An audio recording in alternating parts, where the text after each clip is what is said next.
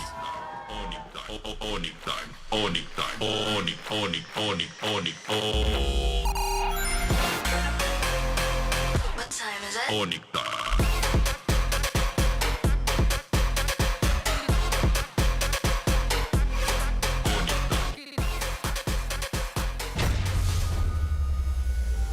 Out of all the questions that were thrown by the host, by Bude, and by Savilla, and out of all the questions we made in game, there's only one question that matters the most. Who is much more handsome, Kelra or Kyrie? I think it's Kyrie. Kyrie for me. Kyrie. You're more Kelra? I'm more of, I don't do that. Well, you insecure? No, I'm not. Kelra's kinda, Kelra, I like their hair, the Filipino hair. The Filipino hair? Yeah, it's called You mean the Onyx Philippines wolf cut? Because all of them have the Yeah. same haircut, right? M6, King Kong had a haircut. Yeah, King Kong. Yeah. Kelra, Kirk. Prince, everyone. Brusco too, Brusco too, yeah. Yeah. It's the wolf cut esport team. Wolf Cup, but they are no wolves, they are porcupines. And the Sky Kings were able to take the 2-0 with Kelra, setting his sights on tomorrow against RRQ. We are given the Royal Derby in week 1. That is insane. But now, let's take a look at the highlights, the winning moment here. Talk to us about this, Coach Do. I think it's just out microed, man. Like they have like a lot of fights, different fights, and then just layering CCs, like layering skills is just amazing. And during the last fight, it's just amazing to see like how the damage on the Harley and the Gord is just crazy. Anything you want to add, Mirko, before we go to the MVP? Well, earlier when T-Boy landed the way the Dragon in Izuke, usually on a Yusuf Shin, he would just shoot the Mountain Chakra on the guy that's locked down. He shot it to the other side, I think on RP, so that he can't follow up. And that's like perfect calculation, because he knows that he can kill Yazuke without it. So he killed 2 birds with 1 stone. That was beautiful to see. That was insane from Kelra, but the MVP, the player of the match, presented by the official gaming phone in Phoenix. And yeah, again, it is Kelra. What did you see again for Kelra in game 2? I mean, he killed Toy so hard. He solo killed Toy twice. Arfi. My bad. Toys tomorrow. Toy maybe tomorrow, but Arfi solo killed Arfi twice in a different game. But yeah, but Onyx wasn't having it in the early game to the mid game. But man, they're so mechanically gifted. It doesn't matter. They will find fights. They will find a way on how to go back to the game. And yeah, this is the solo kill on Nino, Kyrie. I think this is one of the turning back points. By the way, this is also Fighter Emblem Yusuf Shin. Yeah. So again, up against people who can dive Yeah. on him, he's much more vulnerable. He goes for the Fighter Emblem aside, compared to game 1, right, where he was relatively going to be untouched. And More sustainability. And that's what's the difference between Kelra and Undergo. He's very aware of that thing. Like the micro adjustment affects a lot in Mobile Legends. Yep. He is super aware, and nevertheless, Onyx did made a few blunders in the early game. And that's gonna be their material for evaluation later on. But the way they came back is insane. Yeah, that moment, Coach Do. The Mountain Shocker to stop RP from going to follow up Yasuke, and yeah, this is just so much damage, man.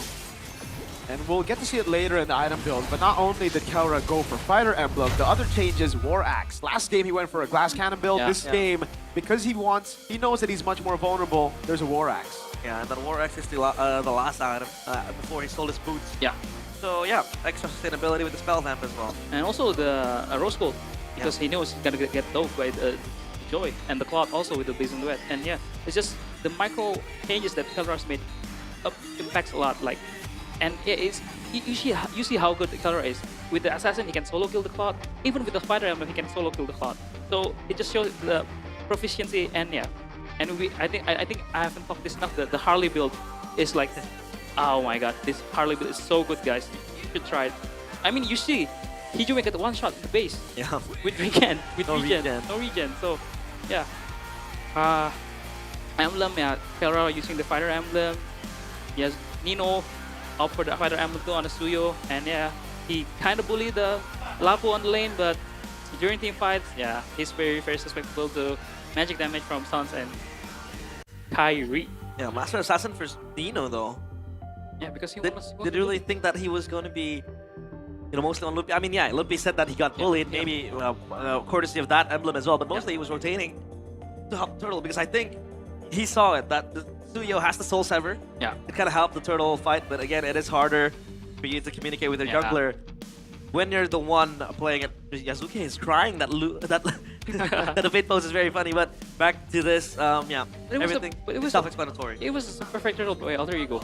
Onyx just find a way to come back, like maximize on the mistakes that Alter Ego made, especially the RV face check. Yeah, face check. Farming the minion while Harley was there. It's like, but unfortunately there wasn't a replay, but Alter Ego really tries to play that perfectly. He wants to bait out the Yisan dash, the Traceless, but Kelra, man.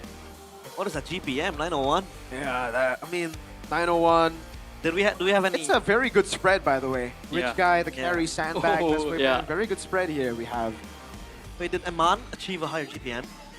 This season? No, I mean like entire career in the ID. I think we've had a couple of thousand. Oh yeah, 1,000. Oh yeah. A couple of 1,000s, Yeah, I mean, 1,000. yeah. Well, beautiful distribution of roles.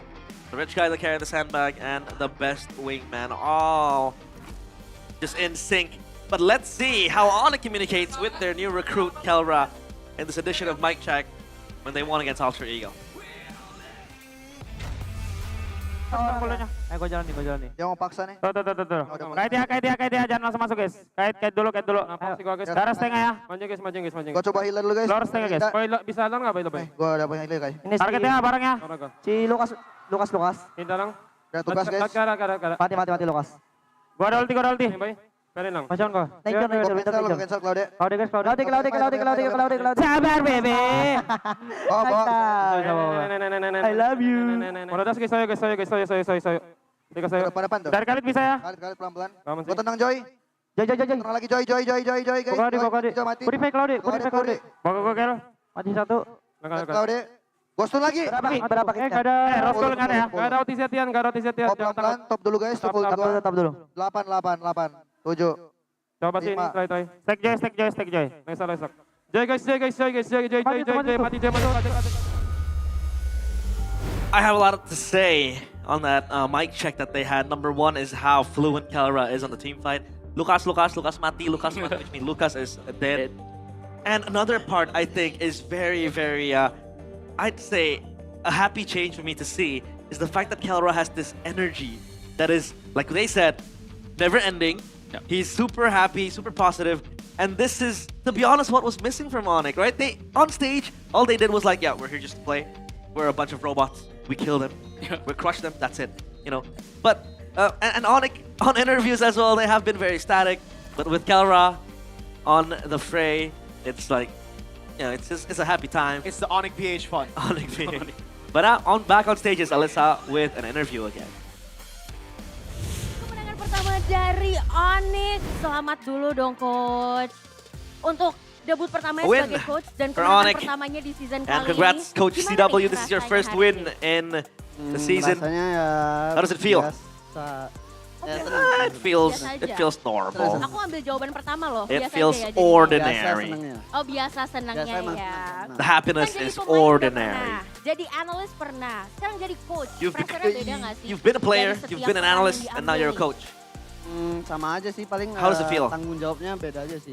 Kayak Well, player kan buat I main, think it's kalau the same, analis but the ya ada responsibilities tugasnya. are Kalau different. jadi coach ya ada tugasnya If you're a player, you have to play. If you're a coach, sedikit there are other different things you have to do. Lihat ya di sini kan Kelra juga baru debut nih di season And if we kali see ini. Kelra Dan made his ngelihat debut at performa season dia di 17. permainan pertama yang sudah On luar his biasa performance, banget. Gimana sih kok on his bisa first udah game. langsung seklop itu sama How did it yang happen? lain? How are they so glued together? sesuai ini sih kayak sesuai ekspektasi aja sih. I mean, Soalnya it's emang so di region expected. sebelah, region Filipina, emang dia emang terkenal salah satu At PH, he's one of the best gold laners, if not the best. He's a top Jadi player. Mas sudah terbukti So, di yeah. region sebelah di sini, jadi udah And nggak he's usah proven diragukan himself. lagi ya. Tapi kan kamu sendiri PH. sebagai gold laner top notch But juga now, nih di CW, Indonesia. you are a top-notch Kamu gold ngeliatnya laner. gimana sih performance dari As he Kera ini yang bisa rejects that. akhirnya set the standard untuk And gold how laner? do you think, what do you Gimana think nih, about Coach Yo, Kelra's dari kamu? performance in this Sebenarnya debut? Made kalau a step up. dari Kelra sendiri menurut gua dia emang And Kelra, mekaniknya lumayan I gila think ya. his mechanic is Kalau just yang one of the terlihat. best. He's very good. Mekaniknya memang lumayan gila dan itu salah He satu has yang crazy memang mechanics. kita bisa lihat standarnya ada di Kera. And di the standard is given Sama anaknya juga kayak and drawn apa by ya, Kelra. meskipun dia udah ibaratnya kayak salah satu top gold laner di dunia, And dia Kelra, tetap kayak harus belajar gitu aja. like he knows that he's Dia one of the kayak best, attitude yang if bagus. not the best, but Terus he is belajar still hungry dan to terus learn. menyesuaikan juga, tapi He wants kalau to learn kita more lihat about the game. meta sekarang nih, kita lihat ada kesamaan pick hero di MPL PH dan And now, juga ID. talk about a bit of Seperti graphs here. Yushin, Gold We Flame have yang a di-pick similar sama Kera picks dan juga Harley compared di-pick to sama our Harley neighboring gitu. region, Kenapa sih MPL dua hero itu PH, jadi meta? Apa both sih yang kira-kira Yushin Gold. menurut Coach Chewe ini membuat Why itu do you jadi think, unggul Coach untuk CW, di-pick that terus? Yushin Gold is not prevalent Sebenarnya in kalau most, dari dua most hero itu matches? menurut gua dia punya kayak apa ya, kayak movement speed yang cepat aja sih. Jadi kayak rotasinya lumayan cepat. I think Kayak Yushin bisa ngelakuin banyak hal yang can bisa do a lot of things. dilakuin He's very di mobile. He has good movement speed, so itu jadi you just salah rotate satu around. keunggulan juga akhirnya kenapa jadi meta yang diutamakan juga dari pick terus ya untuk Yusanshin dan juga And that's why untuk junglernya Yusanshin tadi. Nah tapi Alisa is picked penasaran up. juga nih Coach Chewe. Kalau kita ngelihat kan hari ini And kita CW. melawan Alter Ego nih. Dan kemarin Alter Ego You guys juga faced sayang Alter Ego. sekali kalah. Belum And Alter dapat Ego sadly poin lost pertama mereka di to season Bigatron. 17 ini. They haven't Seperti apa gotten tanggapan a Coach point Chewe melihat in the performa season. Alter Ego di minggu So pertama what do you ini? think about Alter Ego's performance this season? Sebenarnya ya kalau misalnya dari track record Alter Ego ya menurut Well, gua mereka emang their kayak track lumayan record banyak experience aja sih. is Kayak eksperimen bukan They eksperimen. need to, like their track Jadi record kayak is that menurut they gua experiment a Legacy lot on things. Emang mereka ya ini eksperimen mereka aja. So they're just experimenting so Tahu far. kayak season lalu playoff-nya Like last lumayan season, gila their banget. playoffs is just Jadi crazy. ini masih tahap coba-coba dan mereka juga So they're just still sebenarnya trying to masih experiment tulus things dan masih awal-awal gitu ya masih currently. Aku lihat sih kayak gitu. And that's what I see. Oke, ini analisis dari Coach Chewe I dan think they're kita akan melihat experimenting. apakah di minggu-minggu setelahnya akan ada perubahan yang signifikan. And that's from Coach seperti di MPL CW. Let's kemarin. see Tapi if in the sebelum coming kita weeks mengakhiri, Alisa pengen dong Coach Chewe. there's any Orang changes. Medan kan? And CW, you're from Medan. Medan. Horas. Horas. Horas. And Medan Boleh dong kita kasih people, salam-salam say untuk Horas. para super fans yang Can nonton you di Medan. give a shout out di to Sumatera all the Utara. fans in Medan Pakai logat Medan dong. harus. with your Medan Logat accent? Monggo. Paling ya buat sobat-sobat di Medan, teman-teman semua di For our Medan fans ya. and thank fans you in yang Medan. udah dukung Onyx. Thank you Sama juga for keluarga supporting ya, Onyx sudah nonton. Orang so Medan far. juga, keluarga. And Salam everyone, semuanya. my family in Medan Jangan watching, lupa dukung thank terus you ya so much. Don't pastinya forget to keep untuk supporting us. Sonic di seluruh Indonesia juga. Para super fans yang nonton, thank you so much Coach Chewe. Semoga And thank you, Coach performanya terus CW. meningkat ya dari Onyx. We hope that Dan untuk performance will debut-debut keep selanjutnya improving. nih ya sebagai coach. Dan kita akan And lihat ya your untuk tenure as coach as well will be kira-kira brilliant. ada apa yang spesial, tapi kita akan kembalikan lagi ke para And caster. Silakan caster. that is it, take it over. CW.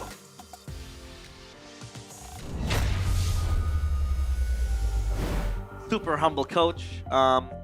He, like we said, a mini ebb, like you said as well, Mirko. Learning a lot. But one point I want to kind of stick out from that interview is the fact that he said that Kelra, he knows he's one of the best goal laners. He's a top goal laner, if not the best currently in ID. Maybe on par with them on somehow. He still wants to learn. That hunger is sometimes what's lacking from players in ID, right? I mean, you work with a lot of players. Yeah. Do you think that's the case? Yeah, I agree. I mean, having like Kera, Kera got in gold lane, gold standard, and having him like still hungry for knowledge, like really. I heard from stories that he likes the 1v1 like matchups, and maybe he has CW now to 1v1 here. Maybe. Yeah. For laning. That's why he knows how to solo kill the bot in the early game. He knows the matchups, and the question I bore was that Alter Ego replayed that matchup again and they lost. Yeah. But this time it was like, okay, he didn't want it was much more under, like, you can understand it, all right? He went for a trade, he miscalculated, sure. Second one, he got dove, dude, so he got outclassed in game 2. Yeah. It's different. Yeah, completely outclassed. But if you guys want to take a picture with Kelra or Kyrie, or even Coach Doe here, an MPL ID, you can come over to the MPL Arena and cement yourself as a super fan, because now you can experience the atmosphere the drums just banging and the sounds of joy and cheers from the fans. You can all enjoy the excitement by buying the tickets first before you enter the MPL ID Arena. Just head over to mpl.com/tickets and you can choose which match you want to watch. Don't forget to show up as well, because if you don't show up, tickets are just expired. You want to spend a couple of rupias just to give it away. A few thousand rupias. A few thousand? It sounds big, but A few it's not. million rupias? No, it's not that expensive, bro. It's not expensive. I mean, MPL ID is caters to every, Yeah, category we're gonna have of fans. We've had Singaporeans come here to watch MPL. We've had Malaysians. Yeah, Malaysian. We've had a lot of people just come here. They're fans of the game. They're fans of the esports. They're fans of the teams. And if you come to MPL here in the venue chat, you guys have a chance to again meet your players, but also get a special jersey. If you get the VIP ticket, you can get a team signed jersey by the team. You can also get a picture with them. Yeah, with Aldo too, and with Mirko as well. Yep. With us. So yeah, come over to MPL ID Arena, because everything here is very, very fun. We also have 1v1 games being played by the Just 1v1 Aldo earlier. Yeah, right? I won. My Sora is the best. What do you mean? It's too easy for me. No, it's not. I just want to get a coach that has 2 MPL titles under his belt. I think I'm the one who's gonna coach next. But as for now, I'm just gonna cast with you guys, because Sure. Aldo completely gone. But yeah, we'll be gone too, and I'm gonna be 1v1ing Aldo and the break, because next we have TLID against Navi. Stay tuned in MPL ID Season 17. See you after the break.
Di tim yang paling susah itu nyatuin semua di tengah perubahan yang nggak ada habisnya. Kami bukan lemah, kami cuma belum searah.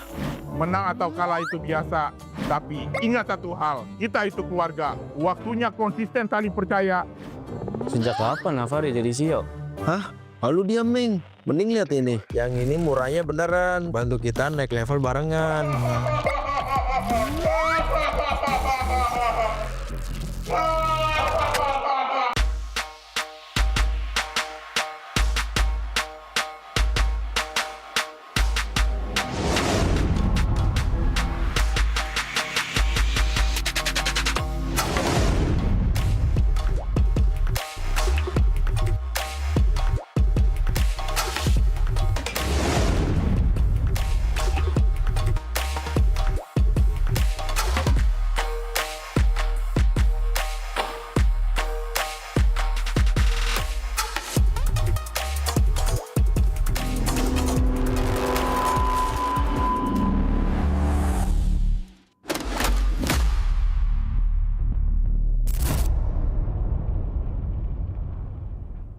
Tak ada hari tanpa mabar.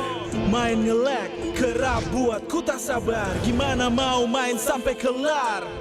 Ini waktunya ku bersinar. Oke, let's do it. Game smash andalanku bikin mainku semakin hebat. Pin stabil main makin mulus, rankku fix naik terus. Tukar DG rings, diamond dan voucher game kau dapat. Cuma game smash makin no debat. Game Max Booster, kini dapat DG Rings. Beli paketnya dan aktifkan boosternya di aplikasi Dunia Games.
Sabar bebek.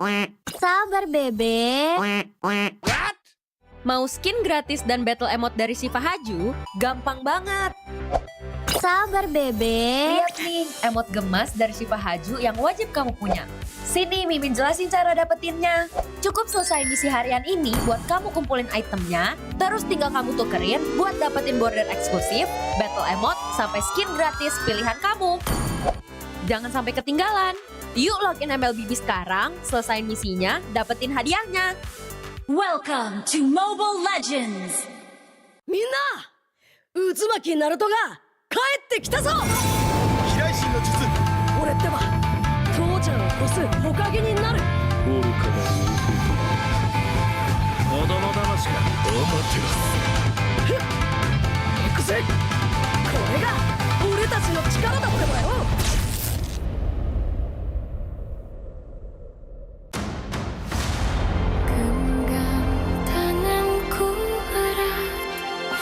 ！Dan pejamkan mata.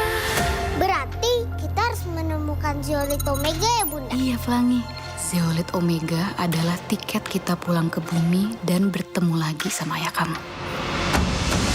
Lalu kita bawa mineral itu ke pesawat yang telah Ibu Pratiwi siapkan untuk kita Dan meluncur pulang ke bumi.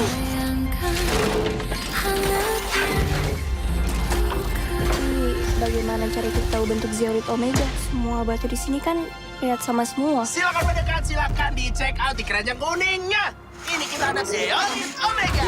Hei, Pin, ya, tidak mungkin berbohong. Rasakan vibrasi. Makanan. Ada manusia yang datang untuk mencicipi masakanku.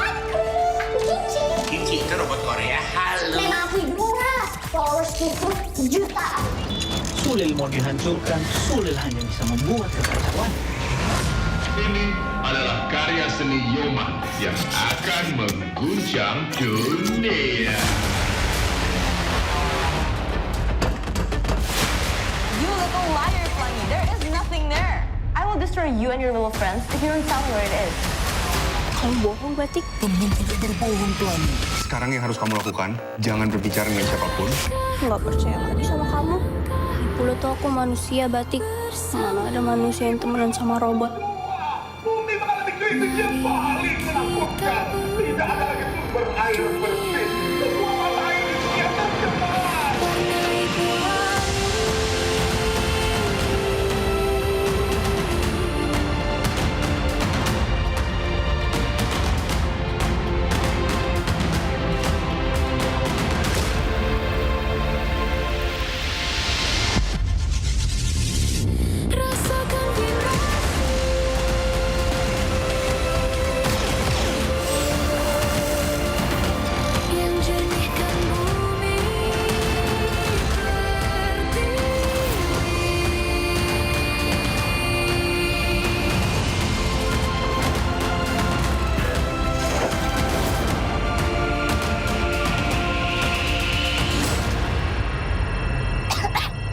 bertingkah, Kimchi. Kamu bukan manusia. Robot tidak bisa batuk.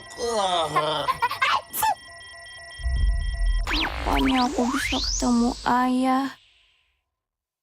Satu-satunya masalah, satu nama yang harus diwaspadai, Kelra.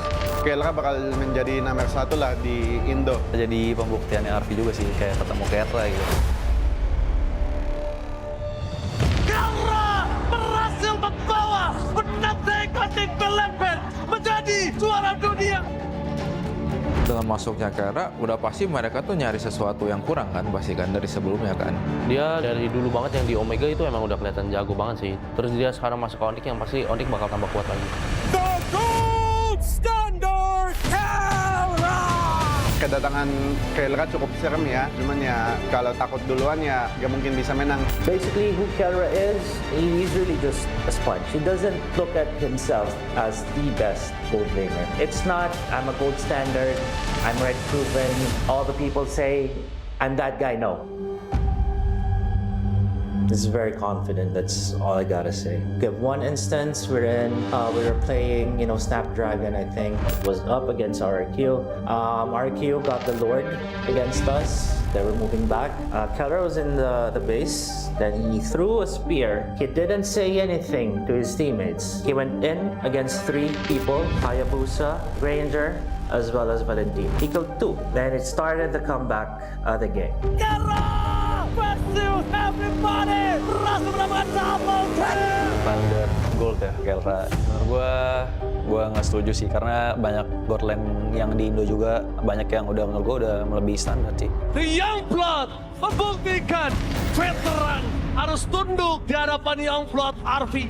Mungkin kalau sekarang sih, ya mungkin dia standar yang dipunya sama tim Indo sih sebetulnya. RV set the trend on still using the fighter meta. Because during that time there was a patch, most teams were using Claude, carry, whatnot. He didn't care. To him, it's Freya. Triple kill looking for Mediac.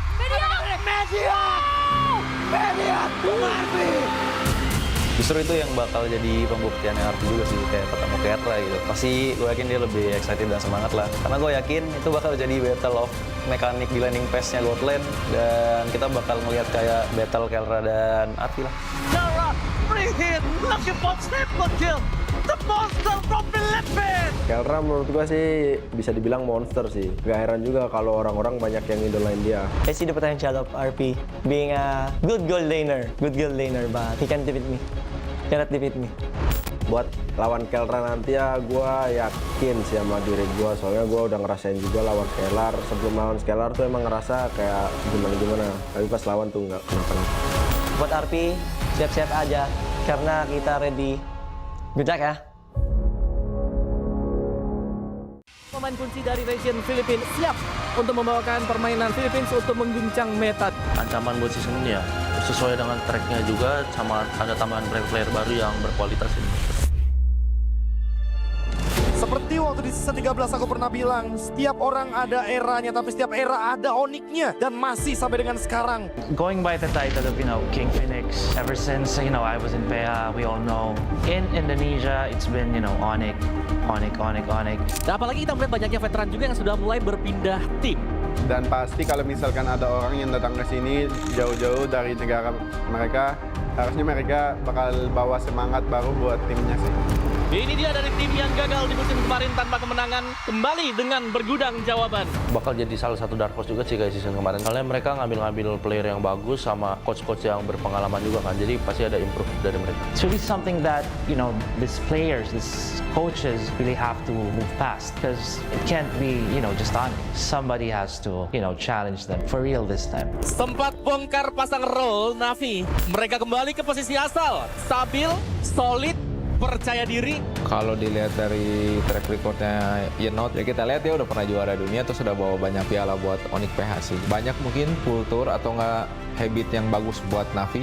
Seperti sebuah peribahasa, tuntutlah ilmu sampai ke negeri China. Kalau soal Super kan dia tuh salah satu jungle yang bagus lah di Indo. Terus kan dia ngebuktiin juga kan, gak cuma di Cina, terus di internasionalnya juga lumayan oke tim dia. Korban Super Cat berhasil mundur, namun untuk sekarang Blessing 2 yang begitu baik dari lo. Kenapa kira berhasil diambil? Super Ken bisa imbangin RQ. Selama ada Kesko di situ, dia pasti bisa nyatu anak-anaknya. Kebakar sih, kayak gue ngeliat kompetitif di Indonesia selama setahun ini kayak seru banget, jadi gue memutuskan buat balik ke Indonesia lagi. Masuknya player-player asing membuat kita makin punya daya saing. Di panggung internasional, kita sebanding. Regional mix bagus sih. Jadi bakal bisa dapat POV dari region lainnya, tim lainnya, dan itu pun bagus buat ke depan Indo.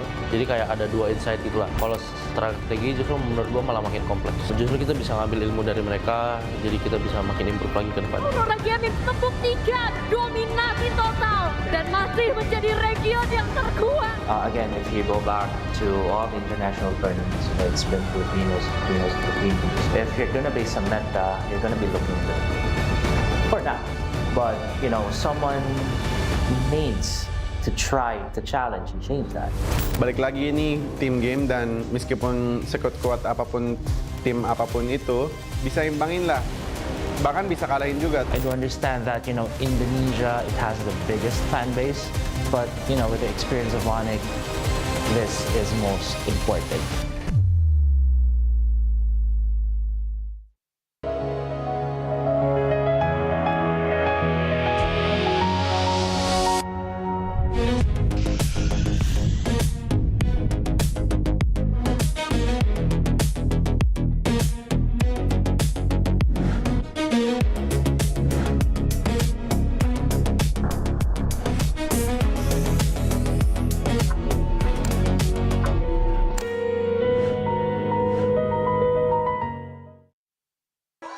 Di tim yang paling susah itu nyatuin semua di tengah perubahan yang nggak ada habisnya. Kami bukan lemah, kami cuma belum searah. Menang atau kalah itu biasa, tapi ingat satu hal, kita itu keluarga. Waktunya konsisten saling percaya.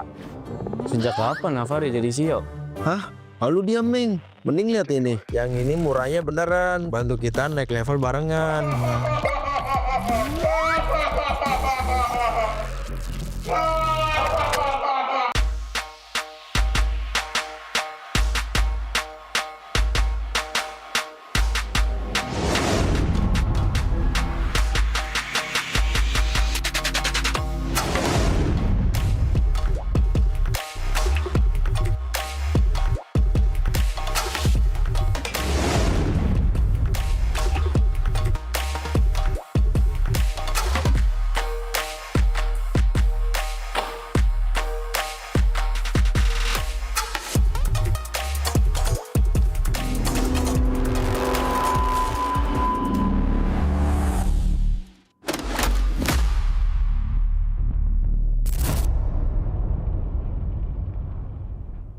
Tak ada hari tanpa mabar.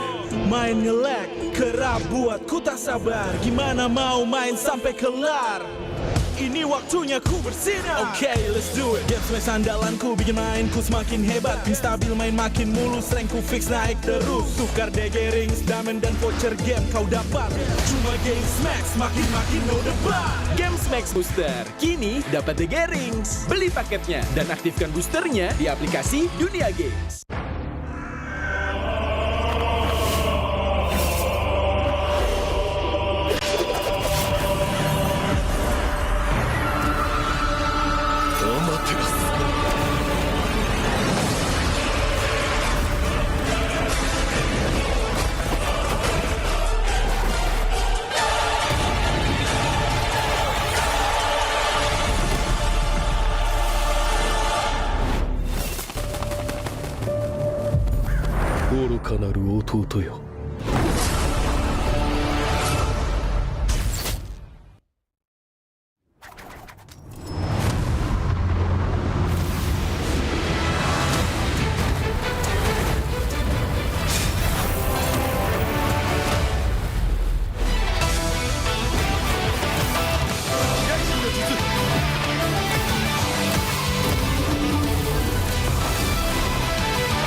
Sabar, Bebek. Sabar, Bebek. Mau skin gratis dan battle emote dari Shiva Haju? Gampang banget. Sabar, Bebe. Lihat nih, emot gemas dari Shiva Haju yang wajib kamu punya. Sini, Mimin jelasin cara dapetinnya. Cukup selesai misi harian ini buat kamu kumpulin itemnya, terus tinggal kamu tukerin buat dapetin border eksklusif, battle emote, sampai skin gratis pilihan kamu. Jangan sampai ketinggalan. Yuk login MLBB sekarang, selesain misinya, dapetin hadiahnya. Welcome to Mobile Legends! Minna! Uzumaki Naruto ga 帰ってきたぞ飛来神の術俺ってば父ちゃんを越す火影になる愚かな弟子供騙しか行くぜこれが俺たちの力だってばよ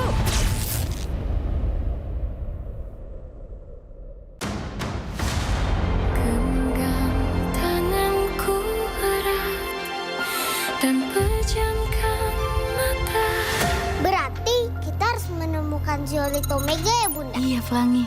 Zeolite Omega adalah tiket kita pulang ke bumi dan bertemu lagi sama ayah kamu.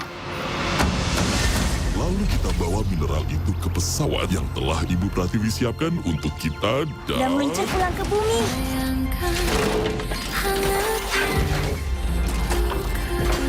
Bagaimana cara kita tahu bentuk Zeolite Omega? Semua batu di sini kan lihat sama semua. Silakan mendekat, silakan dicek out di keranjang kuningnya. Ini kita ada Zeolite Omega. Hei, Pitya, tidak mungkin berbohong. Rasakan vibrasi. Makanan. Ada manusia yang datang untuk mencicipi masakanku. Kimchi. Kimchi itu robot Korea halus. Memang aku murah. Followers itu jutaan. Sulil mau dihancurkan, Sulil hanya bisa membuat kekacauan. Ini adalah karya seni Yoman yang akan mengguncang dunia. You little liar, Flangy. There is nothing there. I will destroy you and your little friends if you don't tell me where it is. Kamu bohong, Batik. Teman tidak berbohong, Flangy. Sekarang yang harus kamu lakukan, jangan berbicara dengan siapapun. Nggak percaya lagi sama kamu. Dulu tuh aku manusia, Batik. Mana ada manusia yang temenan sama robot. Bumi mengalami krisis yang paling menakutkan. Tidak ada lagi sumber air bersih. Semua mata air di dunia tercemar.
Satu nama yang harus diwaspadai, Kelra.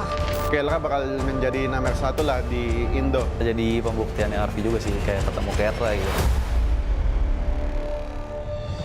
Kelra berhasil membawa penantang batik berlepet menjadi juara dunia. Dengan masuknya Kelra, udah pasti mereka tuh nyari sesuatu yang kurang kan, pasti kan dari sebelumnya kan.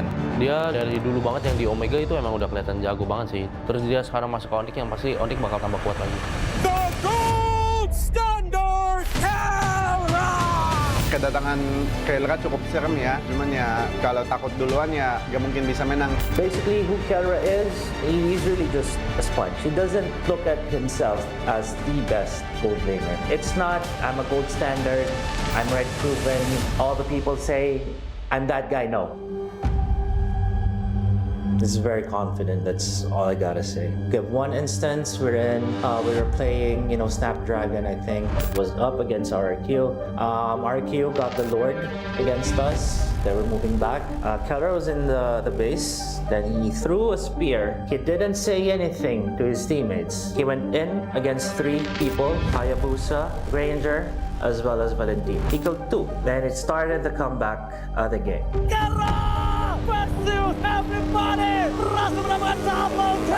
Standar gold ya Kelra. Menurut gua nggak setuju sih karena banyak gold lane yang di Indo juga banyak yang menurut gua udah melebihi standar sih. The Youngblood membuktikan veteran harus tunduk di hadapan Youngblood RV.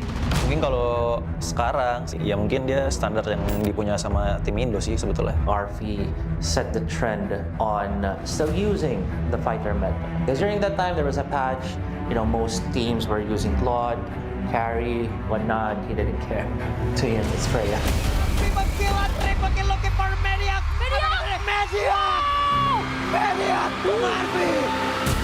Justru itu yang bakal jadi pembuktiannya RP juga sih, kayak ketemu Kerra gitu. Pasti gue yakin dia lebih excited dan semangat lah. Karena gue yakin itu bakal jadi battle of mekanik di landing pass-nya God Lane. Dan kita bakal ngeliat kayak battle Kerra dan RP lah. Kerra, free hit, lucky pot, triple kill. The monster from Philippines. Kelra menurut gua sih bisa dibilang monster sih. Gak heran juga kalau orang-orang banyak yang idolain dia. I see the potential of RP being a good gold laner, but he can't defeat me. Cannot defeat me. Buat lawan Kelra nanti ya gua yakin sih sama diri gua. Soalnya gua udah ngerasain juga lawan Scalar. Sebelum lawan Scalar tuh emang ngerasa kayak gimana-gimana. Tapi pas lawan tuh nggak kenapa-napa. Buat RP, siap-siap aja karena kita ready. Good luck ya. Pemain kunci dari region Filipina siap untuk membawakan permainan Philippines untuk mengguncang meta. Ancaman buat season ini ya, sesuai dengan tracknya juga, sama ada tambahan player baru yang berkualitas ini. Seperti waktu di season 13 aku pernah bilang, setiap orang ada eranya, tapi setiap era ada oniknya. Dan masih sampai dengan sekarang. Going by the title of, King Phoenix, ever since, I was in PA, we all know.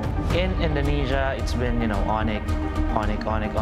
Dan apalagi kita melihat banyaknya veteran juga yang sudah mulai berpindah tim. Dan pasti kalau misalkan ada orang yang datang ke sini jauh-jauh dari negara mereka, harusnya mereka bakal bawa semangat baru buat timnya sih. Ini dia dari tim yang gagal di musim kemarin tanpa kemenangan, kembali dengan bergudang jawaban. Bakal jadi salah satu dark horse juga sih guys season kemarin. Soalnya mereka ngambil player yang bagus sama coach-coach yang berpengalaman juga kan. Jadi pasti ada improve dari mereka. It's really something that, these players, these coaches really have to move past. Because it can't be, just on it. Somebody has to, challenge them for real this time. Sempat bongkar pasang role Navi. Mereka kembali ke posisi asal. Stabil, solid, percaya diri. Kalau dilihat dari track recordnya Yenot, ya kita lihat dia udah pernah juara dunia, terus sudah bawa banyak piala buat Onyx PH sih. Banyak mungkin kultur atau nggak habit yang bagus buat Navi. Seperti sebuah peribahasa, tuntutlah ilmu sampai ke negeri China. Kalau soal Super kan dia tuh salah satu jungle yang bagus lah di Indo. Terus kan dia ngebuktiin juga kan, nggak cuma di Cina, terus di internasionalnya juga lumayan oke tim dia. Korban Super Cat berhasil mundur, namun untuk sekarang Blazing 2 yang begitu baik dari Loom. Double kill berhasil diambil. Super kan bisa imbangin RQ. Selama ada rescue di situ dia pasti bisa nyatu anak-anaknya. Kebakar sih, kayak gua ngeliat kompetitif di Indonesia selama setahun ini kayak seru banget, jadi gue memutuskan buat balik ke Indonesia lagi.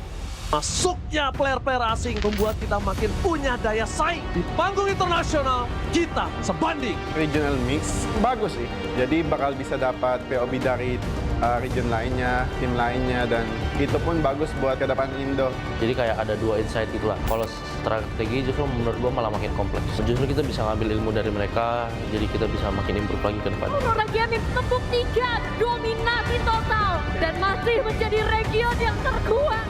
Again, if you go back to all the international tournaments, it's been Filipinos. If you're gonna be some meta, you're gonna be looking good for that. But, someone needs to try to challenge and change that. Balik lagi ini tim game, dan meskipun sekuat-kuat apapun tim apapun itu, bisa imbangin lah. Bahkan bisa kalahin juga. I do understand that, Indonesia, it has the biggest fan base. But, with the experience of Onyx, This is most important.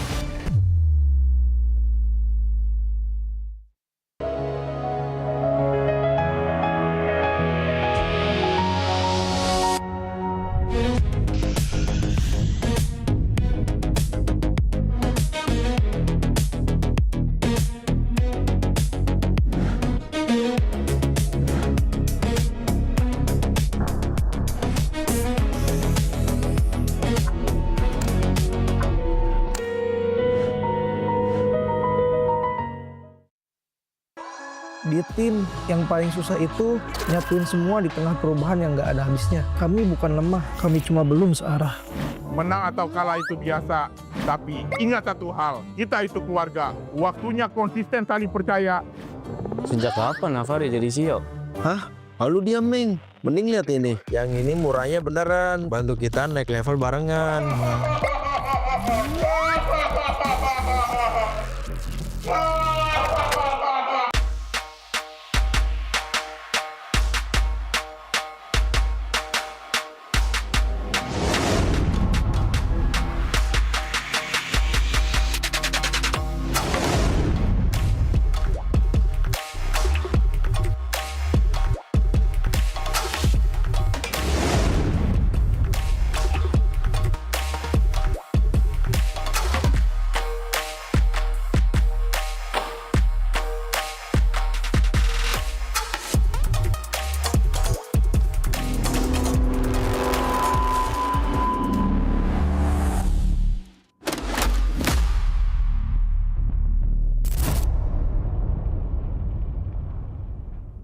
Tak ada hari tanpa mabar.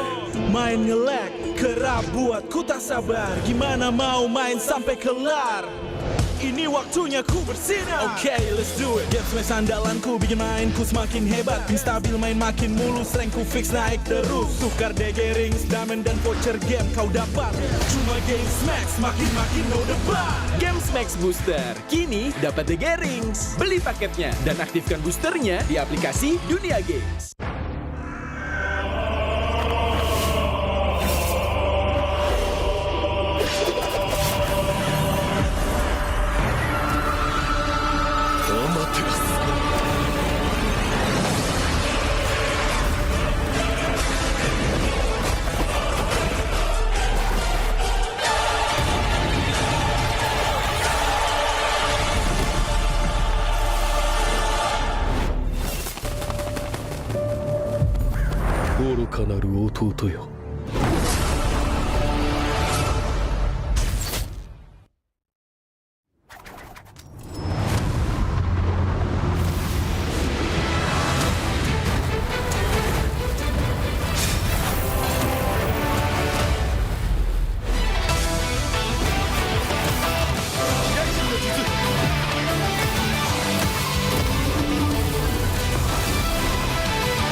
Sabar bebek. Sabar bebek. Mau skin gratis dan battle emote dari Siva Haju? Gampang banget. Sabar bebek. Lihat nih, emote gemas dari Siva Haju yang wajib kamu punya. Sini Mimin jelasin cara dapetinnya. Cukup selesai misi harian ini buat kamu kumpulin itemnya, terus tinggal kamu tukerin buat dapetin border eksklusif, battle emote, sampai skin gratis pilihan kamu. Jangan sampai ketinggalan. Yuk login MLBB sekarang, selesain misinya, dapetin hadiahnya. Welcome to Mobile Legends! Minna! Uzumaki Naruto ga kaette kita zo! Hiraishin no jutsu! Ore tte wa Touchanを越す火影になる! 愚かな子供騙しかアマテラス。行くぜ! これが俺たちの力だってばよ!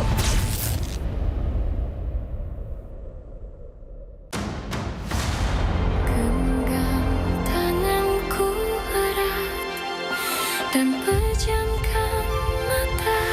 Berarti kita harus menemukan Zolito Mega ya Bunda? Iya Flangi, Zeolite Omega adalah tiket kita pulang ke bumi dan bertemu lagi sama ayah kamu.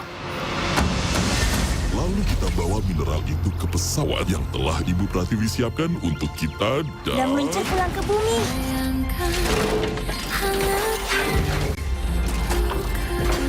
Bagaimana cara kita tahu bentuk Zeolite Omega? Semua batu di sini kan lihat sama semua. Silakan mendekat, silakan di-check out di keranjang kuningnya.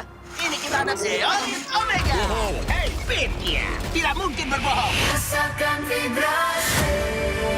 Makanan. Ada manusia yang datang untuk mencicipi masakanku. Kimchi. Kimchi itu robot Korea. Halo. Memang aku murah. Followersku jutaan. Sulil mau dihancurkan, Sulil hanya bisa membuat kekacauan.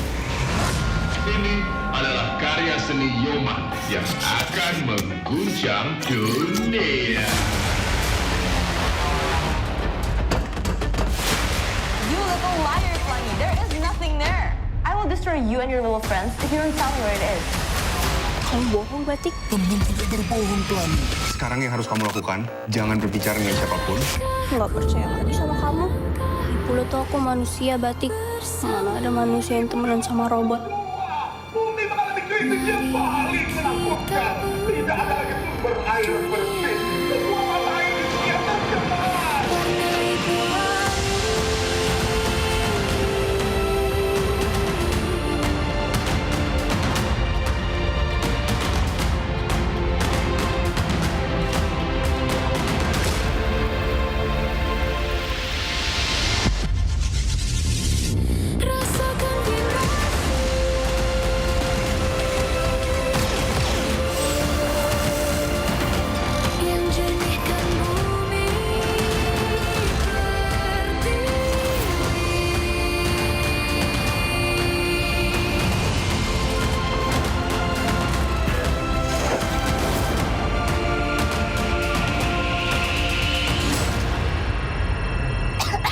Jangan bertingkah, Kimchi. Kamu bukan manusia. Robot tidak bisa batuk.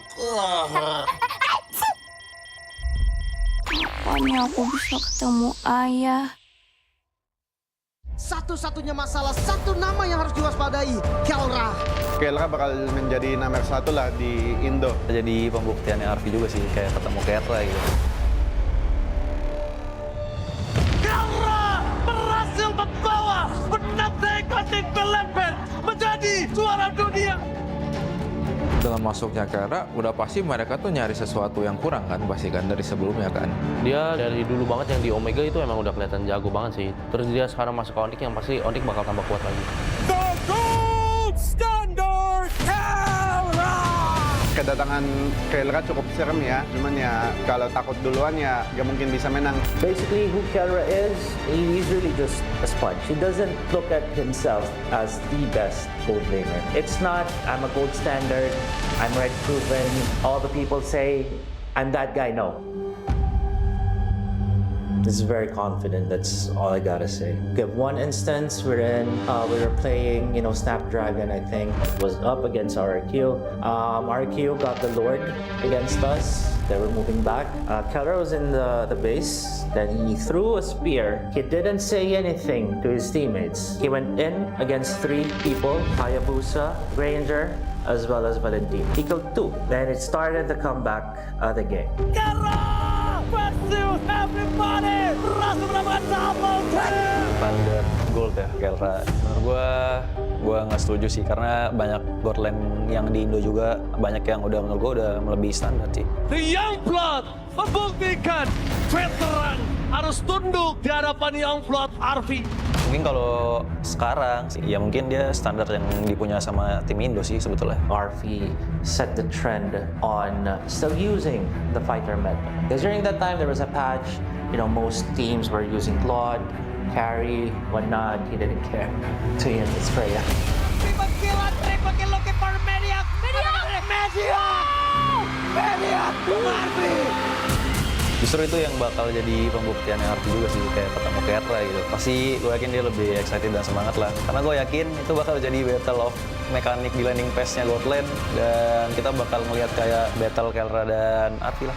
Kelra, free hit, looking for triple kill. the monster from Philippines. Kelra menurut gua sih bisa dibilang monster sih. Gak heran juga kalau orang-orang banyak yang idolain dia. I see the potential of RP being a good goal laner, but he can't defeat me. Cannot defeat me. Buat lawan Kelra nanti ya gua yakin sih sama diri gua, soalnya gua udah ngerasain juga lawan Scalar. Sebelum lawan Scalar tuh emang ngerasa kayak gimana, tapi pas lawan tuh nggak kenapa-napa. Buat RP, siap-siap aja karena kita ready. Good luck ya. Pemain kunci dari region Filipina siap untuk membawakan permainan Philippines untuk mengguncang meta. Ancaman buat season ini ya sesuai dengan tracknya juga, sama ada tambahan player baru yang berkualitas ini. Seperti waktu di season 13 aku pernah bilang, setiap orang ada eranya, tapi setiap era ada oniknya, dan masih sampai dengan sekarang. Going by the title of, King Phoenix, ever since, I was in PA, we all know. In Indonesia, it's been, Onyx. Dan apalagi kita melihat banyaknya veteran juga yang sudah mulai berpindah tim. Dan pasti kalau misalkan ada orang yang datang ke sini jauh-jauh dari negara mereka, harusnya mereka bakal bawa semangat baru buat timnya sih. Ini dia dari tim yang gagal di musim kemarin tanpa kemenangan, kembali dengan bergudang jawaban. Bakal jadi salah satu dark horse juga sih guys season kemarin. Soalnya mereka ngambil player yang bagus sama coach-coach yang berpengalaman juga kan. Jadi pasti ada improve dari mereka. It's really something that, these players, these coaches really have to move past. Because it can't be, just on. Somebody has to, challenge them for real this time. Sempat bongkar pasang role Navi. Mereka kembali ke posisi asal. Stabil, solid, percaya diri. Kalau dilihat dari track recordnya Yenot, ya kita lihat ya udah pernah juara dunia, terus sudah bawa banyak piala buat Onyx PH sih. Banyak mungkin kultur atau enggak habit yang bagus buat Navi. Seperti sebuah peribahasa, tuntutlah ilmu sampai ke negeri China. Kalau soal Super Ken, dia tuh salah satu jungle yang bagus lah di Indo. Terus kan dia ngebuktiin juga kan, gak cuma di Cina, terus di internasionalnya juga lumayan oke tim dia. Korban Super Ken berhasil mundur, namun untuk sekarang Blazing 2 yang begitu baik dari Loom. Double kill berhasil diambil. Super Ken bisa imbangin RQ. Selama ada KSQ di situ, dia pasti bisa nyatu anak-anaknya. Kebakar sih, kayak gua ngeliat kompetitif di Indonesia selama setahun ini kayak seru banget, jadi gue memutuskan buat balik ke Indonesia lagi. Masuknya player-player asing membuat kita makin punya daya saing. Di panggung internasional, kita sebanding. Regional mix bagus sih, jadi bakal bisa dapat POB dari region lainnya, tim lainnya, dan itu pun bagus buat ke depan Indo. Jadi kayak ada dua insight gitu lah. Kalau strategi justru menurut gue malah makin kompleks. Justru kita bisa ngambil ilmu dari mereka, jadi kita bisa makin improve lagi ke depan. Region membuktikan dominasi total dan masih menjadi region yang terkuat. Again, if you go back to all the international tournaments, it's been Filipinos. If you're gonna be some meta, you're gonna be looking for that. But, someone needs to try to challenge and change that. Balik lagi ini team game, dan meskipun sekuat-kuat apapun tim apapun itu, bisa imbangin lah. Bahkan bisa kalahin juga. I do understand that, Indonesia, it has the biggest fan base. But, with the experience of Onyx, this is most important.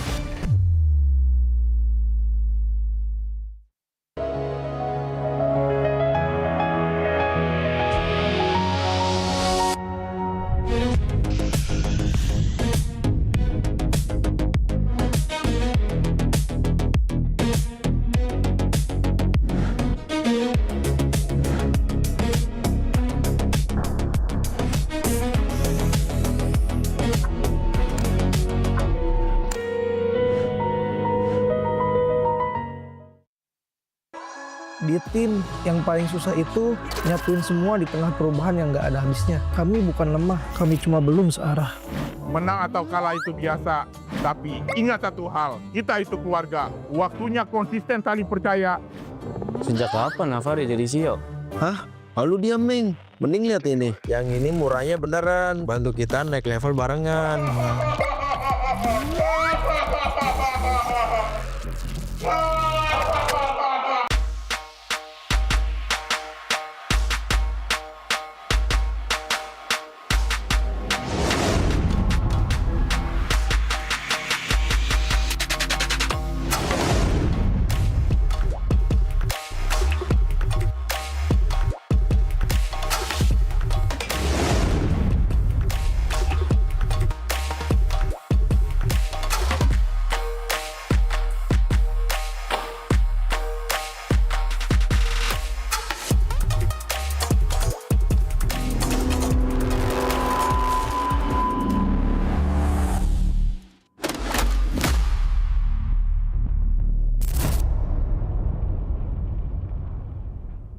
Tak ada hari tanpa mabar, main nge-lag kerap buatku tak sabar. Gimana mau main sampai kelar? Ini waktunya ku bersinar. Okay, let's do it. Game smash andalanku bikin mainku semakin hebat. Pin stabil main makin mulus, rankku fix naik terus. Tukar DG rings, diamond dan voucher game kau dapat. Cuma Game Smash makin no debat. Game Max Booster kini dapat DG Rings. Beli paketnya dan aktifkan boosternya di aplikasi Dunia Games.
Sabar bebek. Sabar bebek. Mau skin gratis dan battle emote dari Shiva Haju? Gampang banget. Sabar bebek. Lihat nih, emote gemas dari Shiva Haju yang wajib kamu punya. Sini Mimin jelasin cara dapetinnya. Cukup selesai misi harian ini buat kamu kumpulin itemnya, terus tinggal kamu tukerin buat dapetin border eksklusif, battle emote, sampai skin gratis pilihan kamu. Jangan sampai ketinggalan. Yuk login MLBB sekarang, selesain misinya, dapetin hadiahnya. Welcome to Mobile Legends! Minna! Uzumaki Naruto ga kaette kita zo! Hiraishin no jutsu! Ore tte wa Kyou-chan o kosu hokage ni naru! Oruka na Ryuku. Kodomo damashi ka Amaterasu. Ikuze! Kore ga ore tachi no chikara datte wa yo!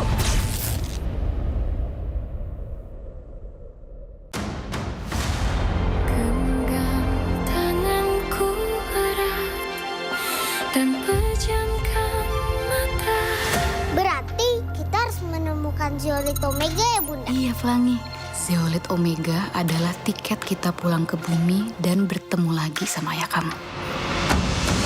Lalu kita bawa mineral itu ke pesawat yang telah Ibu Pratiwi siapkan untuk kita Dan meluncur pulang ke bumi.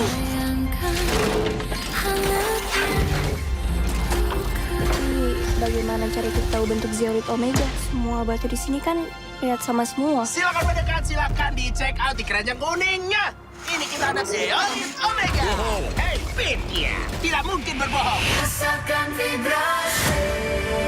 Makanan. Aduh, manusia yang datang untuk mencicipi masakanku. Kimchi. Kimchi itu robot Korea halus. Memang aku ibunya. Followersku jutaan. Sulil mau dihancurkan, Sulil hanya bisa membuat kekacauan. Ini adalah karya seni Yoma yang akan mengguncang dunia.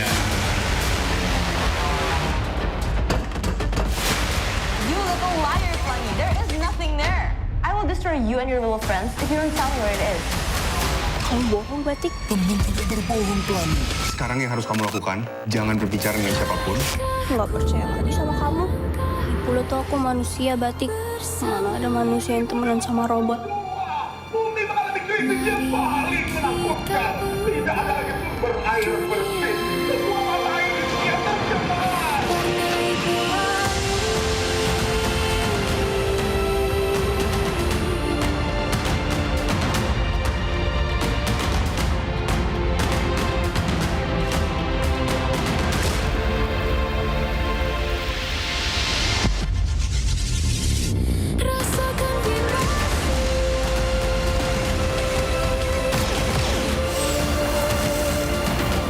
Yang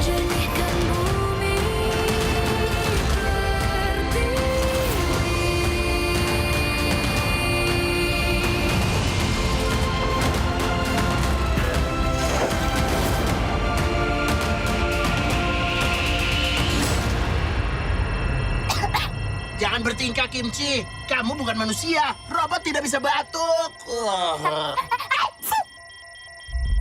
Kapan aku bisa ketemu ayah? Satu-satunya masalah, satu nama yang harus diwaspadai, Kelra. Kelra bakal menjadi nomor 1 lah di Indo. Jadi pembuktiannya Arfi juga sih, kayak ketemu Kelra gitu. Kelra berhasil membawa penantang MPL menjadi juara dunia. Dengan masuknya Kelra, udah pasti mereka tuh nyari sesuatu yang kurang kan, pasti kan dari sebelumnya kan. Dia dari dulu banget yang di Omega itu emang udah kelihatan jago banget sih. Terus dia sekarang masuk ke Onyx yang pasti Onyx bakal tambah kuat lagi. The Gold Standard Kelra! Kedatangan Kelra cukup serem ya, cuman ya kalau takut duluan ya gak mungkin bisa menang. Basically, who Kelra is, he's really just a sponge. He doesn't look at himself as the best gold laner. It's not, I'm a gold standard, I'm red proven, all the people say, I'm that guy, no. This is very confident, that's all I gotta say. We have one instance wherein we were playing, Snapdragon, I think, was up against RQ. RQ got the Lord against us. They were moving back. Kelra was in the base. Then he threw a spear. He didn't say anything to his teammates. He went in against 3 people, Hayabusa, Ranger, as well as Valentine. He killed 2. Then it started the comeback of the game. Versus everybody, berhasil mendapatkan double kill. Standar gold ya Kelra. Menurut gue nggak setuju sih karena banyak gold lane yang di Indo juga banyak yang menurut gue udah melebihi standar sih. The Youngblood membuktikan veteran harus tunduk di hadapan Youngblood Arfi. Mungkin kalau sekarang sih, ya mungkin dia standar yang dipunya sama tim Indo sih sebetulnya. RV set the trend on still using the fighter meta. Because during that time there was a patch, most teams were using Claude, carry, whatnot. He didn't care. So it's Freya. Triple kill looking for Mediac. Mediac, Arfi. Justru itu yang bakal jadi pembuktiannya Arfi juga sih, kayak ketemu Kelra gitu. Pasti gue yakin dia lebih excited dan semangat lah. Karena gue yakin itu bakal jadi battle of mekanik di landing phase-nya God Lane. Dan kita bakal ngeliat kayak battle Kelra dan Arfi lah. Kelra, free hit, looking for triple kill. The monster from Philippines. Kelra menurut gua sih bisa dibilang monster sih. Gak heran juga kalau orang-orang banyak yang idolain dia. I see the potential of RP being a good gold laner, but he can't defeat me. Cannot defeat me. Buat lawan Kelra nanti ya gua yakin sih sama diri gua, soalnya gua udah ngerasain juga lawan Scalar. Sebelum lawan Scalar tuh emang ngerasa kayak gimana, tapi pas lawan tuh nggak kenapa-napa. Buat RP, siap-siap aja karena kita ready. Good luck ya. Pemain kunci dari region Filipina siap untuk membawakan permainan Philippines untuk mengguncang meta. Ancaman buat season ini ya sesuai dengan tracknya juga, sama ada tambahan player baru yang berkualitas ini. Seperti waktu di season 13 aku pernah bilang, setiap orang ada eranya, tapi setiap era ada Onyx-nya. Dan masih sampai dengan sekarang. Going by the title of, King Phoenix, ever since, I was in PA, we all know. In Indonesia, it's been, Onyx. Dan apalagi kita melihat banyaknya veteran juga yang sudah mulai berpindah tim. Dan pasti kalau misalkan ada orang yang datang ke sini jauh-jauh dari negara mereka, harusnya mereka bakal bawa semangat baru buat timnya sih. Ini dia dari tim yang gagal di musim kemarin tanpa kemenangan, kembali dengan bergudang jawaban. Bakal jadi salah satu dark horse juga sih kayak season kemarin. Soalnya mereka ngambil player yang bagus sama coach-coach yang berpengalaman juga kan. Jadi pasti ada improve dari mereka. It's really something that, these players, these coaches really have to move past. Because it can't be, just on. Somebody has to, challenge them for real this time. Sempat bongkar pasang role Navi. Mereka kembali ke posisi asal. Stabil, solid, percaya diri. Kalau dilihat dari track recordnya Yenot, ya kita lihat ya udah pernah juara dunia, terus sudah bawa banyak piala buat Onyx PH sih. Banyak mungkin kultur atau enggak habit yang bagus buat Navi. Seperti sebuah peribahasa, tuntutlah ilmu sampai ke negeri China. Kalau soal Super Ken, dia tuh salah satu jungle yang bagus lah di Indo. Terus kan dia ngebuktiin juga kan, gak cuma di Cina, terus di internasionalnya juga lumayan oke tim dia. Korban Super Ken berhasil mundur, namun sekarang Blessing 2 begitu baik dari lo. Double kill berhasil diambil. Super Ken bisa imbangin RQ. Selama ada Kesko di situ, dia pasti bisa nyatu anak-anaknya. Kebakar sih, kayak gue ngeliat kompetitif di Indonesia selama setahun ini kayak seru banget, jadi gue memutuskan buat balik ke Indonesia lagi. Masuknya player-player asing membuat kita makin punya daya saing. Di panggung internasional, kita sebanding. Regional mix bagus sih. Jadi bakal bisa dapat POB dari region lainnya, tim lainnya, dan itu pun bagus buat ke depan Indo. Jadi kayak ada dua insight gitu lah. Kalau strategi justru menurut gue malah makin kompleks. Justru kita bisa ngambil ilmu dari mereka, jadi kita bisa makin improve lagi ke depan. Region ini membuktikan dominasi total dan masih menjadi region yang terkuat. Again, if you go back to all the international tournaments, it's been Filipinos. If you're gonna be some meta, you're gonna be looking for that. But, you know, someone needs to try to challenge and change that. Balik lagi ini team game, dan meskipun sekuat-kuat apapun tim apapun itu, bisa imbangin lah. Bahkan bisa kalahin juga. I do understand that, you know, Indonesia, it has the biggest fan base, but, you know, with the experience of Onyx, this is most important.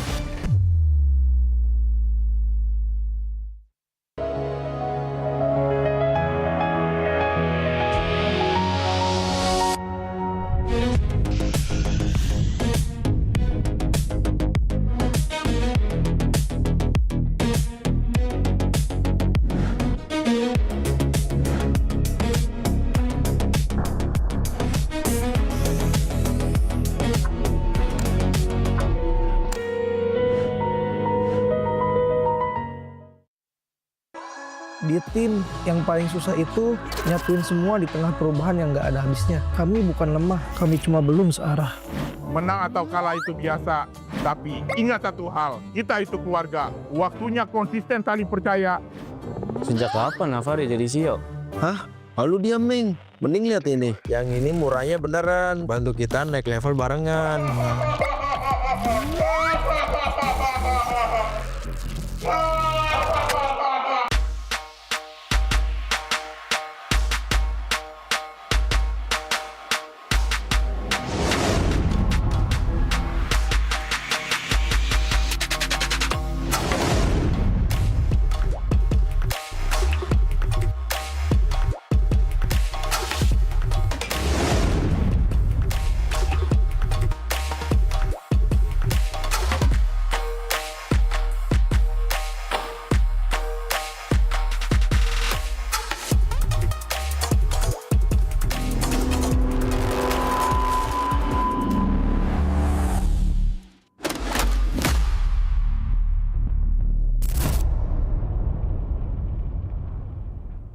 Tak ada hari tanpa mabar.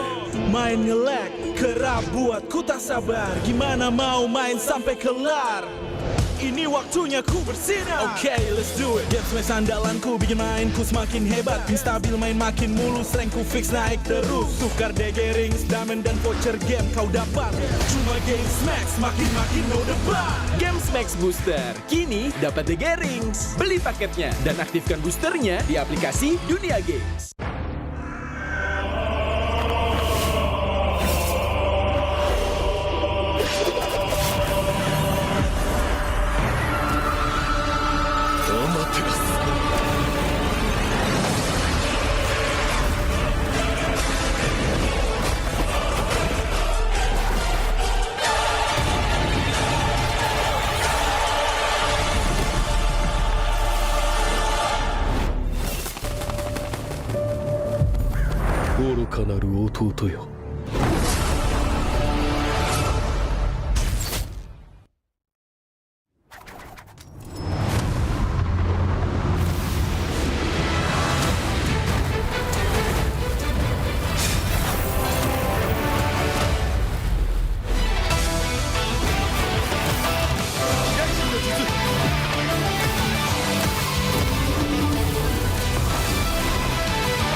Sabar, Bebek.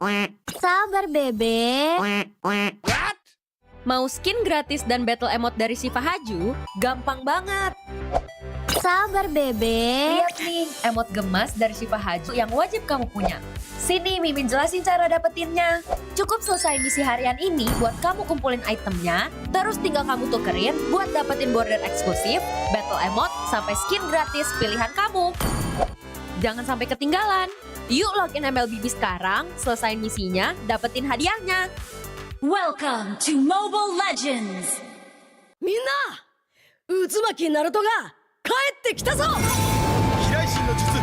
Ore tte wa Touchan o kosu hokage ni naru! Oruka ga yuku to Kodomo damashi ga omaterasu! Iku ze! Kore ga ore tachi no chikara datte da yo!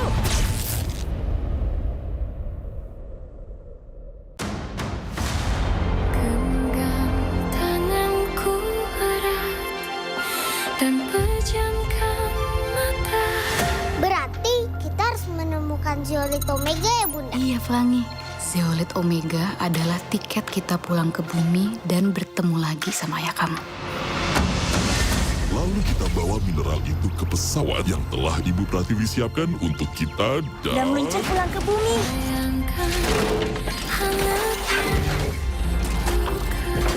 Bagaimana cara kita tahu bentuk Zeolite Omega? Semua batu di sini kan lihat sama semua. Silakan mendekat, silakan dicek out di keranjang kuningnya. Ini kita ada Zeolite Omega. Hey, Fit ya, tidak mungkin berbohong. Rasakan vibrasi.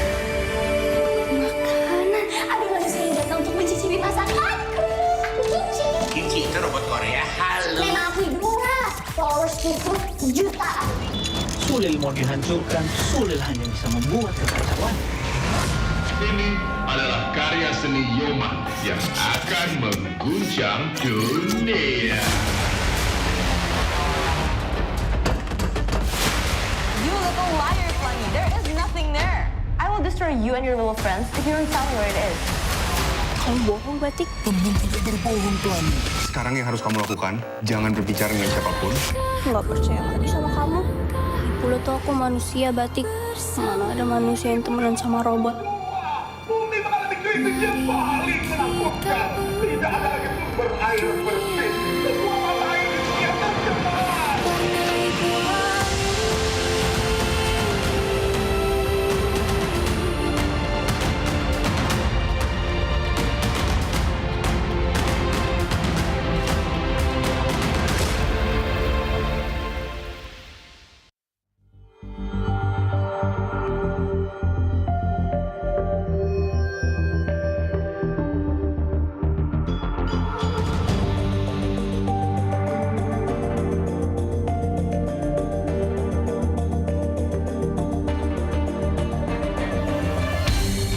Aku kan berdiri dan terus berlari, terus ke arah puncak tertinggi.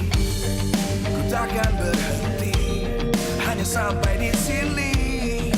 Kemenangan abadi menanti. You know we won't miss if we unite our focus. And if you haven't noticed, we all nyalakan apimu. Hadapi semua tantangan, hadap semua serangan. Jatuh bukan halangan, bakar semangatmu. Janganlah engkau menyerah, kita akan buat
terus berlari, terus ke arah puncak tertinggi.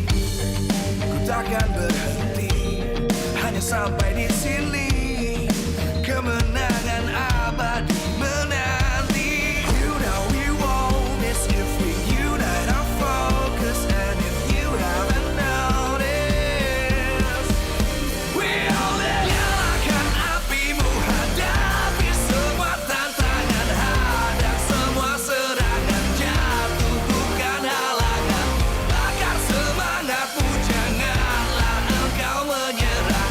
Kita akan buat sejarah. We all this, we won't miss. We all this, we won't miss.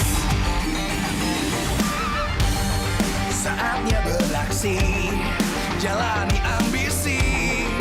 Aku kan menyawakan hari ini. You know we won't miss if we unite our focus. And if you haven't noticed, we all live. Nyalakan apimu, hadapi semua tantangan, hadang semua serangan, jatuh bukan halangan.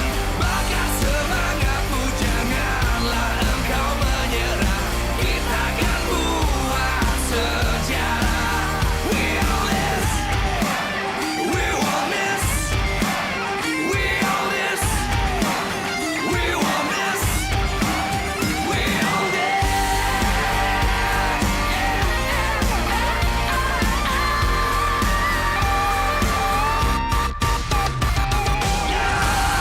Apimu, hadapi semua tantangan, hadang semua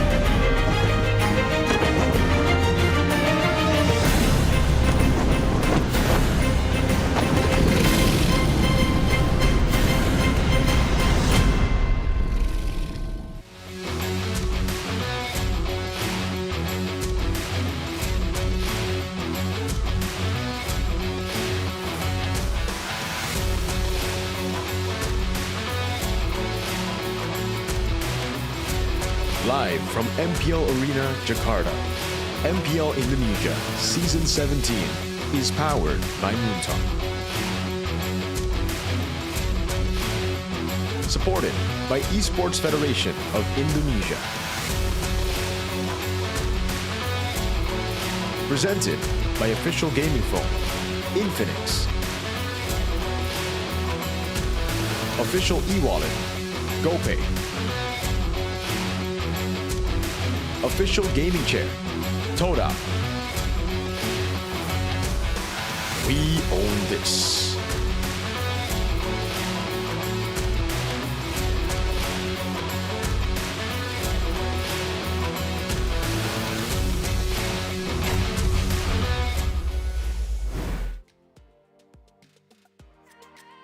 Malam minggu ini akan ditutup dengan pertemuan tim Liquid ID dan juga Navi. Kedua tim akan saling beradu dan menunjukkan formula baru mereka. Yes, betul sekali. Juru kunci musim lalu membuat orang lupa bahwa formula baru grassroots dari TLID yang membawa mereka ke kemenangan di season 14. Ya benar sekali karena kita bisa melihat bahwa tim Liquid ID akan bermain hari ini. Mereka masih membawa Aran sebagai sang senior, sang pembimbing yang akan merangkul kawan-kawan mereka menjadi jangkar utama.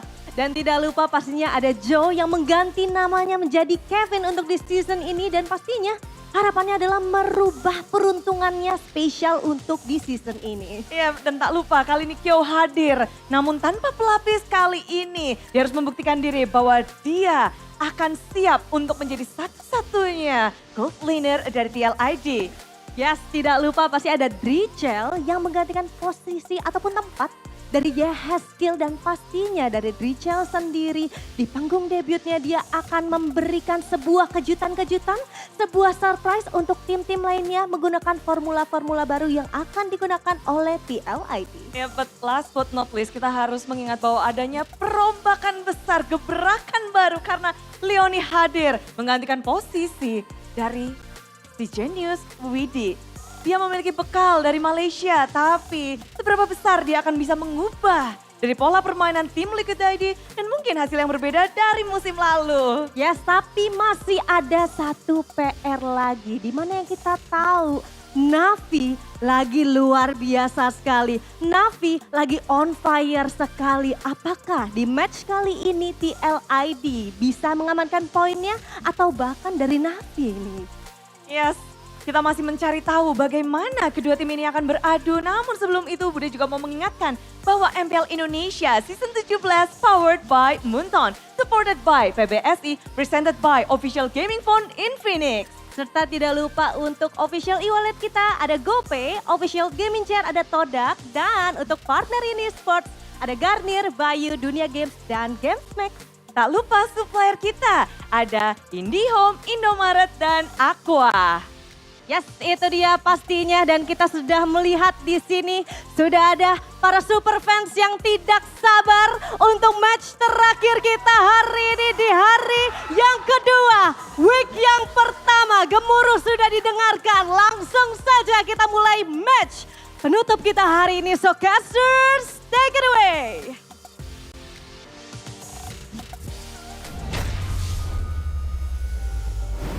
Team that unexpectedly took down the Kings of Kings yesterday will be going up against TLID. It is Navi against TLID in the closing match of Week 1, Day 2. Still with me, Realize, Mirko, Aldo.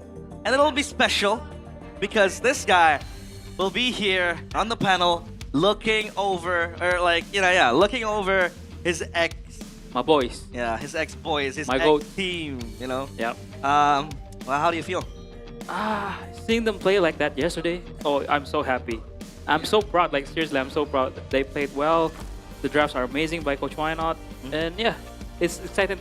I'm very excited to see them this season. So, hopefully they can be consistent because it's been, the last season was, the consistency issue, right? Hopefully this season they will be consistent. Issues, obviously, but does that mean now you're a Navi Nation? Because obviously this guy's a big trooper.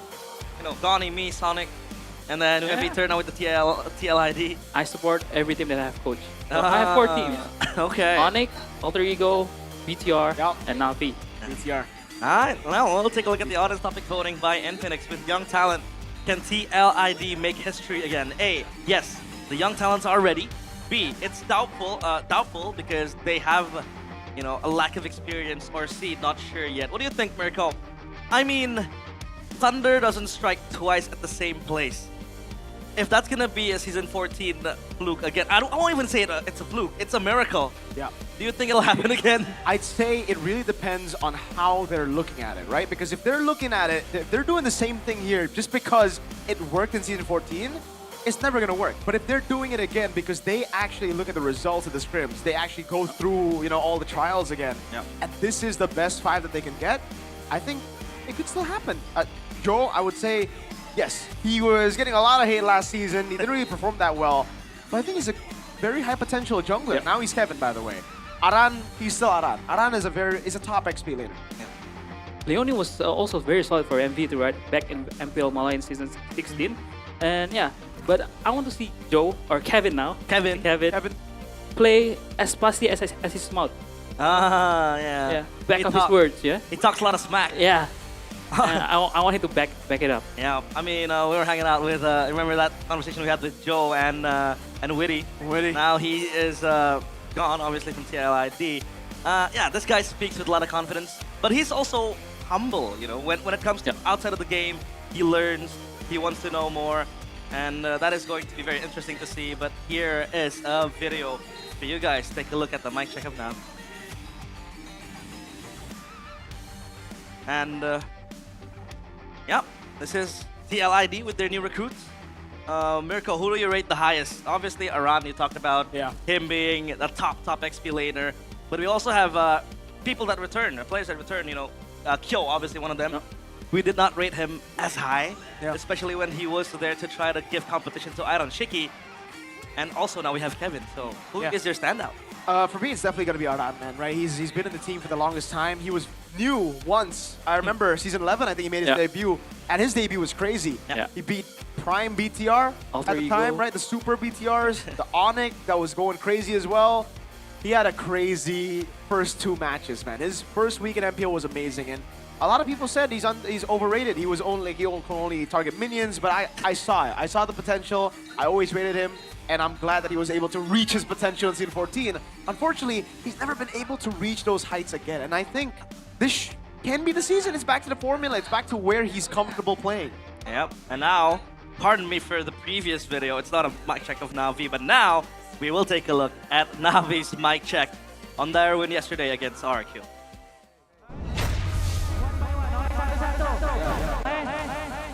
Mic check.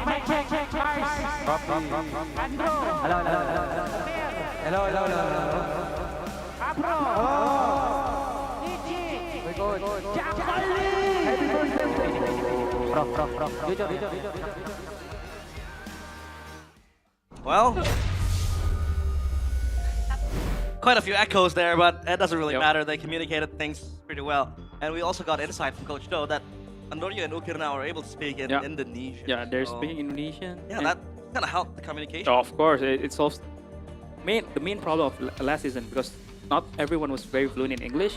So having them speaking Indonesian now, it shows in the gameplay, right? More smooth, more disciplined, and as you can see, Coach Wynot is a very happy, lucky guy. Yeah. Very outgoing. Yeah. Very extrovert, like I may say, and he's bringing like a new vibes to the Na'Vi team, which is very good to see. I love how the Filipinos, Mirko, coming into MPL ID are the ones with the, massive energy, full of positivity. Obviously, we had Kelra, who his energy was not even depleted at all, and then we have Coach Wynot just going around, in full circles. But now, Aran, like you said, Cavalry's veteran.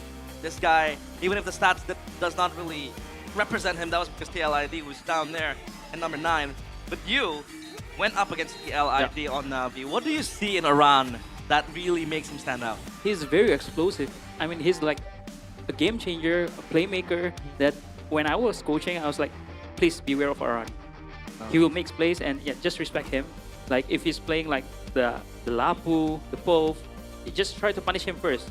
So he's very good. And this guy, I think the most underrated roamer this season, Mr. Afro. Yeah, you must be so proud of him after what you went through. Obviously, you handpicked the squad as well. Yeah. And Afro yesterday performed brilliantly up against RQ, Miracle. Na'Vi's performance yesterday was spectacular, man. They really shut down everything. Game 1 especially, right? Game 2, it was pretty close up until, a certain fight, but game 1, it was just clean from them. But I think for me, the most surprising thing about Na'Vi yesterday was the fact that they brought up a lot of new picks. Picks that we haven't seen even in MPL Philippines. In MPL Philippines, we saw a Hanabi, Leslie, and a Valir in the first week. And Na'Vi brought us a Belleric and a Feramis. Did we see a Feramis? Nope. No, I didn't. I don't think we saw a Feramis in MPL PH. So the only Feramis and the only Belleric pick so far. And I've been always saying that these players are very smart players. Like Na'Vi players are very smart players. They have a lot of hero pools, but what hindering them is the communication. So with this season, they're all speaking Indonesia, one language. I don't think this guy is healing that. Yeah, I mean, you said it. Obviously, you were there. You spent a lot of time with the boys. From your perspective, are they easy to coach? Are they obedient, taking coach's orders, or are they given room for creativity? They're very coachable, actually. Like yesterday, I was talking to Coach Wynot. Like, hey, coach, how was it? How's the players? Oh, they're very coachable. They're very smart players, and so I was very happy to hear that. So it's a very good transition. Yeah, very wholesome moment. But now let's welcome Na'Vi. Natus Vincer, born to win, but last season they were winless. Will they be able to make it to the playoffs? Cars, Andoryu, Ukir, Afro, and Sive. They rise from the depths, slowly but surely building their legacy. From not winning to making it to playoffs, and now perhaps a top 3 finish. born to win. Ladies and gentlemen, welcome Navi. 5 players receiving critics because they were seen as players that were not capable to compete in MPL ID. Even when they announced this roster, a lot of the people saying that why did not we pick up other players? You know, the whole King Kong rumor going to Navi, that was all fake. That was very funny. But now, let's welcome the Cavalry. Will they be able to pounce and gallop again this season? Aran, Kevin, Raichel, Leone, and Kyo. They need a resurrection after a very, very abysmal season 16. And now, it's just Aran and himself. He needs to lead the pack of rookies.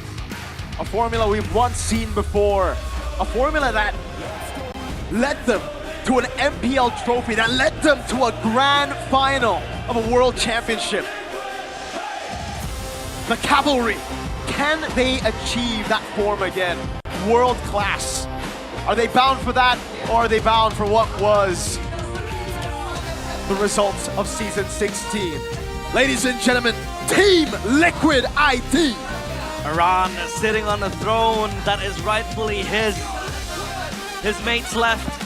It's now just him trying his best to dictate, to control, to advise, to give support to the rookie. We do have Kyo, we do have Kevin. But Aran now will play a huge role in nurturing them. People has been saying that they are very strong in scrim. Yes. So this is like the perfect way to show like this first game against Navi, which is performing very well. This is a perfect match for them to show what they're made of. And for me, personally, it'll be the perfect time for Kevin to show up because the flack he received last season was one too many. It was too much, I think. But they made a meme out of it, so it's all A-okay. But now the coaches with our Marshall Gary will make their way onto the stage. It's Coach Hon Jiao with Face Hugger for TLID, and why not, and Jack Lee. So still the same analyst, or assistant coach, you may say, but different head coaches. Yeah, for both of them. Hon Jiao was an ex-MDL player, ex-coaches too in TLID, MDL. Yeah. And why not? You don't need any introduction for him. M6 winner, by the way. Champion. Yeah, he is a world champion. And speaking of Hon Jiao, yeah, he is the coach that TLID promoted from TLAC or TL Academy. He finished 5th in MDLID Season 12 last season. So obviously we haven't really been able to look at the sample size of how he's going to draft, but we do have a lot of VODs from MDL, but MPL is a different ball game. Coach Why Not still with his happy-go-lucky attitude. And now honors topic voting by Infinix with the young talent. Can TLID make history again? A, yes, the young talents are ready. B, doubtful, lack of experience. And C, not sure yet. A and B, very close, 4% off. What do you think of this miracle? Well, I think it makes sense, right? There's obviously going to be a lot of doubts. The people who say not sure yet, they're just indecisive. just choose, man. You're anonymous. These are anonymous votes. I don't really like C. I'm a hater of the C option every single time. But let's take a look at the keys to victory by Infinix for TLID. Coach Aldo. Maximize the rookies' hero pool because they are like unknown. They don't know the hero pool and everything. And also, Kevin plays without overcommit. This is what I want to see from him. Play, back up your words, man. Back up your mouth, man. Come on, you play. You talk spicy. You need to play spicy too. Yeah, I think the same sentiment goes for Aaron Chiki as well last season. Yeah. But Kevin, even though he was clowned upon, his assassin is actually very, very decent. His Fanny is also, I think, up there when it comes to mechanics. I mean, Albert showcased what a good Fanny was. Yeah. Now the KTVs by Infinix for Navi, Coach Do. And Prioritize Car's strong here to do screening on Aran. It's expected because Aran will Aran will make plays for TLID, and Cars need to stop it. It's either Cars needs to stop it or the team need to be aware of it. And give Afro a hero to counter setups. We've seen yesterday's with his Belleric. Yeah. He's been amazing. His counter setups were very good, and it gives Haruki a hard time. Yeah, completely shutting down the Marcel in the hands of Edok. Yeah. And that Marcel was completely rendered irrelevant. Now the man on your screen, Aran. Will he be more adaptive, his playstyle, or will he be again, dynamic? He's like the main carry, and then he can also play supportive heroes. What do you think? I think Afro is very, very versatile. Oh. He's also a very good Cho. He's a very good Cho player. Yeah. He's also a very good Khalid player. He can play a lot of different style of roamer, and I think that's why I say he's an underrated roamer for sure. Yeah. It feels weird, Mirko, to kind of see the rookies or like the players that last season kind of fall down in the ranking list, but now they're the ones up there. So like Afro, last season, yeah, he was not rated highly, and now he's up there with Navi and the other players. Yeah. It's always that way, man. You know, you start things off. Most of the rookies start MPL that way. You know, you don't go and suddenly win MPL and go to a grand final of M Series. Yeah. That's only Azuke, Fabian, Aaron, Witty type things. You know, for the normal human beings, it's a slow rise. Even for Albert, you know, we're seeing stars who've been built before, who took their time to be built. So, again, you gotta trust the process sometimes. Another good example would be Sans. He didn't just join MPL and start winning. He looked really good, but he had a few seasons where he needs to continue grinding, he needs to level up, and then we saw the true version of Sans. And now the drafting phase, presented by the Digital Gaming Phone, Infinix. The nomination in the building. Yes. Explosive. Amazing. Yeah. But this is a very interesting draft because they banned out Yip. I think they're expecting a Freya and Zuxin trade from TL ID and also Navi. So let's see what will why not ban for the last one. Yeah, the Fanny again respected, right? We talked about it. Kevin on the Fanny is actually very, very scary, such a menace. So now we'll see what they will ban out. I just gotta put this out there. Everybody that I know have rated TL ID at 9th place. Even Age and KB, who I had the pleasure of doing a podcast with, they rated TL ID at 9th.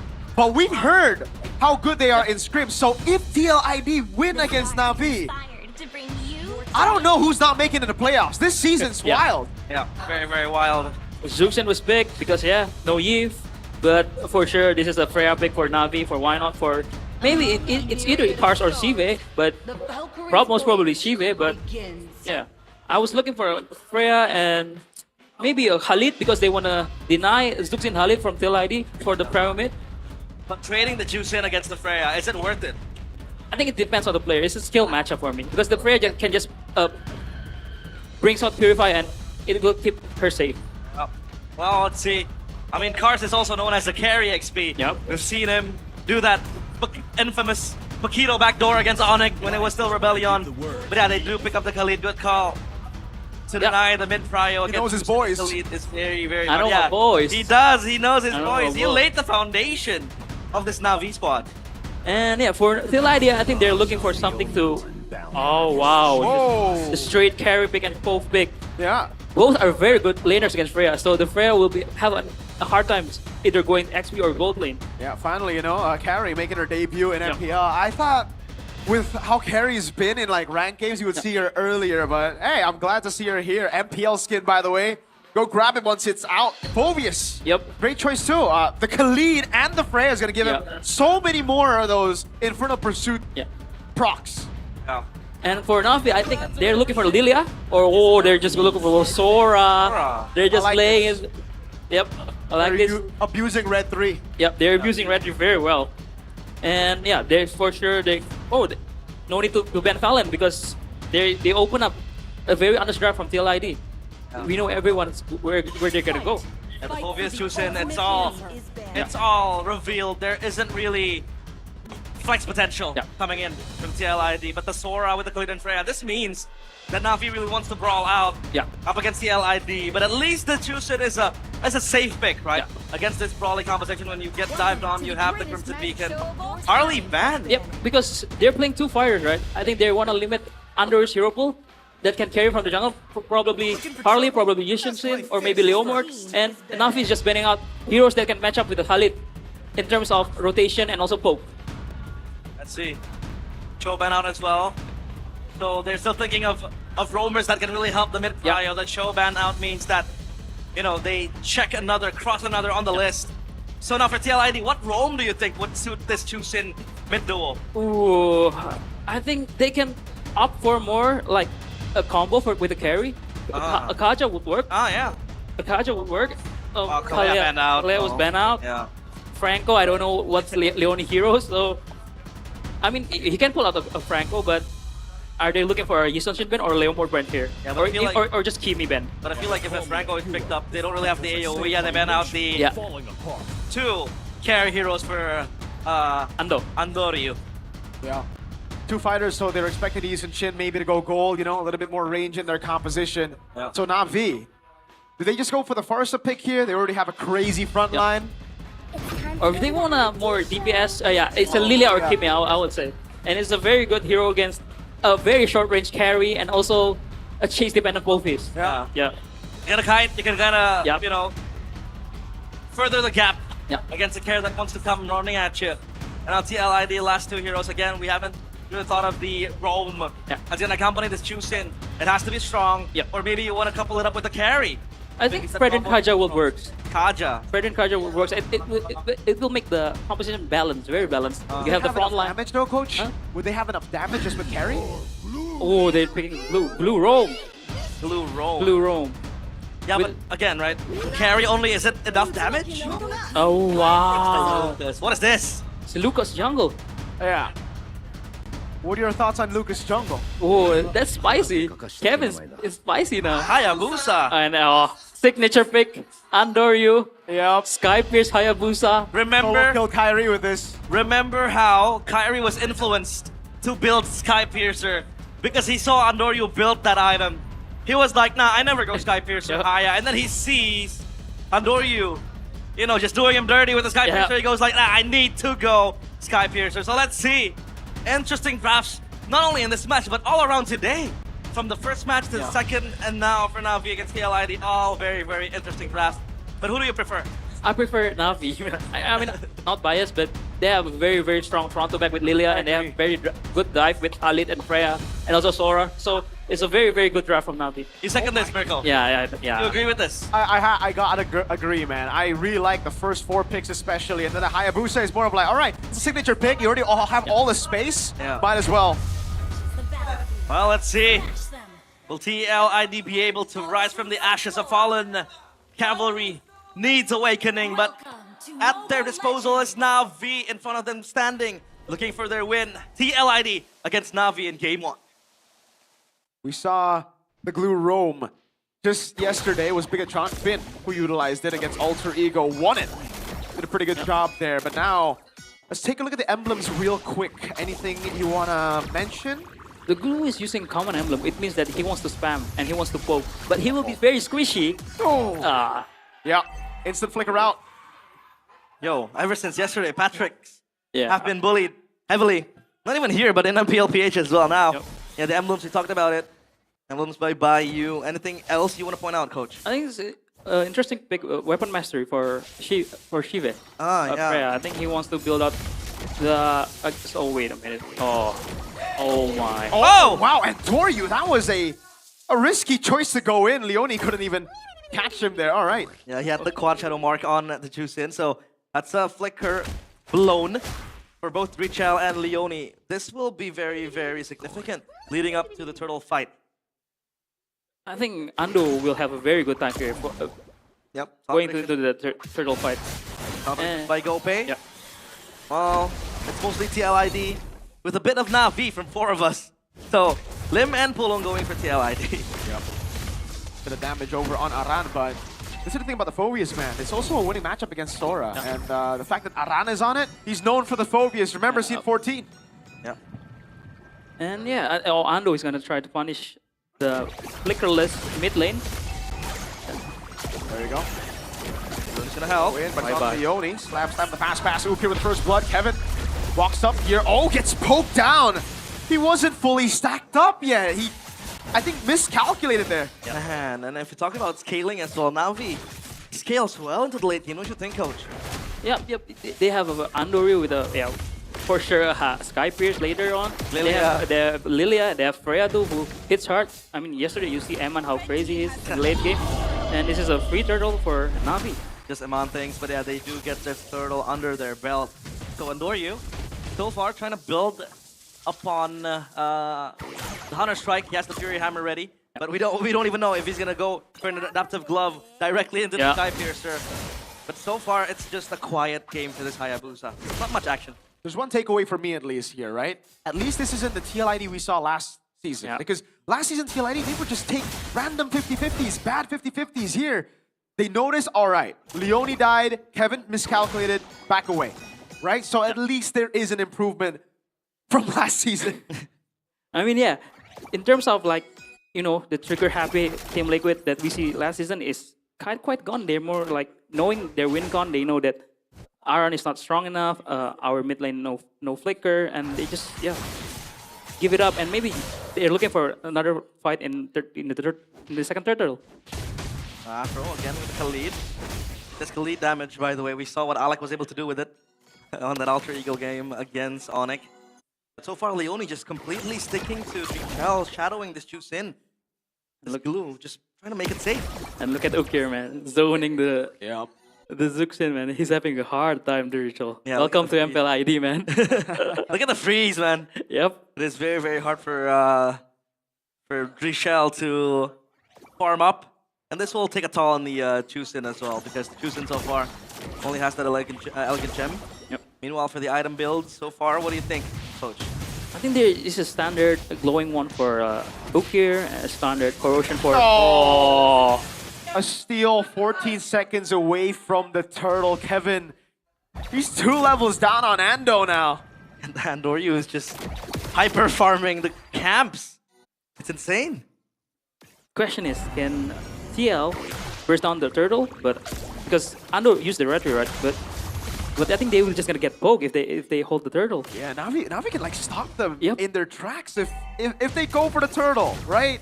Yep. They can just bait Kevin's ultimate, and that's the problem with Lucas. Once you use your ultimate, that's it. You gotta win right as you use the ultimate, because if not, it's gonna be cooked. Yeah. But I think the Sora might be the same as well, right? Oh, there it goes. The white ult. There you go. Oh, Carl! Oh, wow. He's gonna go in on him! 1v1, no problem. Leone's gonna be next. Apro's gonna go in, flicker out. As Ukir flickers in, Black shoes away, and Doryu claims the turtle, and now they look to pincer TLID. As Apro joins in, Ritual, Crimson Beacon, Ukir over the damage, Dark Wave landing. That is Ritual down. Ukir will fall as well. Aran, the save and grace. Yep, at least one traded back on towards Ukir. A very, very good kill. Uh-oh, going in is Sive. Oh, has to flicker out. Wait a second, Shiva wants more, and he wins out the trade. The scary hits like a truck. Hold on a minute. Again, Cars. Okay, respect from Aran, but it might not be over now. Aran jumps into the midst of it. Pursuit goes in. Oh, Dark Wave on 2. Aran's doing it, but it's not enough, and Doryu takes him out. Non-stop fights were brawling here, and Andoryu did not have the shadow kill to finish the kill on towards Aran. That Phoveus is a goner. I mean, I love how Cars initiated the fight, because he knows it's a win-win condition. If he just baited out the Lucas ult, it's a win. It's a My goodness, Kevin's getting schooled. Kevin, back to school you go. And completely outclassed. I adore you. And this glue, I'm starting to think, what is the purpose of this glue then in this composition? The purpose of this glue is just to poke out the Khalid and Lilia, but you cannot outpoke Lilia and Khalid. They have a very strong prio, and I said it before. I mean, I've said it back in the stage. Lilia is the best 1v1 mid lane right now, I think. Better than Zuxin. Yeah, it's still considered a pocket pick though. Yep. Guy Piercer and Doryu. Yes. He's going for it. Under Strike completed first though, so he has extra damage with the, I like to call it the clown shoes. Yep. Now Afro wants to go in. And also cooldowns. Yeah, cooldown. Oh my god, look at Cars. Look at him. Look at the bush he's holding here. This will open up a big fight. Crazy set if he finds it. They just go for the steal, and these little steals on the green camps, man, they're gonna build up. Yeah. It accumulates, right? Even if it is... even the lane, they're giving it over to Andoryu. Yeah, even if it is small and in numbers, but they keep farming it, it accumulates, and look at how fast they clear. So annoying, man. It's Lilia. Yeah. I think it's also a very good game to build an ice queen merchant. Since I'm an ice queen merchant for the Lilia, because the damage is enough, man, for in this composition. And I think it's a free turtle. Whoa. See if we're going in. Not a risk taking this. Kevin will burst him down. A big team fight coming around, but Cars in the back line will be able to actually just neutralize the back line. And Doryu jumping from left to right, shadows all over. Apro with the Radiant Sandstorm defensively. Aran jumping in front of pursuit. Shadow kill cancel. Hold on. A delayed shadow kill as it was cancelled twice. And Doryu still gets the kill on Kevin. But Aran wants blood. And it's Kyo picks up the shutdown. And now the game is wide open. A botched team fight for Na'Vi with Zive diving in. Overzealousness might take over Na'Vi. TLID have a chance now to try to turn things around. An overcommit, I might say, because they have a free turtle. Like, and I don't think Shiva is the one that wanted to initiate the fight in this team comp. You want the Sora to go in front, or you want the Leah to poke the front line first. I think it's just an overcommit, overzealous move. I mean, Mercury said it that if you play a Lucas, you have to go all in with the ultimate. If you don't get a kill, then you're done. I feel like it's the same for Na'Vi as well. You know, with the Sora, if you don't have your ult, you're basically just poking around. And then with Andoryu, no shadow kill means you don't really have prio on kills. And then with Sive, if you don't have the ultimate, then you can't really brawl out on the fights, right? So Na'Vi also have that kind of handicap on this composition. Na'Vi have the movement to just bait out Kevin, though. I really feel like at that point they were overconfident. They felt like they had enough of a lead. Perfect turtle, all the leads in the early game, and Doryu Skypiercer. They thought they would get like 3 kills and bounce. Now let's talk about this carry potential, though, Coach. Yep. How is it going to fare against this composition in the late game? A lot of catch here from Na'Vi. A lot of catch, but if he is allowed to free hit, he will tear down every one of them. But I think the main point of that fight is Shive hasn't finished his War Axe. So there's no enough sustain to initiate first, you know. He's focusing on the Golden Staff, which means he wants more mobility on the Freya. But yeah, you don't want to initiate first as a Freya. Yeah, more attack speed. You're mostly like the cleanup crew, right? Yeah. When the enemy is just half on HP, low on HP, and flying in you go as a Freya. But Kevin, 2 items on his belt. Meanwhile, Andoryu has 3, so there is a jungle gap created in the jungle department now. Lord, will they be the ones to contest this? I mean, take a look at the long lanes. It is so far a bit balanced from both sides. So yeah, side lanes cleared upon by CV down bottom. I think Na'Vi will have the priority because a carry at this stage with no Wind of Nature cannot 1v1 against the Freya. So I think Shiva will have a free long lanes and Na'Vi will try to control the Lord, but it is like a paradox because Na'Vi cannot hold the Lord without the Freya. Yeah. He needs the Freya, but since Ando is building War Axe, maybe he will be the one who tried to hold the Lord. But yeah, Na'Vi is playing very, very safe, very, very disciplined. No unnecessary movement. Yep. Just wait for the Freya, long lane first, and then we go S5 and Turtle and the Lord. Glowing wand for the glue. Oh, wow. Interesting. Hey. What do you think of this, Mirko? I mean, we've been seeing this build. I believe it's Pagu and M7. First I saw it, cursed helmet as well. Together with the glowing wand, you're just looking for the damage when you mount people. Pagu's doing a lot of damage on Dritchel. Aran jumping in. Trying to go for pursuit again. Kevin already with the ultimate. Walks up. Red tree from Endoryu's clean. And now he goes for the tail beast bomb, but Endoryu picks up the Skypiercer. Aran jumping over. The mount down coming down. Ashiba is going to be mounted, and cars will fall to Dritchel, who gets a Skypiercer stack. Ashiba is still mounted. Leone now going to be the target. Quad Shadow on him. A Skypiercer again for Endoryu. Makes it 20.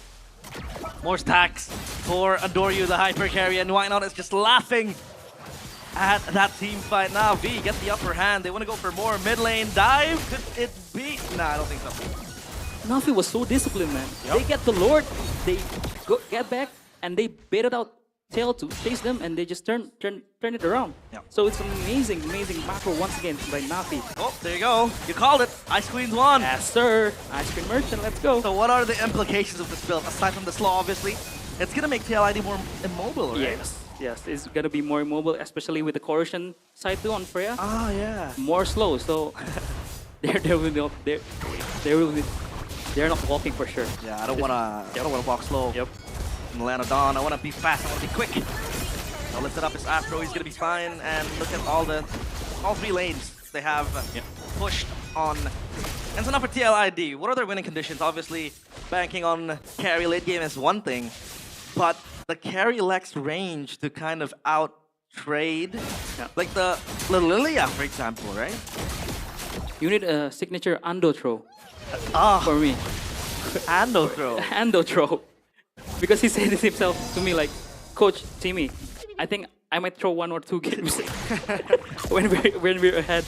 But yeah, but I hope he's not doing it now. Yeah. So yeah, I think because Navi is very complete. They have a very good front to back in Lilia and Halid to poke out, and they also have a very good dives on Haya, Sora, and also the Freya. Yeah, even Retri's that green camp for Andoryu. He's won every Retri battle. He did. Evan hasn't won a single one, and you can look at the real-time victory right here, presented by our official gaming. Oh my goodness! By official gaming phone Infinix, it just shifted. All right, 84% to Navi, quite accurate.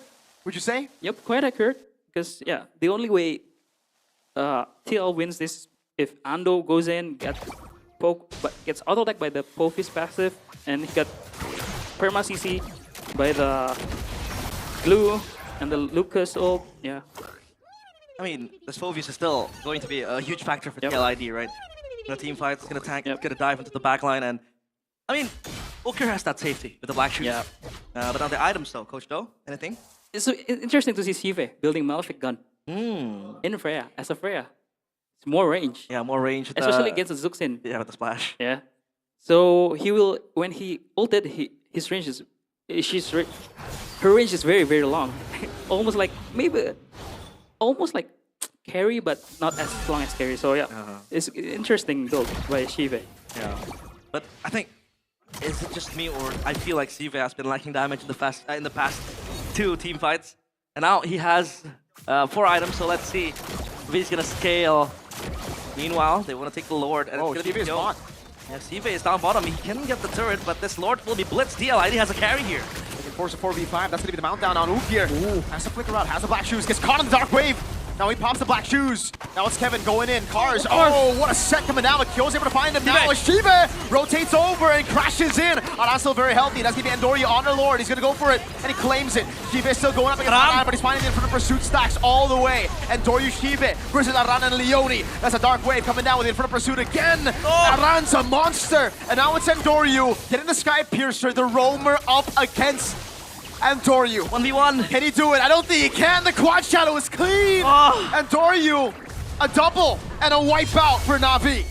A 1v1 for a ninja with kunais and a Sharingan and a Raikiri against a happy-go-lucky slime on Patrick. It's unfair. Leone was screaming. And now he gets down bottom. The turret up top will be smashed by the Lord on that mid lane as well. Broken to pieces. 3 left base gun. turrets? Is it 3? Turrets? It's 3. It has to be 3. One more trident swing. Oh, Andoryu wants more! Andoryu! Oh my goodness! The flare on this kid. Was that almost a throw? Nah, he got it. He's very confident. Alright. At first, at that fight, I thought Ando was very unlucky. Why? Because he shadow killed the Lord. Yeah. Like almost like maybe 5 to 6 flashes to the Lord. I thought that he was unlucky, but damn, his mechanics on high is very clean. Yeah. He doesn't need the shadow kill to kill all of them. Very, very good. I'd say spacing too, right? He was waiting for the cooldowns to kind of tone down a bit and then get the abilities going again, and then he went in for Leone. That 1v1, man, so unfair. Like, we'll talk about SpongeBob and Naruto power scalings, man. Hey, honestly, Patrick should be one of the strongest characters of all time, man. Why? Lore-wise, bro, that guy's unkillable, man. Nah, that's true. That guy's like... That's true. He has a whole rock just smashing onto him and he's still alive. Yeah. Alright, so now, lane prio, all 3. And now the replay by Infinix, our official gaming phone. Yeah, as you can see here, like, look at the shadow kill. It was mostly on the Lord, but Shive hold the line down, and Ando was just waiting for his moment to pounce on the Team Liquid's ID players, man. Yeah, I mean, nobody paid attention to the Lord as well, so Andoryu, it was all his for the taking. Now let's talk about the high ground defense from TLID. I'd say it's not the best. What do you think? Yeah, it's not the best for sure. Zuxin, you cannot high ground defend as a Zuxin. Genius one as well, right? He wants maximum damage, but will the Glue be able to exert that damage, Miracle? Oh man, right now it doesn't look like it's... Well, honestly, we gotta give him credit because that fight was, I think, even a bit too close for Navi to be comfortable. I mean, I agree with you, Mirko. I think we should give props to TLD. They were like 5k, 4k behind, but they still find a way to keep it close.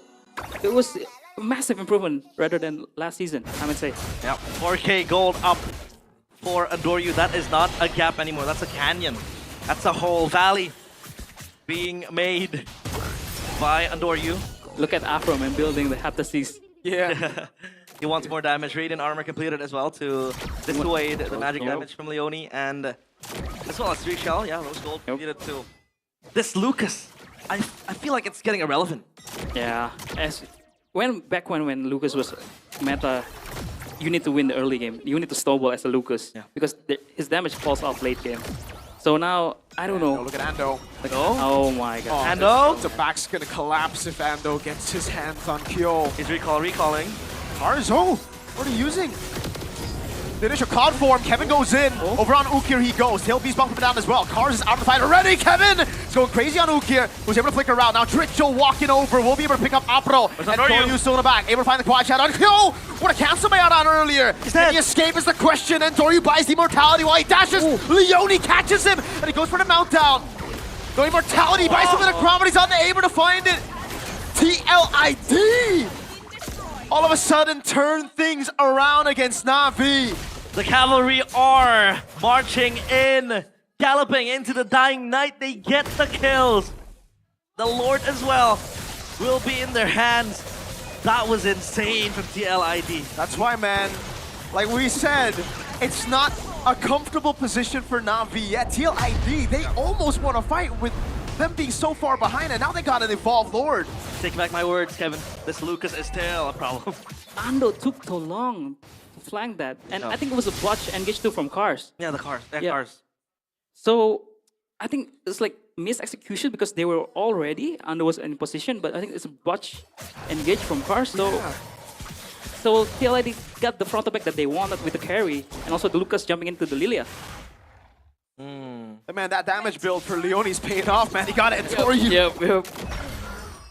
So, this magic damage then, will it be just poke for the glue? Right? You're just gonna poke around with your skill 1 and then you get them quite low. And then when you mount on top of them, that's where you get to burst all the damage. This glue needs to be addressed. Yep. I was expecting an Ice Queen 1 in the glue because Ice Queen 1 with glue is also obnoxious for sure. But yeah. Ukir needs to stop frontlining. I mean, he needs to be very far back because TLIDs know their win condition. They bait out the black shoes and they go on Ukir. Can they end here, Miracle? I don't think so. No. Lilia is a very good. Yeah. High ground defense in Lilia. Or on Lilia, sorry. Good Freya, by the way. Great clear. Yep. Even Freya.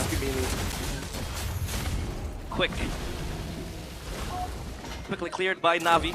And they still have that defense cryo on their pockets. Again, we talked about the Lilia. So now TLID. How do they maximize this situation now? How do they capitalize on a botched team fight from Na'Vi? How will they be able to translate this into a win? I think they need to find, like, Leone is very strong. He's full item, he's also damage build, he pokes hard. I think they need to find, they need to bait out Ukir's black shoes and then go in with Kevin. So they just need to all in and let Kyo free hit at the back. Kyo free hitting. And that fight as well, I mean, sure, Kyo was there, dishing out the damage, but that wasn't really the carry as a centerpiece. That was Leone with Kevin is diving into the turret as well. So now they are the ones invading. And that's a misretry from Andoryu. He's been getting a lot of the wins, and he tried. Man, life's like a wheel, You're sometimes at the top. Oh, no. But the timing, though, it's 20 seconds. It's down for 20. So that's why TLID are sending their players down below, right? They know there's no retreat, there's no take threat. But they can stall this for Na'Vi. And Toryu. Crimson Beacon! And Toryu has to go for the quad shot. He gets picked up by Dritchel. He's dead! The Sky Piercer on him! To win a crown, there's no way he survives this right now. Kyo gets him down. Aran's still in the midst of it all. Still going up against 4 members. Will finally fall, but he's baited out. So many ultimates. No black shoes. Cars as well, down on his ultimate. Shiva buys a... Is that right? He rebuys the corrosion sight. No, okay, that was a win in the... Yeah, it wasn't a win in nature. Or did he? I think he did. Buy a rock. Hold on. Ukir! First it down! Shiva trying to look for a big fight. He just cannot find it. Kyo goes through Abro. Shiva survives. Kevin is about to run out on his ultimate. Dritchel goes over to Crimson Cars again. This time going for damage, but he gets bursted down by Kevin. He's running away now. Kyo able to pick up the Evolved Lord, and Kevin goes through with Dritchel. Picking up a Sky Piercer stack. Shiva 2v1. Rose Gold Meteor built up by Dritchel. The pickup and the throwdown! Trichel gets a double! An Evolved Lord and it's just Endure You. I think the game's done. Now V completely demolished. And now Endure You has to take a look at his base. A broken one. Dead bodies of his teammates. All light down in the land of Dawn. This is the end for Endure You. It's a comeback in the end. The Immortality buy just to delay the inevitable, but the Lord has been swinging at Trident on the Crystal. A comeback win for TLID. And a fumble for Na'Vi. Again, missing out on a potential team fight coming in from TLID. No comfort zone was proven to be the turn around for TLID. They take game 1. TLID played very well. They capitalized on Navi's mistake very well. They know, I mean, this is what Mirko said in the early game, right? TLID is improving, they're different. They know their win con, they're scaling with the Zuxin, with the carry. They don't need to take unnecessary fights from the early game. That's why they leave out all the turtles for Na'Vi to take. And yeah, they just look for timing. It's a very good timing for TLID, and yeah, carries free hitting from back and Zuxin. That's why it's a very prio pick. It's either pick or ban. I mean, I think this is the first Zuxin game in MPL ID, I think, so. Yeah. And it shows that it's a very strong hero. A lot of comebacks happening. Today we had one with Onyx earlier today, and now TLID. Take a look at this, Coach Doe. What do you think of this? This team fight. I mean, this was Na'Vi winning, but TLID had the upper hand. This is the problem of like having two fighters, right? You will get outscaled by, especially a carry that can shred through tanks. So Na'Vi actually is on a timer, but once again, TLID plays very well, but Na'Vi, man, you should have closed the game like way faster, man. Yeah. Disappointment. A disappointed statement from the ex-coach. I think that's what I would say in the stage, you know? We got to see it, Coach, the Ando throw, right? Yeah, like, the Ando by throw. Trichel, no respect. Yep.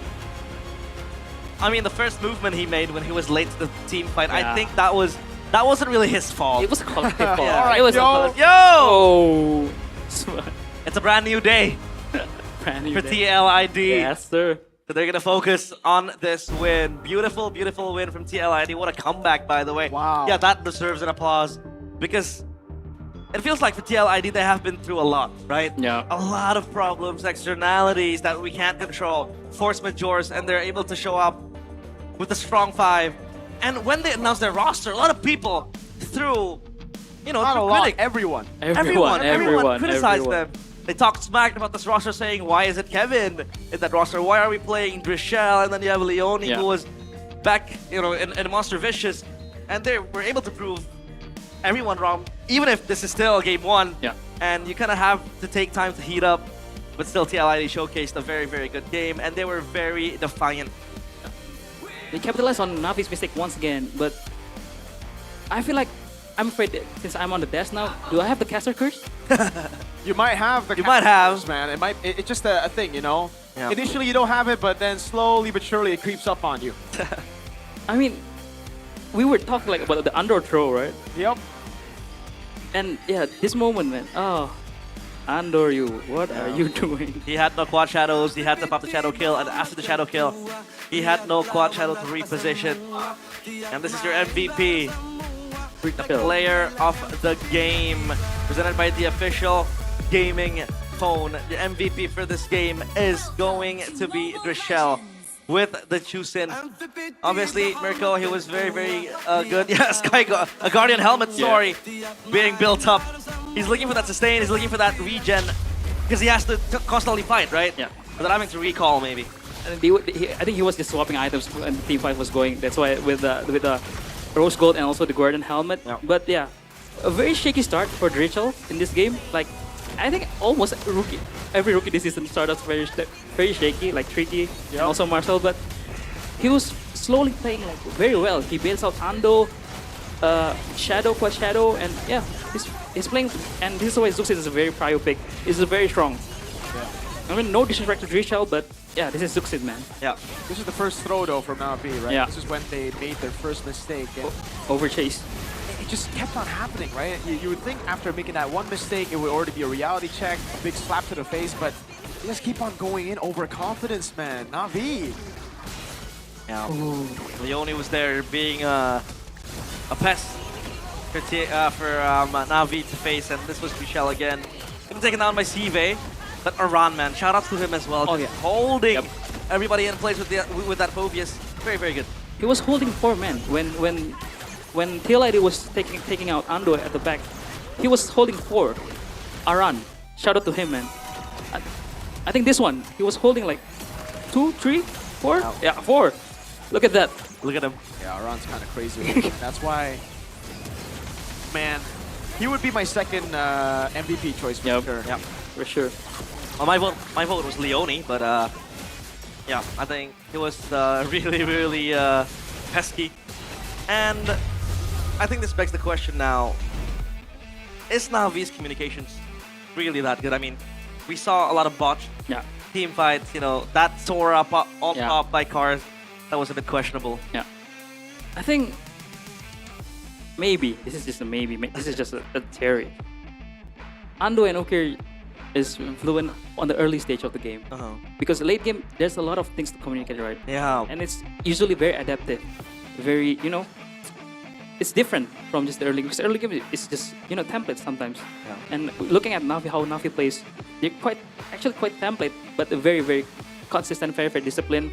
So yeah, I think now we are shown that Na'Vi needs to improve their late game. Yeah. Because yesterday there wasn't late game at all, right? Yeah, they were completely dismantling RRQ. You know, I'm not a man of, you know, patterns, but does this mean that TLID is better than RRQ? No, I'm kidding. Oh, well, they'll get to meet next week, so we'll actually find out if they are better than RRQ. But they've already done better than RRQ against Na'Vi, at least, right? Sure.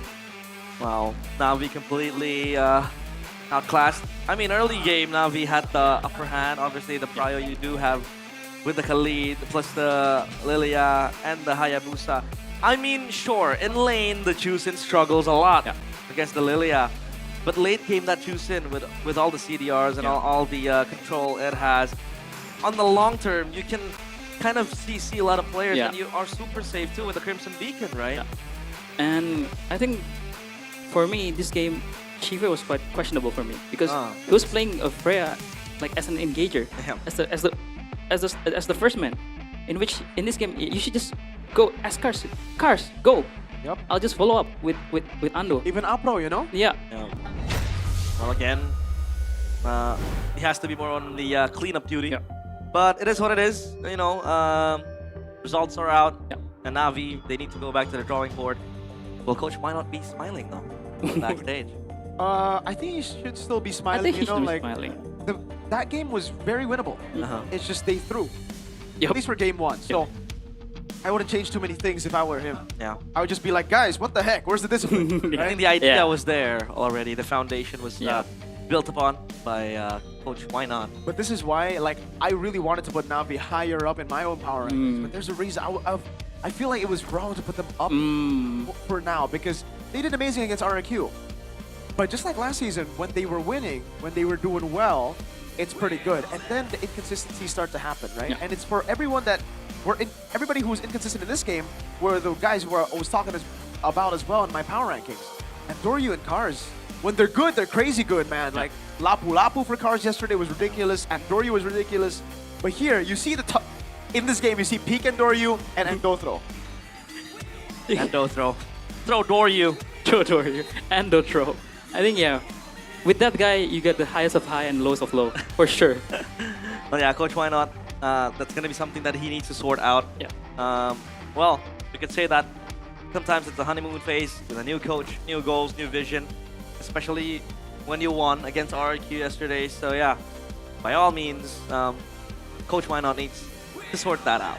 Yeah. But speaking of working everything out, we do have a provider that helps with everything. And it's called By You, a unique provider that's actually real, like Real Madrid, and you can really feel it when gaming. It's very strong. It uses Telkomsel signal, no lag, no drama, full 24-hour internet data. You know, if you're gonna use it to watch MPL ID, MPL PH, or maybe late night when you're gonna watch the EECA play, you know, it's all very handy thanks to By You. And yeah, that's By You for you. Yep. And it's by them. So By You is by them. And you can say it however you want, man. It could be by you, it could be by.you, it could be you. You? It could be anything you want. Just switch over to by you. Yo. Yo, because like the dot kind of becomes I know. I don't see that, but okay. Yep, okay. I might be dyslexic, but yeah. Well, yeah, gaming together gets smoother. Auto savage every match. Let's switch to by you now. And yeah, when I go to providers, sometimes my number, it has problems. It deactivates by itself. Whoa. With Bayou, you have a number that stays active forever.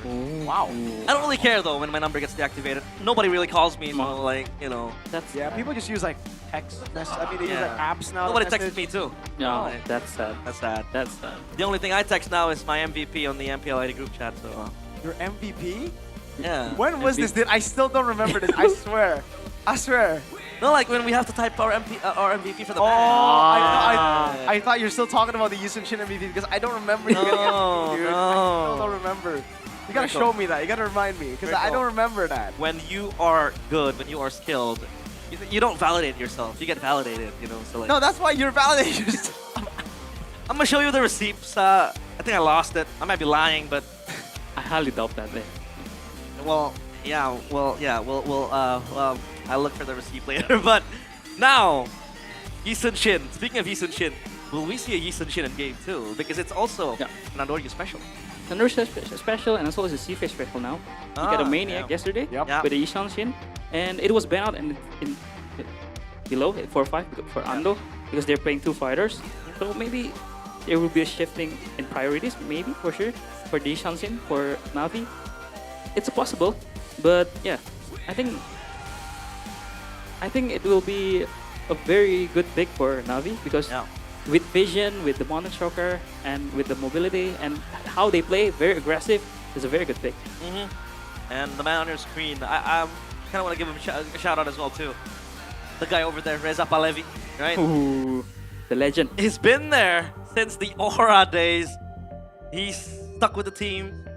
He believed in them, especially back then when he promoted. No, I don't think he was the one who promoted, but he took part in the decision as well, promoting Island Shiki, Fabian, Witty. And by the way, I also forgot TLID lost the S-Scale to RQ. Yes. And now we know why. Wow. Because TLID, I mean, we know them. There's no way they would sell their players if they don't already have someone that can replace him, right? Ritual's doing a good job. Yeah, doing a very great job. But my question is, Mirko, let's see how he functions without a strong meta hero like Captain. Right? I'm gonna give him the real test. The real test. I'm gonna give him the benefit of the doubt. Again, his Juicing performance was excellent. It was very beautiful. Just being a menace on the late game, early game, it was super hard for him. Yeah, super hard. It makes sense because you have a Khalid and a Lilia just going at him. Gotta say, off topic a bit, but man, all the MPL teams really stepped up their drip game, man. Yeah, that's true. Like the liquid jacket's so I sick, do agree. and Navi's jersey. Yeah. Dang, dude. I like it. And then Onyx away jersey as well. Yeah, Onyx got... Honestly, Onyx is the only one where I feel like last season's better. Yeah. I agree. Oh, Bigatron. I think this season's better than last season. I like last season. Oh. Yeah, prefer that. I think Geek Fam upgraded. All three are good. They're always good. They're always good. Alter Ego is always Alter good. Ego is basically a clothing store now. Yeah, they're like street wear. Yeah. Yeah, if they're gonna disband their divisions, I think they're just gonna shift to a streetwear type of company. But also the drip you wore before you suited up, that was also a Bigatron merch. But that wasn't like, the season yet. That was season 12, bro. Season 12, when they almost. Yeah, with him. Me. Top 3. Top 3. Yeah, when they almost made it. With Shive. With Shive, yeah. Too. My boy. I remember that. Your goat? My goat. XBTR, man. Well, I mean, the goat needs to learn how to play Freya. Oh. We got Mr. Wijaya, by the way. We have a care package. Yeah, care package. As usual, man, Mr. Wijaya. W. He's always giving out freebies to us, whether it be food, whether it be anything else, supplements. He's always there supporting not only his son, but also us, the casters, and the whole MPL ID. W-Dad. W-Dad. So now, random map draw as we will enter the drafting phase presented by our gaming smartphone Infinix. Expanding Rivers. Expanding River. What are the potentials that we could see in Expanding Rivers. Khalid, Hilda for sure, more Yeah. mobility. But with Expanding Rivers, the more non-mobile hero also help. Gets a lot of help. And yeah, this is Na'Vi choosing the first pick. They have the priority pick in the second game because they're away side. So they're opting for the first pick. They still ban the same. Kani, the Baxia, and Liquid also banning the same. The Leomort, the Gwyn. Yeah, same bans. So what I'm trying to say is that in Expanding Rivers, it could be less punishing if you're gonna pick immobile heroes, right? Especially during objective fights. Yeah. Oh, they're banning the Pove. I like it. They banned the Phoveus. The respect ban. Yeah, that was Iran completely going ham on the Phoveus. So respect is warranted by Na'Vi. It's gonna be another Zuxin Freya trade. In this game. Oh wait. Yeah, go on. Yeah, it's gonna be a Zuxin Freya trade again for sure for Liquid and Na'Vi. And yeah, with Yif still open, do you want to pick the Freya again? But look at that last game. I mean, Na'Vi now are on blue side, so that first pick, that first prio, still the same ban. So yeah, do you trade the Juicin with the Freya? Do you let go of the Freya to Kyo? The problem with Kyo is that I am quite, I'd say, skeptic of his hero pool, you know? When he played, it was only the Moskov, the carry, the Claude, Grangers. Will it be able, right, to step up to the Freya and play the Freya? They take the Freya. They take the Freya because I think I know why not thinking, because the Yif is still open. But the problem is here if they pick the Zuxin and the Khalid here, it's a very, very strong prio mid, right? Yeah. So Zuxin is gonna be picked for sure, but do they wanna deny the Khalid? Oh, they just go for the Fredrin. Juicin and Fredrin. Yeah. Talk to me about this Fredrin pick, right? What does it achieve, really? I think this Fredrin pick will give CL more mid prio, especially because it's a very strong combo with CC combo with Zuxin. Yeah. The chain CC will be amazing, and it also stopped the Khalid pick from Na'Vi from going, because if Na'Vi pick up the Khalid here, it's gonna be a pretty bad pick, because there's Freya, there's the Fredrin, there's the Zuxin, and there's the Yif and the Sora. Once again, they didn't change the formula. They still stick to the Freya and the Sora. Like you called, the Yif, the Sora, all the same. Now Still the carry. they go with the carry again. Against 2 fighter, you just need time, man. As a carry, you just need time. Yeah. Thing is though, this is already a bit different, right? Now the Yif can zone you away. So if you get zoned, Freya and Sora, also the combo, the damage output, it just feels much better for Na'Vi now. Yeah. But as Na'Vi, do you want to ban out Arlet? Because it's a very good Arlet game, no? Yeah. And especially Aaron's Arlet. Cars with Arlet. Yeah. Oh, it's Matilda ban. Wow. Matilda. Interesting. Interesting. Very. They probably know something. Yeah. It's just crazy that, you know, they let go of the Juicin again. Yeah. But the answer is the Eve. So, okay. Harley ban. Oh, for sure. It's another Yisanshin ban for sure, I think. Yeah. So if the Yisanshin is banned, then if Na'Vi has the potential to pick it up, will it go gold or will it go XP? Because then if it goes gold, then Freya needs to be flexed somewhere else. I think for sure is if they pick the Yisanshin, it will go. It will be in the golden because they have already the Sora and Freya. So Cars Freya then. Oh wait, Sora, Sora Cars, there. and then Freya, Steve again. Yeah. Oh, but they leave it open. Yeah. Because they have the Fredrin now. A more man. tanky, and then Matilda ban, interesting. Was banned for Na'Vi. Potential XP heroes. You want to deny strong Iran picks? Yeah. As usual, he was the man holding the line for Liquid in the previous game. Or you just want to deny the glue because the glue was kind of annoying the mid game to the late game, and there's no Khalid anymore to poke out the glue in the early game. Arlet ban. Yeah, the Arlet is banned, but the Arlet is just much scarier with the Fredrin, with the Zuxin. It's just much scarier. 2 respect bans to Aran. Aran, what are you gonna pick up here against a Sora, against a Freya? So yeah, with the Arlet ban, you can always if Arlet's gonna fall to the hands of Aran, then you can always reset the passive. You can go with the vengeance in and out. I mean, if you want a skill matchup, Lapu is still there. Lapu for Aran. Lapu is open, right? Yeah. Against the Sora, right? Yeah, it's a skill matchup, and it can target the Yif at the back lines, So okay, won't have a good time. Oh, they're just going for the chip. Oh, whoa. Wow. What is this, Mirko? Is it a Masha XP? Do they want to go for something crazy like that against fighters? I mean, the Yeem's not gonna have a good time. yeah, That's for the sure Eve- if it's a Masha. I think they just want to brawl it out with because Zuxin chip is maybe it doesn't look strong, but it's a very strong mid lane because Yeah. chip's early damage is quite scary. But do they want a glue here from Navi as a roamer? Because I think it's a very good glue game Yeah. with the Yves too. Yeah. Against the Fredrin. Against the Fredrin, and what do you want to go here as a jungler for Ando? Well, I mean, YSS is again still available. Why is it still available? But against a chip, a Yeah, Fredrin, he's dead. and a Zuxin, it's a hard game for sure. But it's playable, but it's hard. And he goes There you for go. the Eason Chin. Yeah, glue Eason Chin. Good call. Wow. And I think as Aran, I think Lapu is a very good here. Yeah. To zone out the Yishan Shin, to zone out the Yves. He can get also a very good. But the question is, if they pick up the chip, is TLID's composition team fight ready? I think so. Yeah. Fredrin and Jusin are very team fight ready. They just need damage and XP. Yeah.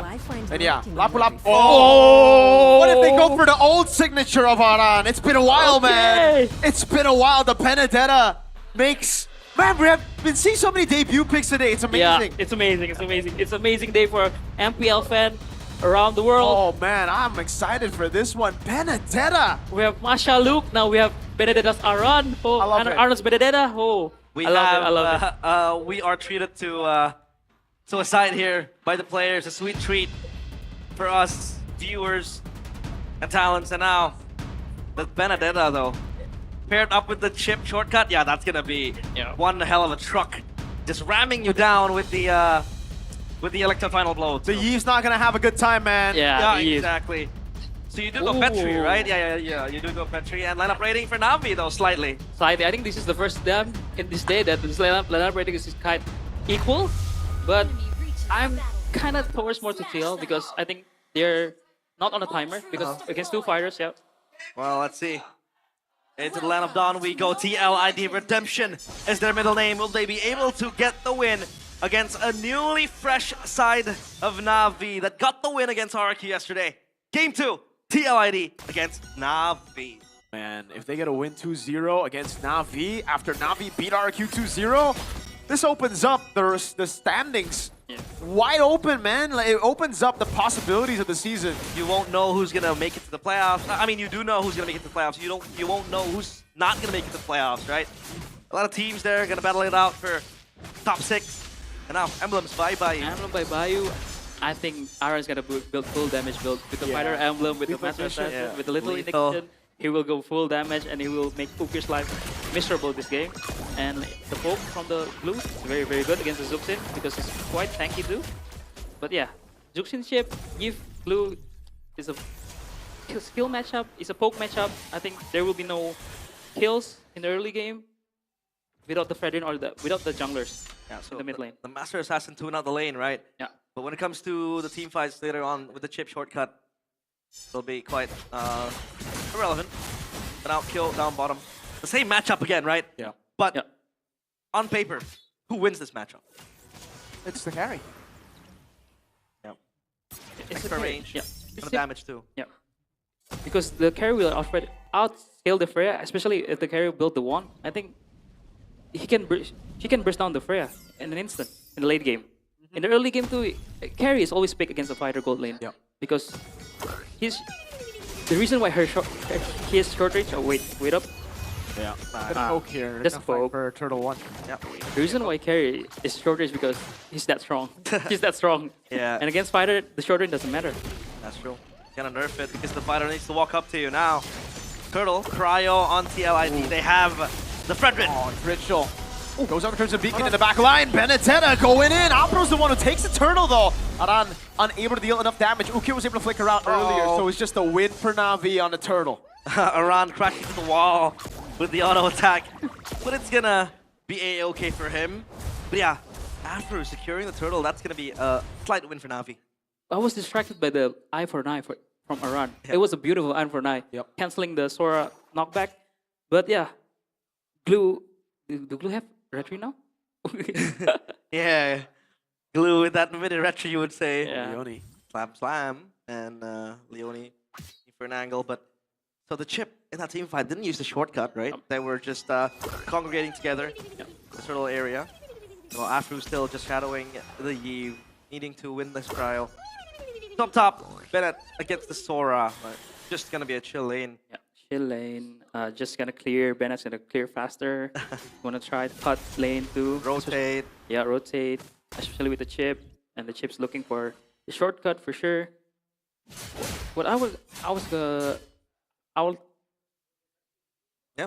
You have anything to say, sir? I mean, for chip players, it's the first shortcut that kind of dictates the game. Yeah.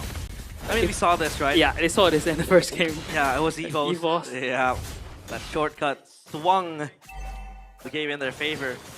To kill now, again, like you said, Prio on bottom, getting the gold crab as well will be the icing on top. Andoryu though, the Isunshin, you said it.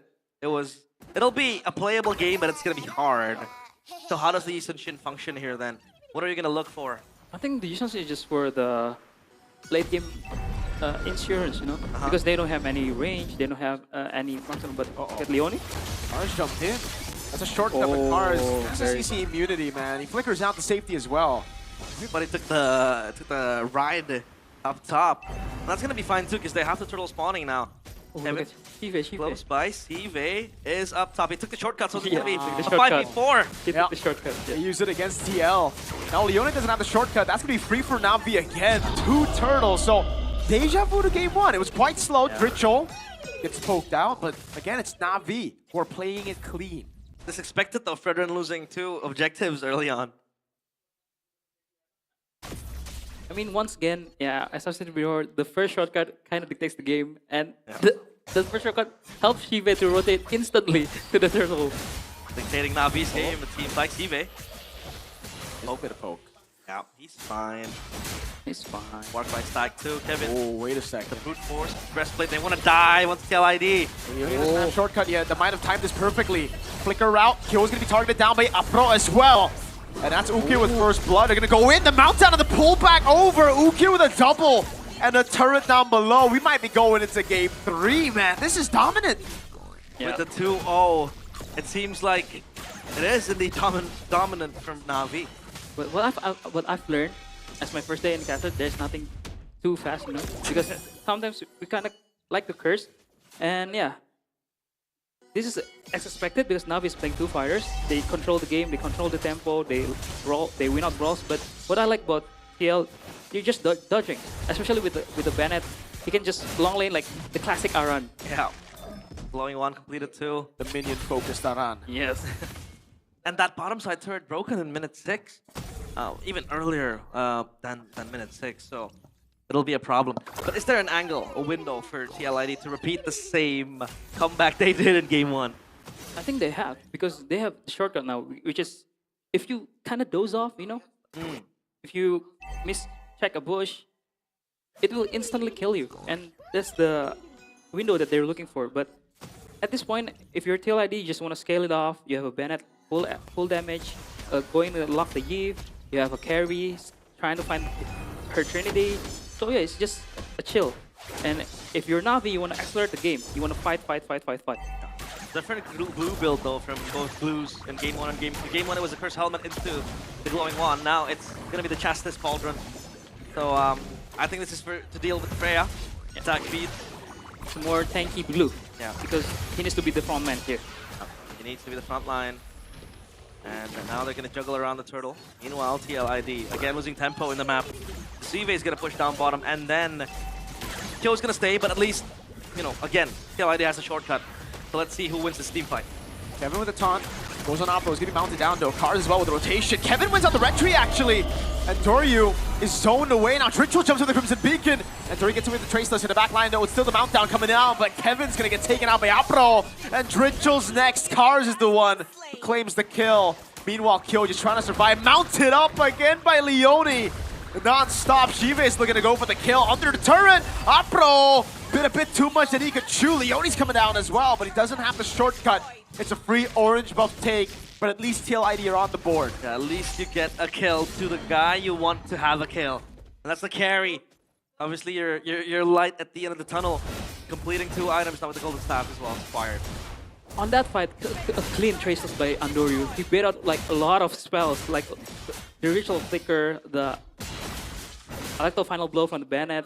He played very well. And yeah, Ukir, another Ice Queen 1 merchant. Second item, Ice Queen 1. Wow. Oh, with It the was Eve big. as well. You're gonna spam a lot of spells, right? Yeah. With the Void Blast, so it does work wonders. Same goes with the Lilia. With the balls you have. And now this begs the question, right? TLID, how do they win this out? Are they gonna wait for again another Navi blunder? Because you can't keep relying on blunders. Yeah, they need more time for sure. They need carries Trinity and also Aran's third item, I might say. Tower defense. Yeah, Aran's just gonna try to clear the wave. He goes for the final blow, and Afro's left all alone. The Petrify as well from Aran. The catch one. Failed attempt to take the turret, and actually it's TLID who are getting the better trade up top. Yeah, they're getting cross-map trades, Miracle. And it feels like, sure, you get the kill on towards the glue twice, and that's a glue, right? So it's not as bad compared to like killing, let's say, a Yi Sun Shin or a Yi. But the kills accumulate. Yep. And that gives the gold, especially now to both carries, Trishelle and Kyo. So yeah, that's gonna be a snowball effect being built upon by TLID. A kill is a kill, man. And especially if Team Liquid, any kill works. But I feel like Navi want to try to accelerate the tempo by, poking out the Lord. Because in the long lanes, they have an answer for the Freya. Because the Bennett will just clear, but the Bennett will lose on poke against the Freya. But he will get the tempo for sure. Yeah. Look at the slower dance now. Leonie needs to prepare the shortcut. Mountain Shocker popped, and Kevin is alone in the pit. Mars. 2-man knocked up, gonna go for it, brings him back under. That's RWM coming down as well. The retry, great for Cars. He's the one that takes it away now. Oh no, Kyo's mounted on. Cars goes to the skies, the final blow defensively, and Doryu with the double goes in again. It's Aran with the Petrify on Doryu, but Ukir saves him by putting the Void Blast down and securing a killing spree. That was Stritchel next to the chopping block. Shive walks up, takes the kill. A Lord and 4 members for Na'Vi. Almost certain a game 3 might be on the cards, but this carry is having a hard time with the glue completely mounting on top of him. Afro has been playing very well. He wanted the carry twice, I think. And yeah, as a Na'Vi, once again, you want to accelerate the game, which is a very good game state for Na'Vi. And that's why it makes you surprised. Why was TLID trying to fight that? Because they need more items. They need Trinity on the carry very much. Yeah. And even a fleeting time for items from Leone. He only built up the components, Silence Robe with the Dreadnought armor, and that's it. So I never like a fleeting time chip when they're behind. Yeah, I mean, like, where's the Athenas? Where's the yeah, you need more thing? tanky. Yeah. Because you won't be fighting any kills when you're behind. And now the items though, Coach Do. Yeah. And Kevin is just building the, the cooldown build with the Brute Force and Oracle. That's why he's very squishy. As we can see from the last Lord fight, he was bursted before even the retro contest, retro battle. Yeah. Steel leg plates. Also completed, rather bought by him. So many chastise A pulls. lot of chastise. So many, man. Is it chastise or chastise? I call it chastise. I think it's chastise. Chastise is way more cool. RWM. Look at the zoning of the Eve! This was what was lacking from Na'Vi, right? Lilia, great damage to the fighters, but against the carry, this Eve is dropping bombs. Yeah, it's almost like a Farsa too with the RWM. You can kind of poke around from afar. And the scary. How will it go online, Coach Do? I think he needs more items. I mean, yeah, the Trinity is done, but I think he needs more items because the Eves, I mean, this is why I kind of like the Navi's draft because they pick out the Eve and they kind of answer out the carry and also the Zuxin in this one pick. And Ukir is playing very well. So I think for Q, he needs the timing when the shortcut was up and the shortcut, and he just needs to, like, goes in last one. Yeah. As the finishing crew, Yeah, he needs to go as the last guy. Just clean up house. Steve, again, the same buy. Malefic gun. Extra range. With a carry. That splash damage will bite the Valkyrie's descent. So now for TLID, it's all about impending doom. They're just waiting for a certain death. But their defense this time around, still the same, not the best. And this Benedetta hasn't been able to really achieve things. Here we go, Lord. The Beacon Car's gonna go to the back line. The shortcut already placed down by Leone though. He's gonna get taken out by Shibe. But now everybody rotates over, takes the teleport. Yo, Kyo's again. still doing a lot of damage, but he gets mounted on a mounted shocker with Andoryu. Takes him out. No Kyo, no Leone. 2 members down and Lord is free for Na'Vi. Why is Kyo there? He was pinched by 2 cores of the Na'Vi side. That was a glue shore, a roamer, but then you had like a Freya behind. And then Sun Shin. Yeah, this is getting problematic for TLID. Final blow. Oh, again. Just to clear the wave, but there's another wave coming in with a Lord in mid lane.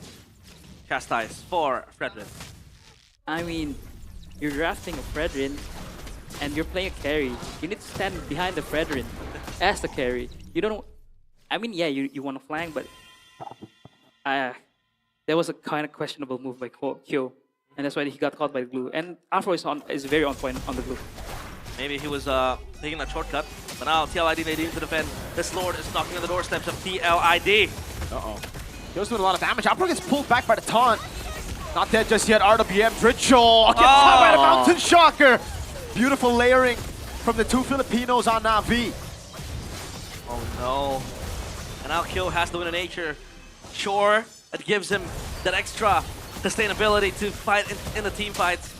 But again, look at how Na'Vi are really rampaging onto the base.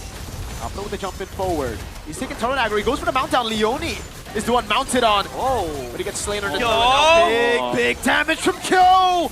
This is where it all crumbles down. Whoa! Andoryu dash forward! No way it happened again! The fadeaway kill! Kyo has shut down the Yi Sun Shin and Ukir as well. Big bounties, deja vu to game 1. Like they say, history repeats itself. No way. And the same iteration of moment happens. Andoryu. It was with the Hayabusa previous game, and now with the Yi Sun Shin. That was a wrong traceless. No way. And Kyo devours them with the late game carry. He's gonna have a feast. I think Ando doesn't check that Kyo has a win of nature for sure, because you wouldn't face us like that if you know if the carry has a win of nature, man. Oh my goodness. Oh. See, the high highs and the low lows, man. Like, what? I can't believe that just happened again. Like, I wonder what Waina has to say after that. He's just like, guys, this just happened to you. It's like a graphical chart. And this time I think Andoryu is on low cortisol. That's super high cortisol. Yeah, that's true. That's super high cortisol. Oh my, Kyo. This is what you want, right? You're feeding your carries the kills. I mean, sure, he is maxed out on item slots. But again, the gold will really help TLID. But I think that's, again, behind a blunder, right? So if Na'Vi can minimize that, I think they'll still be fine. They'll still be fine, but once The again, scaling, dude. the scaling. Yeah. Now Aran is already almost full item now in the long lane. He will have a great time, but yeah. It was 11k gold lead before that blunder. It was 7k shifting in golds. Like, that's a lot of gold, man. 3.8 now. 3.8 now? Yeah, Bennett will have prior on the long lanes. Again, you have the shortcut. Look at Leone. They're rushing on down the Lord. Is Leone looking for something? He takes the wide walk. They know he's there. Yep. Yeah, Leone will flicker out. This Lord, it's still juggled upon. And Aran will take that bottom side turret, but will now be in response to this. Kevin has to be careful. They can go for the shortcut. Shortcut placed down by Leone. RWM, oh my god, it's off. Up on the back line he goes. Kyo's gonna go for the burst down on towards the Lord. Kevin finds it. 17 minutes in, they find it, and Car's going to find Leone, but look at the rest of the team right now with Dritchel jumping in. It's gonna be Shibe with the Valkyries descent defensively, and all of a sudden it is TLID who are knocking on Navi's turrets. Oh my god, Na'Vi The gold lead's gone! It's gone. It's gone. I mean, sure, 800 gold lead, but it is irrelevant. TLID is going to swing it to their favor. Oh my god. And Kevin is beefy. And the Lord, they're able to acquire as well. This is going to be very, very sketchy for Na'Vi. I mean, this is the challenge, right? Of playing 2 fighters with a Yi Sun Shin. You need to clean execution, you need to win fast, you need to win early. I mean, they did it all. They just kind of throw. But against a more scaling team, more scaling lineup on the carry, on the Zuxin, on the Bennett, they're out of time, man. They're out of time. Yeah. Now, try lane push being maintained. Again, the Bennett just being a problem as well. I mean, it was quite irrelevant, like we said. Well, I haven't really been able to see the Bennett, and now it is wreaking havoc up against Navi. Will they be able to defend? I think they will be able to. The Void Blast is eating up a lot of damage, and TLID will concede this Lord. They'll let it go, and they'll go for round 5, round 6. It's been a lot of throws now. It's been a lot of team fights. My lord. 14-7, and TLID are the ones winning in gold right now. Yeah. Who would have thought? Again, Aldo, what was it? 11K? 11K. It was 11K when Navi was going on the high ground. My God, Coach, why not?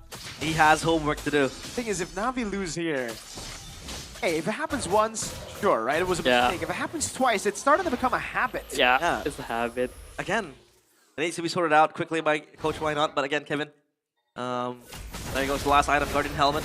He needs to be able to tank the poke, right? Yeah. From Navi, so that's why he goes for that item again. Like you said, the carry needs to be protected, needs to be peeled. The carry won't have the range to really hit down Navi. Yeah. So it's either Navi engaging to them and then again botching a team fight, or TLID just trying to play ping pong and then front to back. I think this is a very good game state for TLID because, I mean, for Navi, you have your long lane will be good because you have the inhibitor down below. But once again, it's a chip, it's a Bennett. Sometimes you just have to stay there in the long lanes, and the chip will transport you. As for Navi, their win con is to take down the chip while the Bennett is doing the long lane. Pushing Lantern for the last item, extra damage, projectiles galore. But for Drixel, it's the Clock of Destiny. So a bit tanky, right? In terms of the HP department, but now the Lord gonna be rushed upon by TLID. They have the carry. Yep. And they're hitting it. They have the way to burst with the carry, and they have the side lane control with the Benedetta, and then they can group up together with the chip too. So it's Wynot's looking pretty high cortisol. This is the first time in MPL ID. Yeah. So he's gonna juggle it around, and Leone is waiting for his time to take the Y-Walk. But the bottom side turret, though, it's gonna be a slow push coming down. Bennett's gonna catch the wave, and Andoryu, all he needs to do is just wait for possibly a steal to happen. Kevin knows that there is that possibility. Leone takes it. TP. He's gonna look for an angle. You don't know which bush. They check it. Yeah, and he's not there. Leone has found a great spot. Uh-oh. He's found a crazy spot. Alright. Clearing out the mid. Yeah. Just getting dicey for both teams. I mean, for Navi. This could be the winning Lord right here. Evolve. That's true. They check. They check together. Leone flickers out. Good flick. Okay. He's checked. Wow. High level game sense from Navi there. Completely suspicious knowing the chip hasn't shown himself in the lane. And LTLID, their options either to wait for Navi to engage or brute force their way into the Lord. Goes bursting it down. Leone's gonna be targeted down, pops in a shortcut in time, gets mounted on as well. Retry battle, Dory walks up, it's going to be Kevin who wins on the Retry cars! Jumps in forward, but Kevin's just so tanky. Everybody jumps in the back line, but again, it's gonna be Kyo to wipe them down. Cars, very, very low. Aran still has the Rose Gold and Immortality. Shive walks up forward. The ultimate, he has it with a nature, but he's getting the damage coming in from Ook here is tearing him apart. Lord Evolve in the mid lane. Kevin goes in for the big bomb. Now he's gonna get taken out. Evolve Lord of the mid lane. 4 members down. 3 members up for Navi. It's just a veteran having to hold his space together. His teammate's gone. Can he hold this?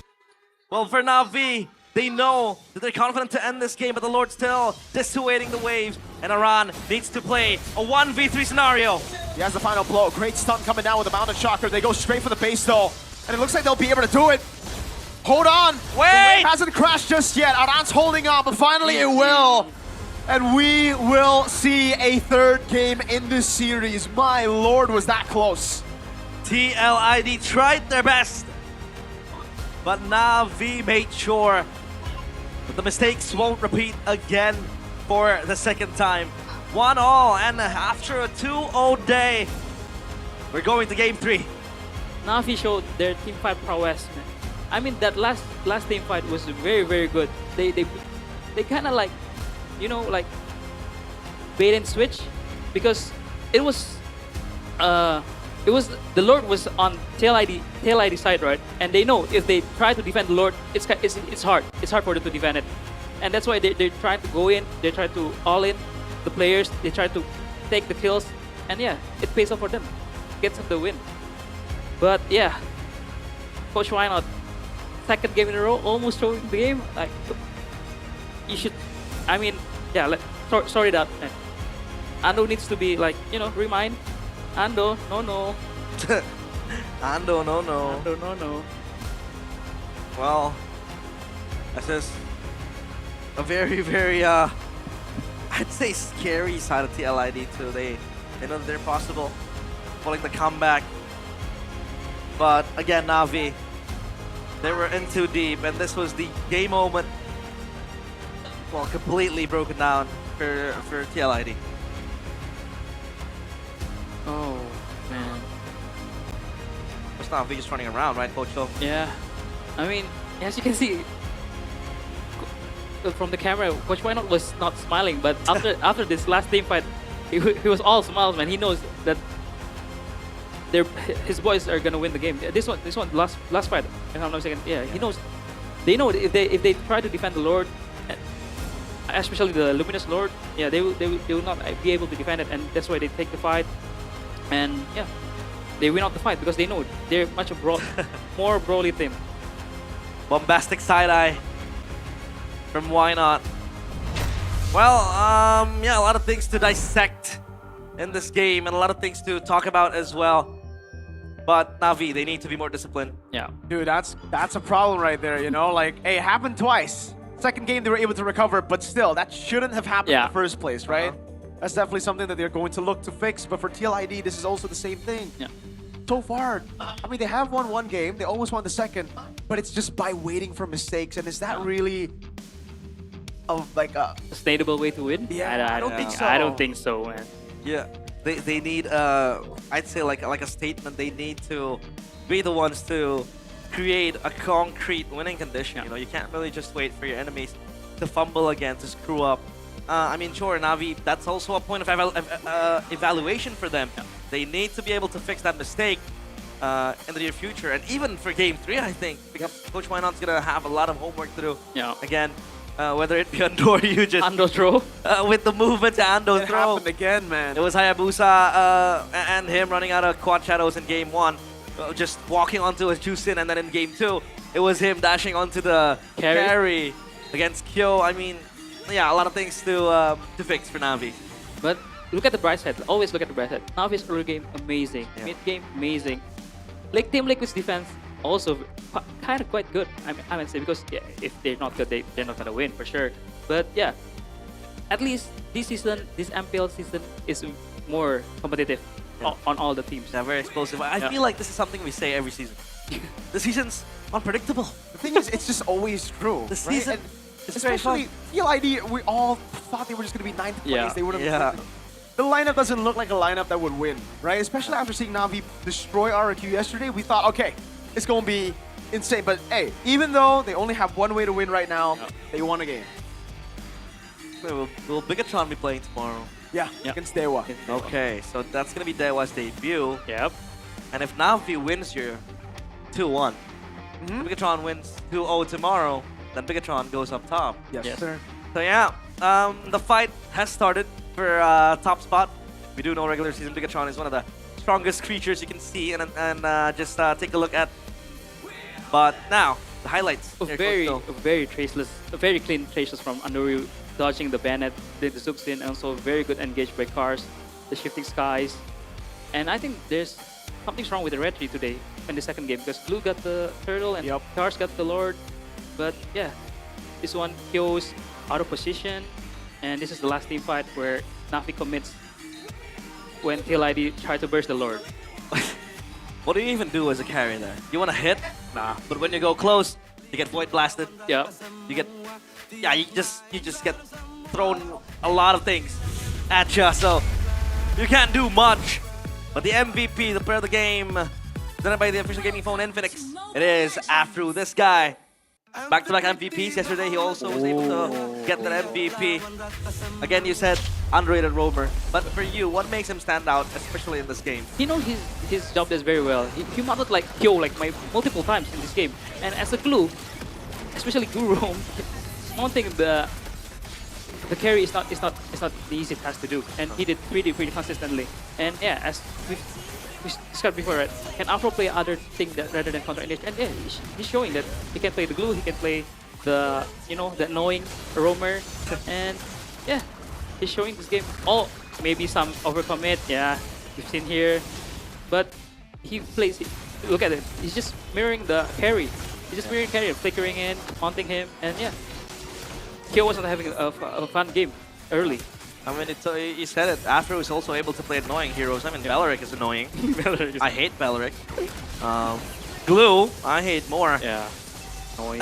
Is it not necessary to pick up a counter to the glue if the glue is going to go wrong?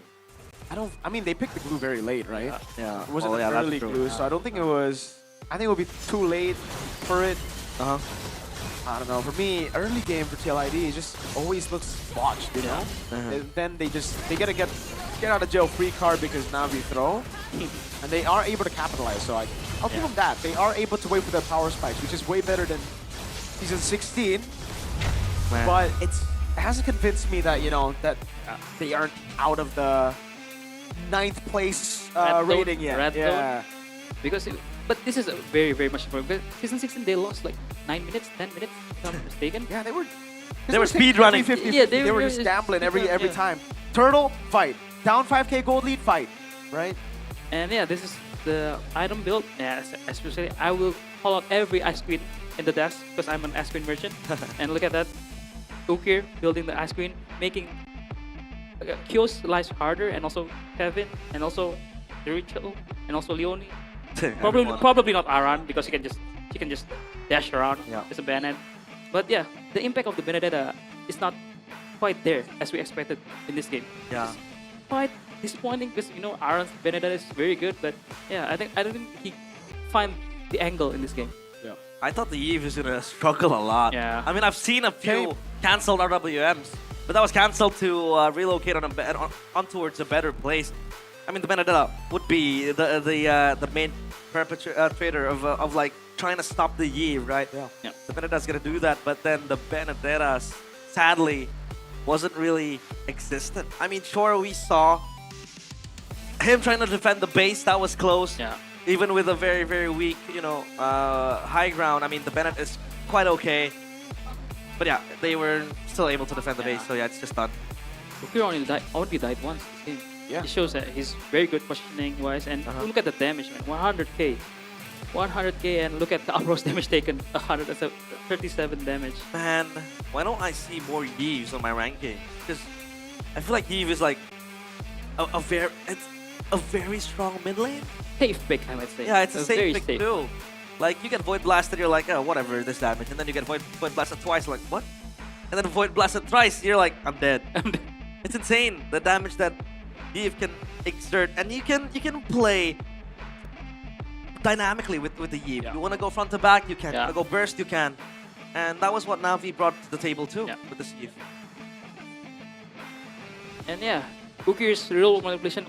I think there's only just one botch, RWM, that game. The Lord fight, Yeah. Other than that, it's been perfect. It's always been either Kyo or Rachel just baiting out the flickers, the ults. And yeah, it's a very good Eve game, and yeah, you should pick more use in the rank game. Yeah. And the way they played against the chip was just beautiful. Every time they sense the teleport, all right, let's 5-stack, check every single bush, right? They just rotated around their jungle towards that bush to check together. And Leonie knew, it was like, dude, I can't go in. I gotta flicker out. And once he had no flicker, it just became so easy. And he got bursted down. Yes, he put the shortcut down, but that's a 4v5. Yeah. They got wall hacks over there. Good game sense because they sense that the chip is Really not good going in the game map. And yeah, it sucks being Leonie. He has a very good position, but no flanks being acquired. So now we're gonna throw it to Alyssa, our side reporter, to get a good look of the MPL ID arena. Alyssa, take it away. Thank Oke, caster kembali bersama Alisa di sini dan tentunya Alisa gak mau cantik sendirian karena di sini sudah ditemani oleh Liquid Angels. Halo. Kita kenalan dulu dong, namanya siapa aja nih di sini? Silahkan nih. Dari yang paling kanan mungkin. Halo, aku Laura. Hai, aku Gaby. Hai Gaby. Selanjutnya dari siapa nih? Halo semuanya, nama aku Saibil. Saibil dan juga last but not least, ada siapa? Halo semuanya, aku Audrey. Yeay, sudah bersama Alisa di sini ada keempat Liquid Angels. Gimana hari ini perasaannya melihat tim kesayangan kalian bertanding berlaga satu sama nih sayangnya nih? Gimana nih? Gaby coba nih. Senang banget sih, semangat soalnya udah lumayan lama banget juga kan nggak nonton ke MPL secara langsung.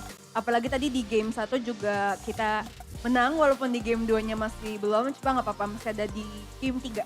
Masih ada kesempatan. Masih ada kesempatan ya. Jadi yakin dan percaya Liquid masih bisa menampilkan yang terbaik nih. Kalau dari kalian sendiri nih melihat roster dari tim Liquid Indonesia yang terbaru. Kalian cukup optimis gak sih sama roster-roster yang dihadirkan nih? Coba nih mungkin Audrey mungkin? Aku optimis banget sih. Karena aku percaya roster baru ini tuh bisa memberikan semangat baru untuk tim Liquid ID. Oke, kita lihat ya semangat baru, spirit baru juga. Tapi Alisa pengen tes nih, karena ini kan kita sudah memasuki season baru nih. Kira-kira kalian sudah cukup mendalami belum sih knowledge tentang tim Liquid, khususnya tim Liquid Indonesia? Udah pede? Udah pede nih para Angels? Pede. Oke, kalau gitu Alisa kasih quiz dulu kali ya. Ada yang tahu nggak sejak season berapa Aran bergabung di tim Liquid Indonesia? Ayo. Oke. Season berapa nih? Dari season 12. Season 12. Bener banget jawabannya ya. Kalau gitu harusnya tahu nih, roster yang membawa tim Liquid Indonesia menjadi juara di MPL Indonesia itu pas season berapa? 14. 14, siapa aja tuh? Rosternya yang pertama ada Faviat, Aaron, Widi, Yeskiel, sama Aran. Bener banget, hafal banget. Tepuk tangan dulu dong deh Calvaris nih ya. Boleh dong kita kasih semangat Liquid Angels-nya. Ini udah cantik-cantik, hafal juga. Selanjutnya. Kalau kita lihat roster dari tim Liquid Indonesia sekarang ini kan kita lihat ada banyak rookie nih. Salah satunya Drichel. Nah Drichel ini tuh berangkat dari mana nih sebelum akhirnya ke MPL nih? Ada yang tahu gak sih? Aku. Oh kamu, oke. Silahkan nih, boleh langsung aja nih. Dulu Drichel itu dari Liquid Academy. Liquid Academy bener banget lagi. Boleh tahu gak sih Liquid Academy tuh sebenarnya di situ menggali potensi-potensi anak muda juga atau gimana tuh? Jadi pada roster-roster muda ya, rookie-rookie dicari juga ya. Untuk akhirnya dibimbing juga nih di Liquid Academy ini. Terakhir nih, Alisa pengen nanya juga ya. Apa julukan dari para superfans tim Liquid Indonesia? Ayo, kalau nggak tahu, Aku yang belum. Silakan Gaby nih. The Cavalry. The Calvaris, mana suaranya kalau begitu? Yeay! Kalau gitu aku mau minta dong pesan-pesan dan semangatnya juga nih, terutama buat kayaknya ada The Calvaris dari Ciamis ya yang nonton juga nih, pengen juga dong dapat semangat dari para Liquid Angel. Silakan dong, boleh disapa-sapa nih. Boleh Gaby nih mungkin. Ada semangat-semangat mungkin? Hai, semangat. Semangat, kita walaupun di season ini kita stage baru, itu berarti kita juga punya semangat baru. Semangat baru juga pastinya dan juga spirit baru yang dibawa. Tapi kalau ngomongin soal spirit, tadi waktu entrance dari tim Liquid Indonesia ini kan very heroic dan juga ada sesuatu yang baru nih. Menurut kalian sendiri gimana nih impressionnya terhadap tim entrance-nya tim Liquid Indonesia hari ini? Entrance-nya keren banget dan itu lifting banget. Terus kalian lihat gak sih jaketnya bagus banget.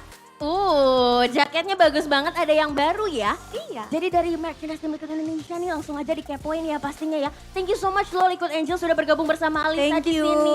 Sekali lagi ada Calvaris dari seluruh Indonesia, seluruh penjuru bumi juga ya untuk dukung langsung tim Liquid Indonesia. Dan kita akan melihat apakah Navi atau tim Liquid Indonesia yang akan memenangkan match ketiga hari ini. So silakan caster, take it over.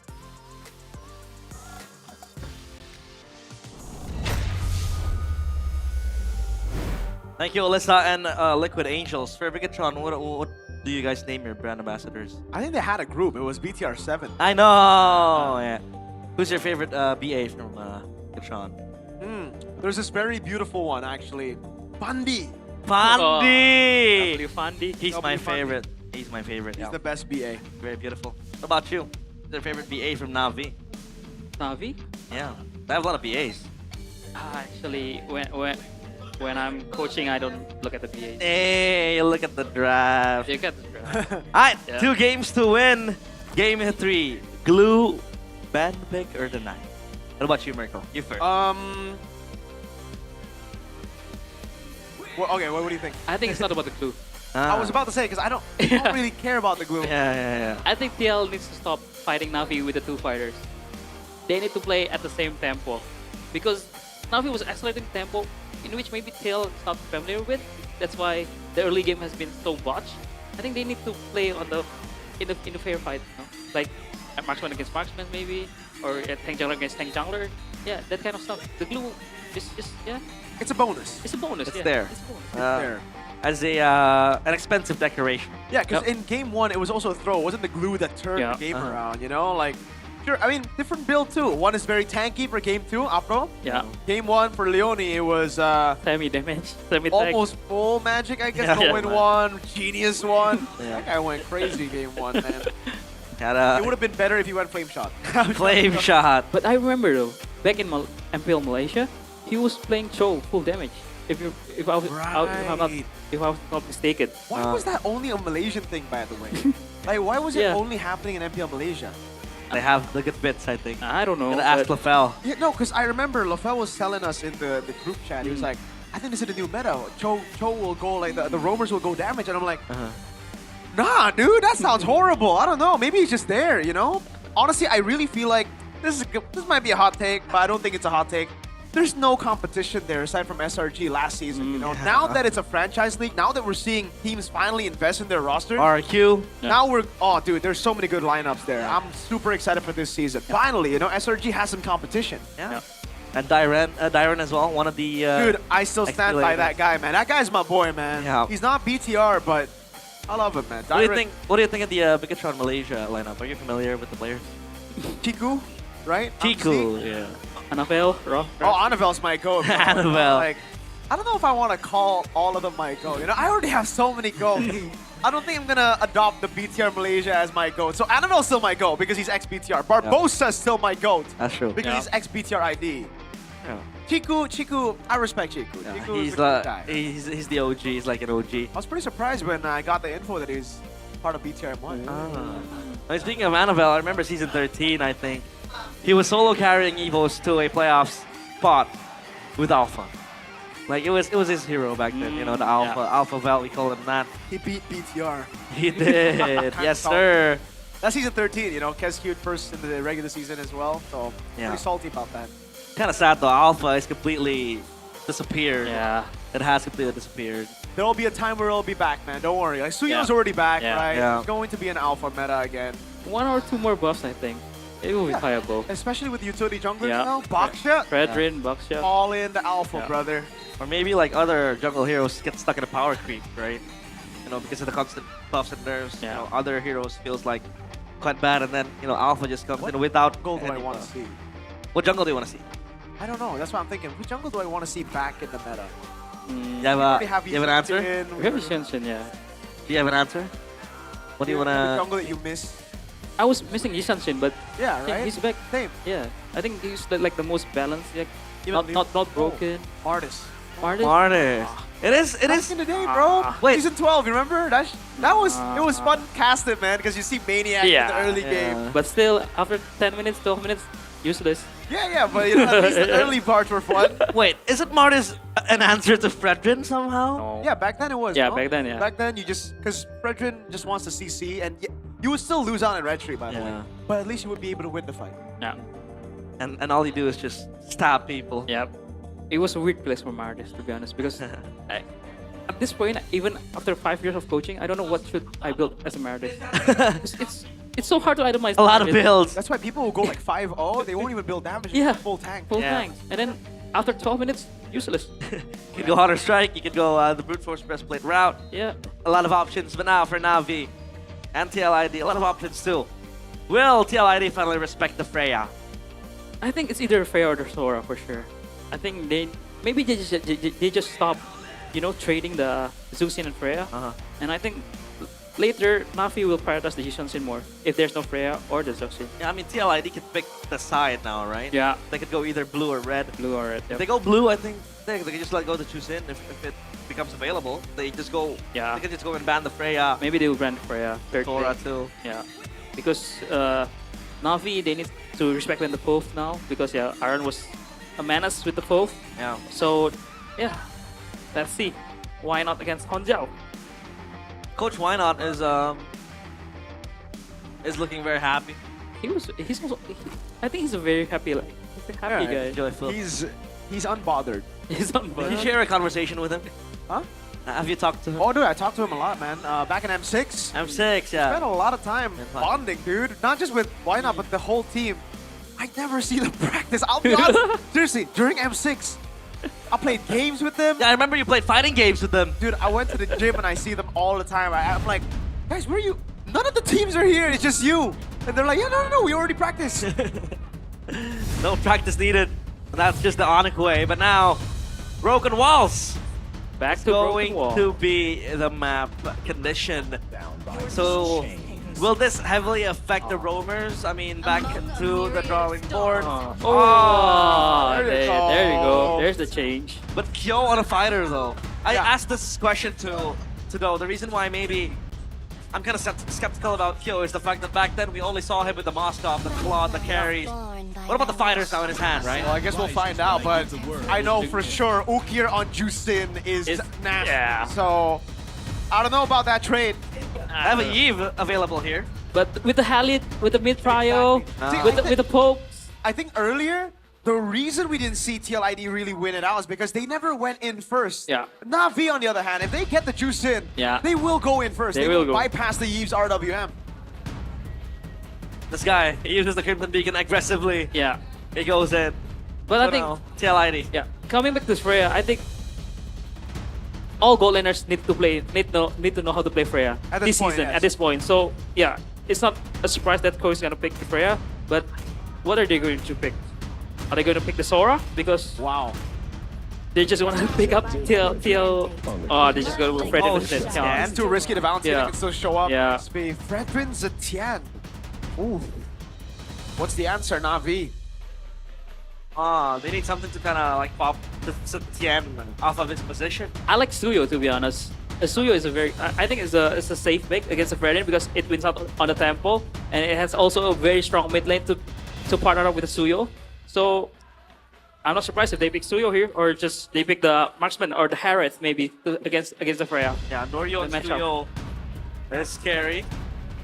If they don't pick that up, then that Suyo is going to be scared. Very, very much of a menace. And now Navi. Is it going to be the Suyo? Is it going to be the XP? Other picks? Esmeralda. Wow. Holy moly, what a counter pick. The flex. And flex, but Yeah. man, Kyo's not gonna have fun. Yeah, Kyo's gonna have fun. Esmeralda, Rex, Freya, unless your name is Innocent. Yeah. Because RP played Esme Yeah. against Freya's Innocent's Freya, and Innocent still won. And Yeah. legit, RP went back, told Zephyr, I don't know, coach, that guy's just crazy. And look at Why Not Street. He banned out the carry. Yeah. Expecting the Freya is gonna go XP lane because we've seen a lot like Freya is going to XP to dodge the losing matchup in the gold lane. So now they don't really have anything to shred this Esmeralda down. Yeah. That's going to be a problem, right? Yeah. And Liquid's just gonna ban out Andoryu heroes again. The Harley ban, yeah, because he showed that he can play the Harley very well too yesterday against RRQ. And yeah. What is Why Not gonna try to ban here? I feel like they're less respecting Aran now because Aran's, I mean, for sure, Aran also knows how to play Freya for sure, right? Yeah. Would you put the Freya in XP though? No, this game no, because Why Not Navi have the last pick, and he's just gonna pick the jungler 4 here for sure. Yeah. Good Uranus ban too. Good Noticing Uranus that, ban. They technically don't have anyone that can Yeah. kill the Uranus, so really good read here by Why Not. I think if Suyo is not banned here, I think the safest R4 jungler is Suyo, for sure. Might still be banned out. Yeah, or Shanshin to some extent, but Oh, CC, man. Ah, okay. So that is actually a good shout from TLID. They should save the Esme Flex until the last pick for sure. Because I think they know something that we don't. Maybe Aran plays the XP Freya. So yeah, we should be expecting Ando's pick here. Yep. I'm feeling it's either Yishanshin or a Suyo. Suyo, Yishanshin, all available. Suyo picked up all against by Coach. Safer option. Super safe, yeah. Yeah, the safer option. You have escape. You have poke. You have DPS too. All available for Suyo, and you kind of with the Suyo pick, you kind of want to go toe to toe against the Fredrin in the objective fight, right? Because the Fredrin is gonna get prio, sure, but you have that, skill too. Yeah. The Soul Sever, a mini retreat to play with. Yeah, mini retreat. For TLID, what they're gonna it's another glue roam. Wait, glue again. Is it roam though? What are they trying to pick in the XP or the gold lane?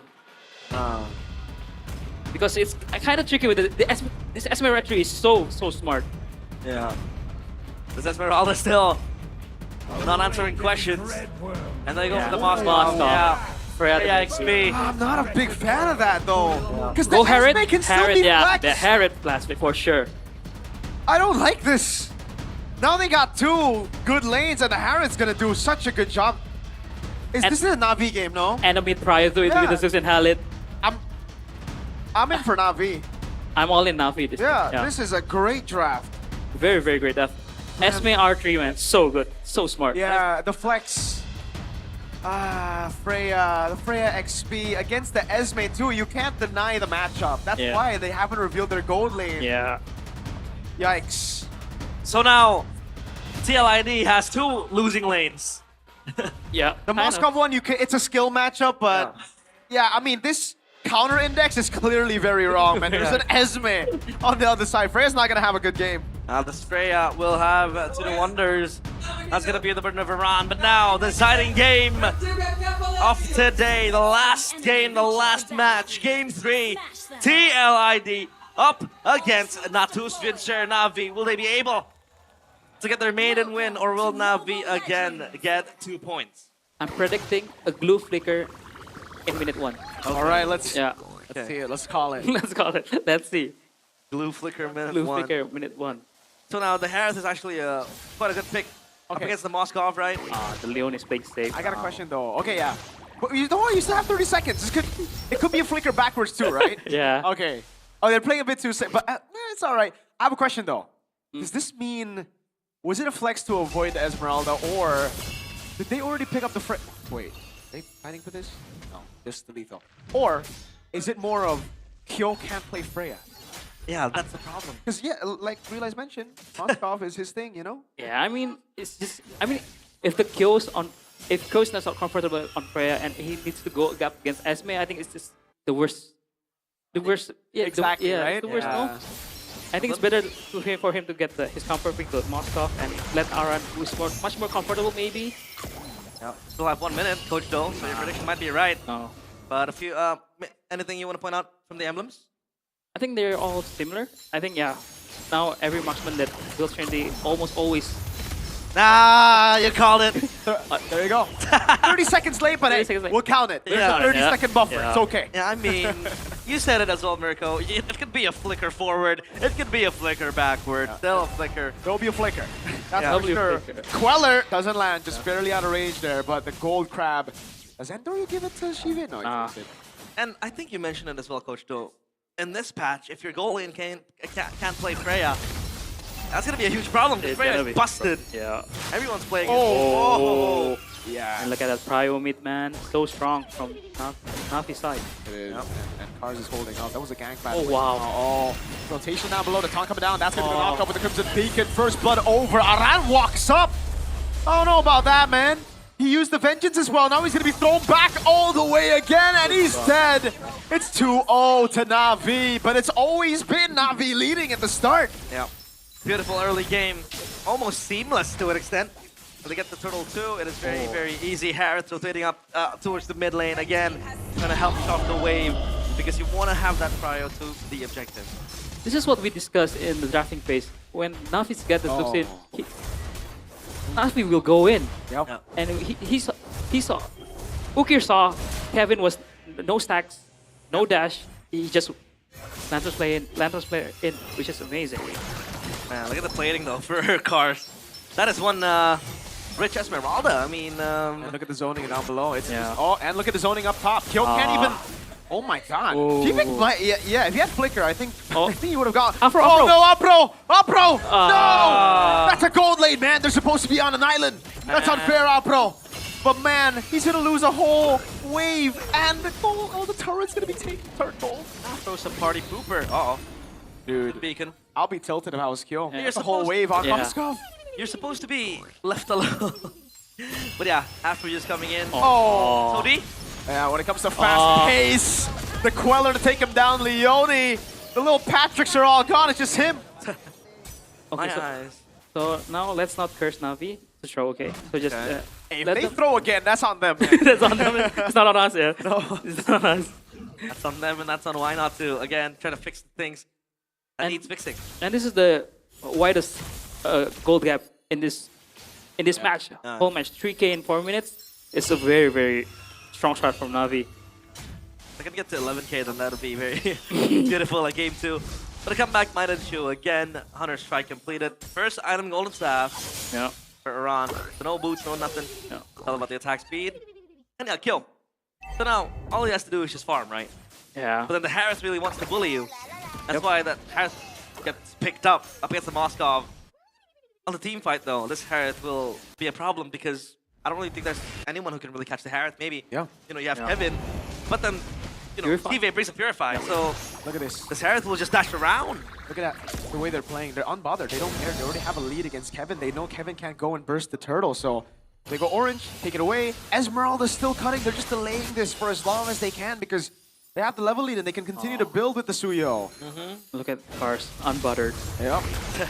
Walks over in between the turtles. Leone gonna be taken very low. Goes straight for the mouth, but and Doryu just dashes with the surge. Fury of the Phoenix coming down now. Aran looking for the damage, and Doryu with the walk up. Kevin gets the retreat on the turtle. Oh! The SOD goes wide. Now the pullback. Uki picking it up, and Doryu making it. Oh, the turtle got taken out. Kyo gets the kill. And they're back. They're somehow still alive in this. And the kill was to the Moskov as well. The SOD nearly caught Afro, but Afro flickered away. That could have been a double kill for Kyo, and the Moskov might be back online.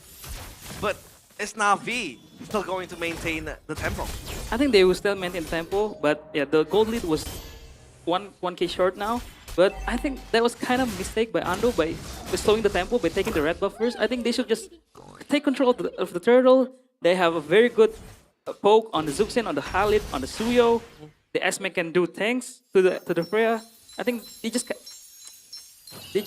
they overplay. I feel like they overplay. Overplay that team fight. Yeah. And I think the Jitian. Oh, hold on a minute. Iran. Aran has Vengeance. Oh, actually, it's on cooldown. Cooldown. Yeah. TV doesn't have enough mana to go in. They don't want to risk it. Get damage. And I would also attribute this Jitian to kind of like gluing TLID together. So far, this Jitian is kind of like saving TLID from all the engages coming in from Navi. Item check though by Dunia Games. Chaldo. Oh, Under is looking for the Sky Piercer. James Spank style. James Spank style. And yeah, Cars looking for the Oracle, the usual stuff.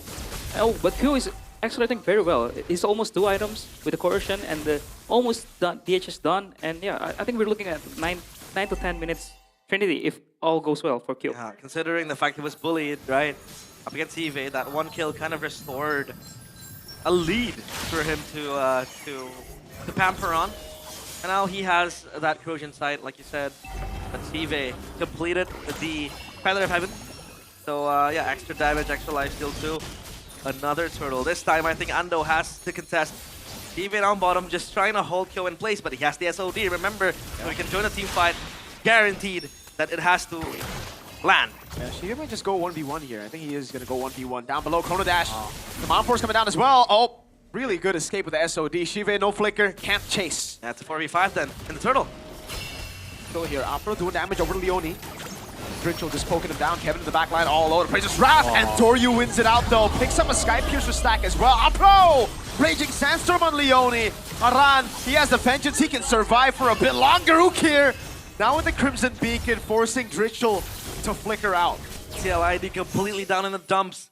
And I felt like that was quite a late Fear of the Phoenix from Dritchel. I think it was kind of late, but I love how Navi played that turtle fight. Yeah. They just let Kevin tanks all the turtle damage, because, and they just poke around. Isolate Kevin, they're like, hey, don't worry, you do the work. You do the work. You hit the turtle, I hit you. Thank you for leash. Thank you for the leash, yes. Dude, he's 0-4 and 0. I feel bad for Kevin, dude. I mean, the team couldn't really help him. Yeah. And that's a stack for Ando, I think, yeah? Of the Skypier stack, yeah. Outplayed, outclassed. And yeah, TLID, I think the only kind of window I see them activate is probably Kyo playing in the side lanes. Yeah. That's it, right? Shove the waves, play with the SOD. But the Esmeralda is a problem for Kyo. He's just gonna hit cars. Uh-oh. Everybody's a problem. Everybody's a problem right now.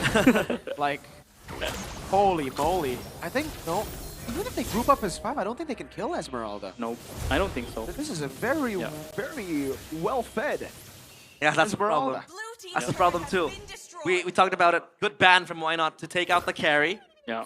And now there isn't really anyone to shred the Esmeralda. Yeah. It's a very good Esme pick and the bands set up for the Esme.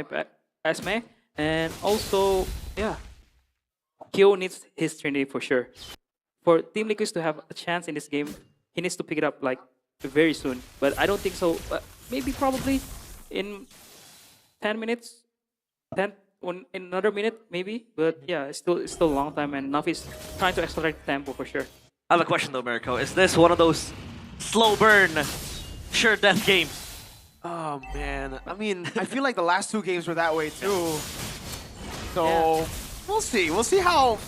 It's all about Navi, dude. If they throw again, it's very open. It's very possible.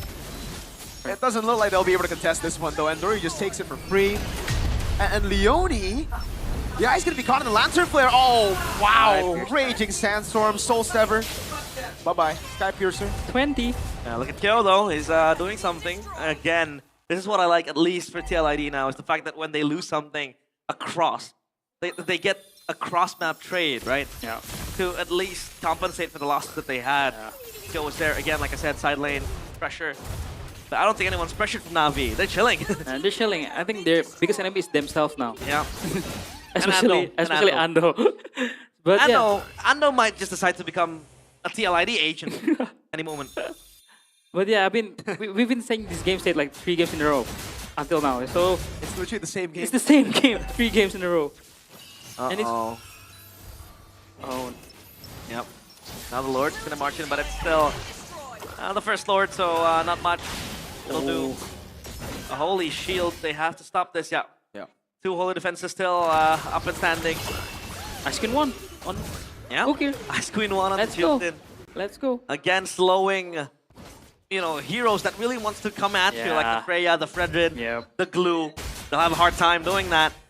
And yeah, good luck on trying to chase down the players of Navi. And hopefully they don't overchase and throw like the other 2 games. Yeah, but yeah, I think this game is a much better spot for them. Oh, Kevin want to try to go up. Kevin with the Appraiser's Wrath doing a lot of damage over his Chive, but he pops in his Zaman Force now. That's an all into the backline. SMD landing as well. Chive. Oh, outside of the Zaman Force, Kyo gets the Spear of Misery. Hold on now. Wait! And Toriu's caught. Spear of Misery get killed. Dancing around them, but the Crimson Beacon and the Lantern Flare gets him out. But now it's all up to Aran up against Afro. Car's still alive. They actually wiped them out almost. Aside from Cars, but you know, the Esmeralda's kind of unkillable anyways. 4-2 trade in favor of TL. It's deja vu. And you know what? It's equally as concerning. TLID's early game versus Navi's mid to late game. It's both very concerning problems. Yeah, unstoppable force meets an immovable object. It's like a hydrogen bomb against a cuffing baby. And if it happens once, okay. If it happens twice, if it happens 3 times, man, break this down for us, Coach Do. I mean, I think Kyo just hit his item spec. That's why TLID wants to go out and try to fight it out. And it's a good decision, but I think teammate positioning was kind of off. The Zaman Force, he was forced out of his Zaman Force, and that's why they lost the team fight. Yeah, they need to fight like that again to Okay, Shive get another win. purified so late there. Yeah. If you look at the replay, right, he got caught in the Spear of Misery. There was a whole second where he could have purified out of it, but because he didn't, he was just caught in the sun, got hit by Aran, got hit by the boys. The boys. The boys. I think it was overwhelmed as well with the clutter that was apparent in his own screen, but now TLID. Previous game they did win a team fight, but they can't really close out the game. Can this be yet another comeback that TLID is gonna thread? Look at Cars in the back. Yeah, there's gonna go away Crimson Beacon as well. SOD does land. Shiva doesn't. Oh, he has the Purify back up. There you go. The Purify out, but he doesn't have the Chrono Dash. Yo. Uh-oh, Lord got taken by Andoryu. That's gonna be Shiva taken out as well. Hold on, TLID with a winning team fight again. Cars on the Esmeralda. We thought he's unkillable. Oh my. He might just be unkillable. Falling Star Moon on 4. He will finally die. It's Kyo picks up the shutdown, and folks, it has happened 3 times now. I take back my words. I thought this was gonna be one of the slow burn games where it's done and dusted. It's not. TLID again showing the grit. Standing strong and holding Na'Vi in line. Still the gold lead, favors Na'Vi. But you can see the power spike TLID has. It's insane. Yeah, I mean, this is what I love about this MPL this season. Every team now understand, like, if you're bursting the Lord, I will just fight you. And I think it was kind of an overzone by Na'Vi. Because if they want to take the objectives, they don't need to fight there. They just need to, like, slow down Kevin so that he cannot enter and retreat. Because Android was focusing on the Lord, like, 100. Like, he was, like, trying to get the Lord, but the team wants to fight. So it's a split call, I might say. Yeah. Why not? Still pretty low cortisol, man. Take me. I'll be fuming if it happened 3 times. I'd be fuming. Yeah, oh, I know you for a fact you would be. Yeah, you would be. I did have a question there. Esmeralda, they completely neglected the Esmeralda until the late portion of the fight. Is neglecting the Esmeralda and going to the other 4 players an option for TL? Or will that be hard? No, that's literally what they need to do. They need to ignore the Esme, because if they target Esme front to back, they're cooked. Yeah. And I think Na'Vi should ignore the Esme too. Just, Cars, just do your job. Just if you want to kill Rachel, just go ahead. The team doesn't need to follow up. Cars. No burst damage, no shred as well for TLID, but the Moskov, man. Throwing numbers. Kevin? He's okay. Okay. He's going to get picked up though. Leone's going to be looking for the engage as well. SOD lands. Car's going to do his thing. They're going to target him, but if he's isolated, that's fine. No one there is going to follow it up. G-Base, a Force over as well. And now it's a big problem. They've lost their front line. Leone jumps and gets the mount, takes him down. What? Ukir able to flicker out with the Crimson Beacon as well. Almost another kill over, but Apro barely gets out, and now it's 2-1. Now it's TLID, we're knocking on the turret of Na'Vi. I cannot believe it, folks. TLID might just do it. One cannon minion cleared upon. They have another wave coming. Can Na'Vi hold? Can TLID end? Oh, their clear is pretty horrible, man. It's a Juicin. Raging Sandstorm defensively. Aran walking up with the back of Descent as well. And Dorian Katon gets rid of the wave. And they can breathe. They stay in this game for a bit longer. Wave coming up top as well.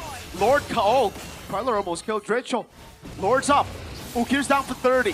This is a free Lord for TLID, unless Na'Vi still want to try to steal it. But I think it's way too big of a risk. What the hell is this game? There's a series. We talked about them having to neglect the Esmeralda. They went in for the Esmeralda directly. Free Lord for them. And now Rochelle acquires the Holy Crystal. And the gold lead swings to TLID. Again, the team that was number 9 last season. Now showing that they're here to fight, that they're here to compete. I can't believe it. A lot of critics towards this roster, but this roster shows that it has defiance. Kyo already pick up the Winter Crown too. Yep. To be safe. No boots. He's bootless. No boots, bootless, and why would I need boots when I can TP? Always talking about the Trinity marksman, but Drishel has made the Trinity mage. Yep. He will hit like truck. GV uses him on force, and now it's down. Kyo is low. Yeah, Kyo has the SOD. He can deal damage as long as he wants. Shiva needs to wait for the ultimate to come back up. But they're not going to go for the base just yet. The Lord's going to be cleared out. Instead, they go into the bottom lane, but they don't have a wave. A bit miscoordinated there by TLID. They could have really punished, I feel, with Shiva using the Zaman Force way too early. Round 2, they might re-siege this. Na'Vi are eager to defend. Cars pops the falling star moon, but it's just going to zone TLID. We're still going again. Round after round, this has been the same theme across all 3 games. You win early, you come back. This is a problem of TLID's early, and now he's late game. This one force way too early in a bad spot as well. Kyo! Jumps into the midst of it all. Raging Sandstorm coming down as well. Kyo able to find Immortality, kites away as well. And Doryu gets a Sky Piercer, Rising Immortality. Aran! Stay alive for a bit. Genius is taken down. And now it's Kyo just putting the spears down on him. It's a mount from Leone on Apro. He's going to be brought under the turret. He gets off his mount. Now 2 minions in the mid lane. It's super minions, but it'll be cleared out. Apro, Cars, and Ukir. Another cannon minion up top. Another wave up top. Another wave in the mid lane. So it's coming down.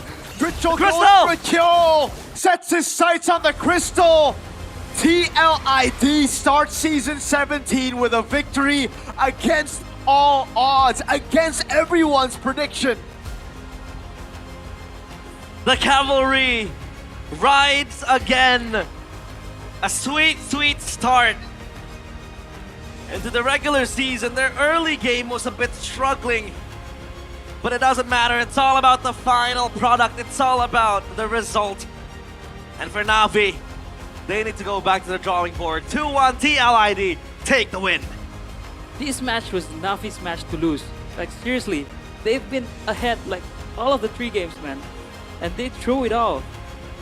I'm lost for words for sure, but I think they need like, yeah, they've been doing well. Their mid game, their early game is, I can say perfect, but they need to try to learn like how to close out games, especially against teams that fight back, know their win con, and yeah, especially against more scaling team, I would say. Yeah, look at the smile on Kevin's face. And I can't wait for to hear his interview. Yeah. Is he gonna talk smack? Is he humbled this time? But yeah, this is the winning moment. Obviously, early on, Navi had the lead on the early game. Oh, man, I mean, look at it's a very chaotic team in which Team Liquid excels because they have Freya. Even though the Freya built some tank items, but it's still Freya. It's the most broken hero in Mobile Legends right now. So, and I might critic Shive in this match because sometimes he's kind of overzealous. Like his positioning with the Zaman Force was kind of questionable. Yeah. But now interview up on stage is TLID with Clara Mongstar and Sabila. The Cavalry, sambutlah kemenangan dramatis dari tim Liquid. Woo! Gimana Kyo? Kayaknya kamu langsung ekspresif banget. Ini menang gini begitu dramatis. Menang win was so dramatic, bisa dibilang comeback, 3 game. and it's Kalian 3 berusaha games. keras. Apa yang ingin kamu sampaikan dengan kemenangan ini? What do you want to say with this win? Sekian udah lama rehat sih. Because he's been baiklah. rest Terlihat for a long ya, time, so dari it wajah feels good. luar biasa sekali, bahkan gemuruh. Dari teman-teman Calvaris juga masih The semangat Cavalry's banget di malam cheering for hari Team ini. Liquid. Luar biasa sekali. It's Tapi very mungkin amazing. aku akan bertanya ke Drichel. On ask Halo, Rachel. hai. Halo. Gimana nih? Langsung dipegangin 2 mic, tapi nggak 2 masalah. mics. Drichel gimana pada saat match debut kamu? So how was it, untuk your mendapatkan debut? MVP? Gimana perasaannya? First game, Biasa aja sih sebenarnya. Biasa first aja MVP, sebenarnya. and he said, yeah, just Susah normal. nggak sih untuk get along ataupun untuk membangun chemistry satu sama lain? Can you like build the chemistry with one and each other? Apa tadi, sorry? Susah nggak sih kalau misalnya dari Drichel untuk membangun chemistry satu sama lain dengan Is it hard player-player to yang build lain? chemistry with all the boys in Team Liquid? Yang penting dari kemauan players sendiri aja. It's just it's Oke, baik. for your own will. It's from your own will. Drichel sendiri ini kan panggung pertamamu. Bagaimana It's the pengalamannya? first year. How was the experience? Senang dan seru sih. Senang dan seru. It's- Sebelum it's main fun, ada I'm grogi nggak? happy. Grogi enggak, lebih ke excited aja. Are you nervous? Excited aja? Nah, Yeah. I'm excited. I'm just excited. Mungkin terlihat ya dari Shushinmu di game yang pertama itu. I think Jadi bilang it's shown by momen-momen first Zuxit terjadi There are a lot dan of gimana sih moments. kamu membuat momen itu? from your first game. How do you make those Comeback-in. moments? And how do you make the comeback? Fokus recovery-nya sih, Bude. I'll just focus on the recovery, focus my Oke, win con. tapi gimana and cara yeah. mungkin kamu dan teman-temanmu tuh tetap tenang padahal gila berat banget gak sih early game? So how do you berat. and your friends just keep Lalu calm gimana? and try to come back? Lebih ke nunggu timing dan waktunya aja sih, Bude. They just wait for the timing Jadi and lebih menunggu timing dan waktu dan pada akhirnya kesabaranlah yang membuat tim And Liquid the ID patient di sini that berhasil wins the game. mengamankan match kita kali And ini. secure the Tapi mungkin kita match. beralih sedikit. Nan jauh di sana ada Aran. And we're gonna ask Aaron some question. Halo. Hai Aran. Gimana hari ini masih semangat? How's the day? Masih semangat. Still Aran nih bisa dibilang kan strong? kamu Yeah. itu yang paling veteran nih. You're ya the kan, most di antara veteran teman-teman here yang lain. in the Team Liquid Susah nggak roster. sih buat Aran untuk bisa mengayomi ataupun untuk bisa membangun Is chemistry it satu hard sama to lain? guide Gimana sih the caranya? rookies this season? Paling And cara how do you kita do it? nyatain chemistry tetap nganggap kita setara aja sih. And yeah, you just jadi kayak tetap anggap teman aja bonded, sih. Jadi same lebih chemistry, gampang and we nanti just look chemistry-nya. at the same equal. No Jadi veterans, nggak no ada rookies. senioritas We're the gitu nggak same. ada ya? nggak Nggak ada ada sama sekali ya. Lebih ngerangkul satu sama lain. So gitu. no seniority. Tapi You season just ini Aran yeah. masih kapten? Masih dong. Aran, are you Apa still the tugas captain? teranyar nih untuk season 17 ini Kapten Aran? Captain Tugasnya Aaron. ya, paling kita mulai dari What's coba your job lolos as playoff dulu captain? sih Bude. Ya jadi lebih What's baik your dari season goal? kemarin dulu. I Fokus wanna pokoknya lolos secure playoff. playoff spot. Ada metode khusus yang mungkin Better gak than dilakuin last di season. season lalu terus sebagai kapten di season ini? Do you have kamu any lakuin new bersama methods kawan-kawan? from last season? Belum tahu New sih Bude. season? Belum tahu. Nah, no. Masih I don't know. lagi minggu 1 masih coba-coba nih ya? Yeah. It's just still Yeah, betul. trying in the first week. Iya betul. Tapi coba-cobamu ini 2-1 langsung mengalahkan Navi. But Kemarin you're Navi baru trying menang weak, 2-0. just- Tapi kalian you just won kalahkan 2-1 mereka against pula. Navi Apa that nih won kekuatan 2-0 tim Liquid against yang RRQ. baru yang sebenarnya kayaknya So what's banyak nih di this luar new sana Liquid yang team? bilang tim Liquid And ini yeah, menjadi many contender people yang bisa doubted lolos you. playoff. Padahal belum mulai. Sebenarnya gameplay kita emang masih banyak mistake sih Bude. Jadi We kayak have a lot of mistakes in the gameplay. kita bakal lebih improve lagi sih And we're gonna buat besok improve dan a lot seterusnya. and find the solution Oke, for it. baiklah. Kita akan lebih improve lagi buat besok dan seterusnya. Mungkin sekarang kita akan langsung beralih saja ke Leoni. We're gonna ask Halo. questions for Leoni. Gimana Leoni? Apakah ada sedikit tegang mungkin Are you untuk nervous? match kali ini? For today, tegang today's sih nggak match? terlalu, tapi seru aja sih. Seru aja. No, not really nervous, Yang but dirasakan selain seru I feel apa lagi excited. nih? Apalagi ya? What do you feel Apa? now? Ayo, mungkin kayak agak sedikit How are you feeling takut now? misplay atau Do you gimana? feel afraid you Aman will itu make mah. mistakes? Oh, aman. I'm Aman good. semua I'm good. ya. Baik. Oke. Kita kan juga sempat di Malai juga kan, kita gue udah coba juga, ya aman aja lah mungkin. I've Aman been playing aja. Malay Tapi too, aku so pengen tanya deh, yeah, it's Aran galak gak sih Aran? normal for me. All good. Galak dia. Oh galak. Is Oh, Aran galak. Kaptennya galak? Oh. Does Aran like Kalau nggak to be nurut mad? biasa dimarahin Nah, nggak yeah, sama kapten? he's a bit, Enggak, dia enggak galak. he's a bit Baik fierce. dia. Baik hati dan tidak sombong. Nah, dia. nah, nah. Rajin He's menabung not fierce. juga ya? He's very kind. Ini trik untuk mengambil hati kapten ya. Betul. Tapi Is this- hari ini is this- memang is this terlihat a bermain treat lepas. Bahkan to kamu take berani the memainkan captain's heart? hero yang cukup unik. Memainkan Glue. And you Dari Rome. playing Itu ide Blue Mono Rome gimana? is a very unique pick. Disuruh aja di pick, katanya pick aja. Yaudah Yeah, gue pakai. just pick Apakah the ada tujuan hero, just tersendiri? pick the blue and Pengen play it megangin siapakah on the tadi? Rome. Pengen semua And semuanya who sih. do you Semuanya mirror kalau that bisa game? gue pegangin aja dah. Everyone. Semuanya aja. Tapi sebagai Rome yang mengisi posisi satu dari ya kita tahu pendahulu. And Tapi as a Rome di that sini feels apa sih Swedish shoes, yang menjadi kunci kemenangan kalian untuk melawan tim Navi? what's the Karena key kalian of menang winning begitu against Navi? dramatis. Paling kunci kemenangan ya kita saling percaya ya sama So kita berlima the lah. winning formula, the key is Ya just dan trust, mungkin trust keuntungan each kita other. juga, kita digadang-gadang SX9 dari Yeah, semua we've orang dan been itu saying, people saying that we're gonna be sangat 9 menguntungkan buat kita plays. lah, karena semua orang-orang Yeah, we're just berekspektasi gonna kita focus paling bawah.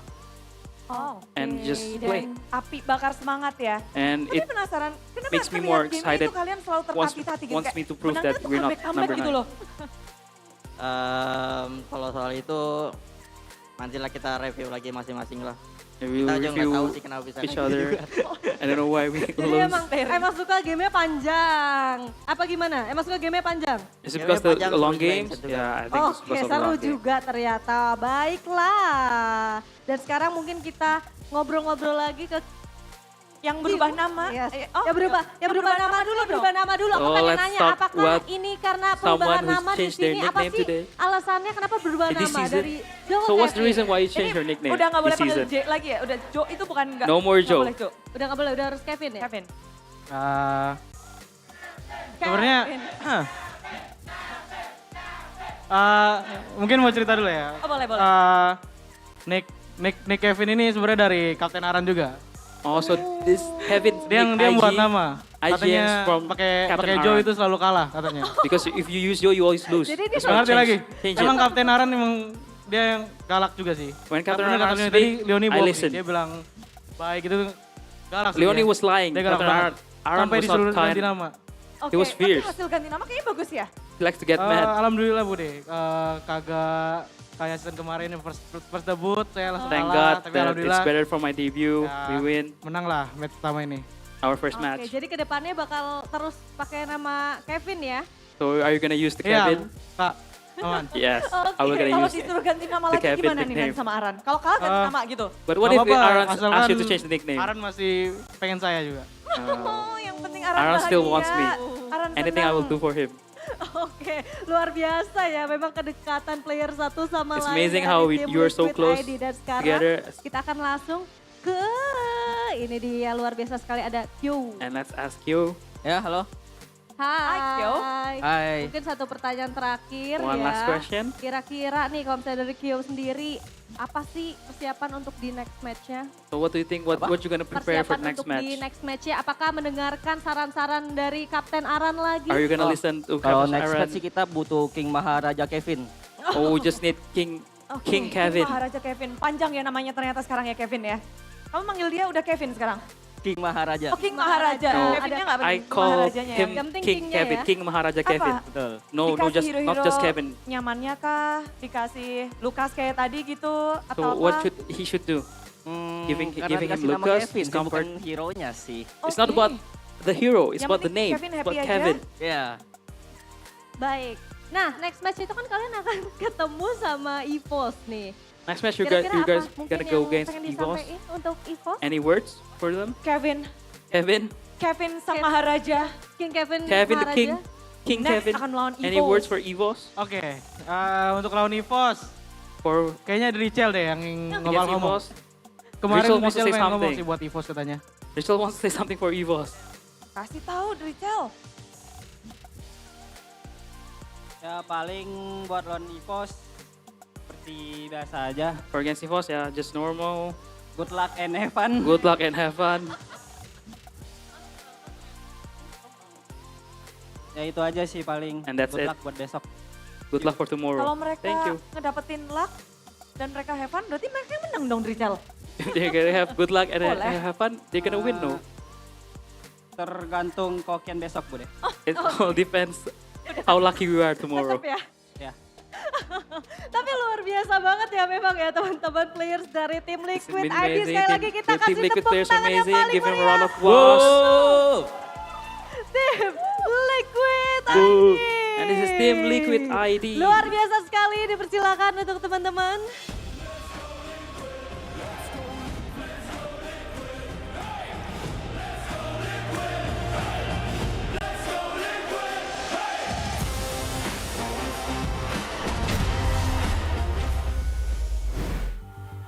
So Liquid are going Liquid. again because it's let's go Liquid, and they're going, not to the playoffs yet, but to get their win. Still very concerning for both teams, right? Yeah. We identified the problem from game one. Mm-hmm. I think they've also identified the problem, but they haven't found the fix yet. Early game is a big problem for Liquid. Yeah. Closing out games is a big problem for Navi. I don't know, that game was, again, I mentioned this before, that game felt like a fever dream.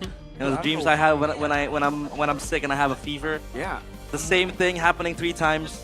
Why do they keep fighting? I just don't understand. Yeah. Like with Navi, you've gambled enough to build a lead, right? At that point, you've taken so many fights in the early game. You've built up 6K, I think it was, Yeah, it was game 3. Game 3 was. Why are you 5v5? Why are you giving them the chance to 50-50 at every time? You know, just use the leads you got. And it was over a red buff. Yeah. Orange buff, the orange buff, yeah. It was over the orange buff. Crucial moment here, Coach Aldo. I think this game, I might say Kiwi was not in his best performance. The Zaman 4 was way off. Yes. Very way off. Like almost the team fights that Liquid won, it was because Kiwi's Zaman 4 was quite sus, Yeah. I must say. Very sus. Well, and Kill was out-damaging him mostly in the team fights, and look at that face. The guy. Well, mostly we haven't been raiding that much up top. But now he is your MVP, presented by our official gaming phone in Phoenix, and that's gonna be Kyo. 5-2 and 8, but this Moskov early on super bullied, but on the team fights, the SOD landed. He was able to kite back, and he got the damage needed.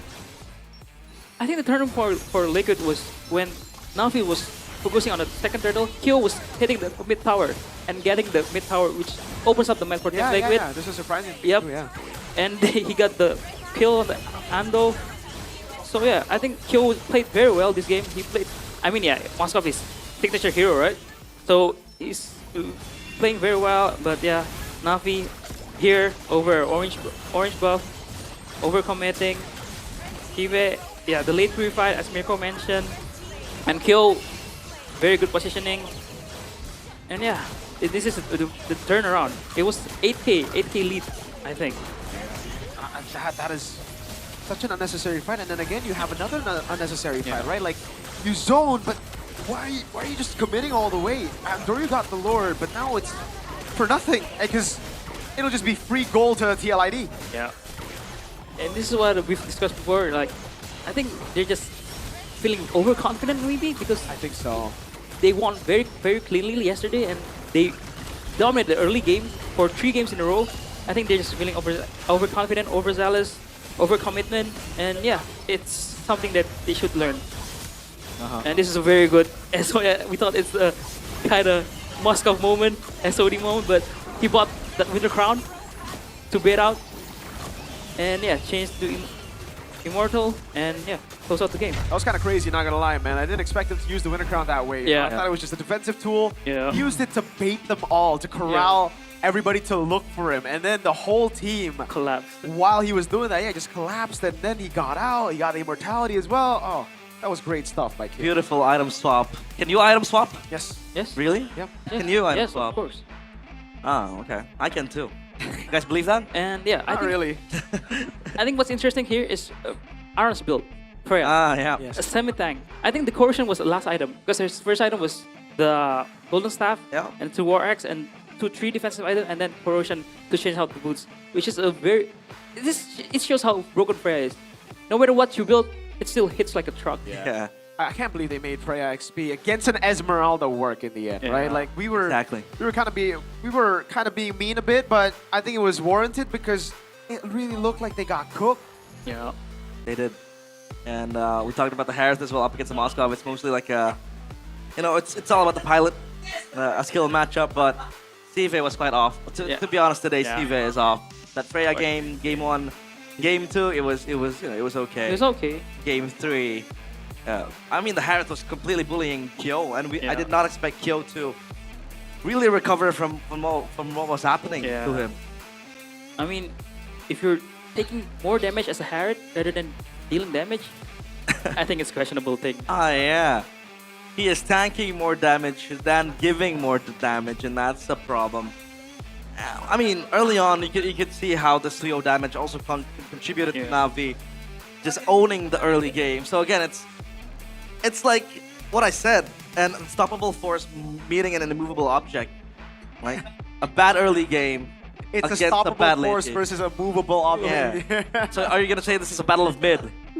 I think so because like they still have very glaring like big problems. I don't know. This made me question a few things, right? Obviously, I'm questioning now Navi's. How did that happen 3 times? They should be able to work that out by game 3, you know? Liquid ID, how did it happen 3 times? How did they lose early game 3 times? But also, how did RQ get completely curb stomped, right? Because they had scaling comps as well. Were they that bad? Or is it just because it was their first day? There's still jitters, still new roster. I don't know what it is, but it's definitely not the best look for RQ right now, right? Because if Navi won, RQ could just be like, man, Navi are good. Navi are really good. Team Liquid, the team that most people have expected to be 9th place, have just taken Navi down, which means if you look at the standings, we're going to see Alter Ego are going to be 9th, but they went against BTR Alter Ego. BTR Onyx. So it makes sense a bit. You know, we can give him a bit of a pass. At least they're able to tackle down the hard games first. Yeah. Then they'll, I don't know, ultra chill maybe on the games against Dewa, against Geek Fam, against now VTL ID. But I don't think they'll ultra chill because the season has been very hard. I realize RQ will have Onyx tomorrow, so Yeah. 0-2 is possible. And, well, for RQ, a lot of glaring mistakes, like you said. It begs the question then, how was Navi able to win against RQ, like you said? Early on they were stomping, but in this context of like both teams having problems, for TL not being able to win the early game, for Navi not being able to close out the game, I'd prefer it to be TLID. I'd prefer to have a very bad early game as long as I can close out the game. But I get the win anyway. What do you think, Aldo? Because I'd be on Navi. I'd be on it, yeah. I'll be more happy. As a coach, Navi, it's easier to close out games, to learn how to close out games, rather than early game, because early game has so much intricate things, you know, the patterns, everything, pathing, and they show perfection. Yeah, let's say. That's a reason why I picked TLID, because you know, the teams I support, Kings of Remontada, so you know, Onyx that Lord Hold, and just then we like have. how you Remontada at Arsenal last Oh my God, that is closed the stadium. Yeah, right? it's a rice All cooker. that. It's a rice cooker. But yeah, remontadas are very beautiful, but true what you said and what you said as well. It's all about maintaining tempo and just, you know, asserting your dominance in the early game is what is going to win you games on the long run. TLID can't completely just depend on blunders and then try to close out the game in a comeback fashion. That is, number one, very tiring, and number two, unconvincing as well. Yeah. Unsustainable. And when you do this, and when you feel like you've won with a comeback, it feels like everything that the player is doing feels right. So you can't really point out the mistakes, right? And that's a problem. But now we want to talk to the new coach of TLID, Hanjo, in the backstage with Alyssa. Take it away. Alyssa? Kemenangan pertama dari tim Alyssa, hello. Indonesia, dan kali ini sudah bersama Lisa ada Coach Honjao. Halo. First win in MPL Wajah ID. yang cukup Coach baru ya di Honjao. sini ya Coach Honjao. New face. Ya, salam kenal. Dari Greetings. tim Liquid Academy, Nice. betul, langsung kita ke MPL. Are you from nih, Liquid coaching Academy? Di MPL, Coach. How's she feeling? Naik coaching? dari tim Liquid Academy. Promoting from Team Liquid akhirnya Academy. coaching juga di MPL, ini gimana nih perasaan dari How coach do you feel sendiri nih? coaching in MPL? Tentunya seru banget lah. Rame banget. Very ternyata ya. fun. The Rame crowd ya? was Ya, rame, seru, enjoy juga. a lot. It was sangat nikmat very lah. very good atmosphere, and I was very Oke. enjoyed. Tapi Coach Honjao sendiri, ini hari ini nih tim Liquid Indonesia bisa mengalahkan tim Navi. So, yang Coach ibaratnya Honjao, Navi ini today lagi Team bawa Liquid naungan can coach beat kelas dunia, why Navi, not? Nah, which is coached by gimana nih world class perasaannya coach. bisa Why not? mengalahkan coach kelas dunia, why not? Ada pesan-pesan yang spesial mungkin untuk kemenangan pertama tim Liquid ini, silakan nih What Coach. did you do, or do you have any message? Sebenarnya kemenangan pertama ini bukan karena coachnya juga sih.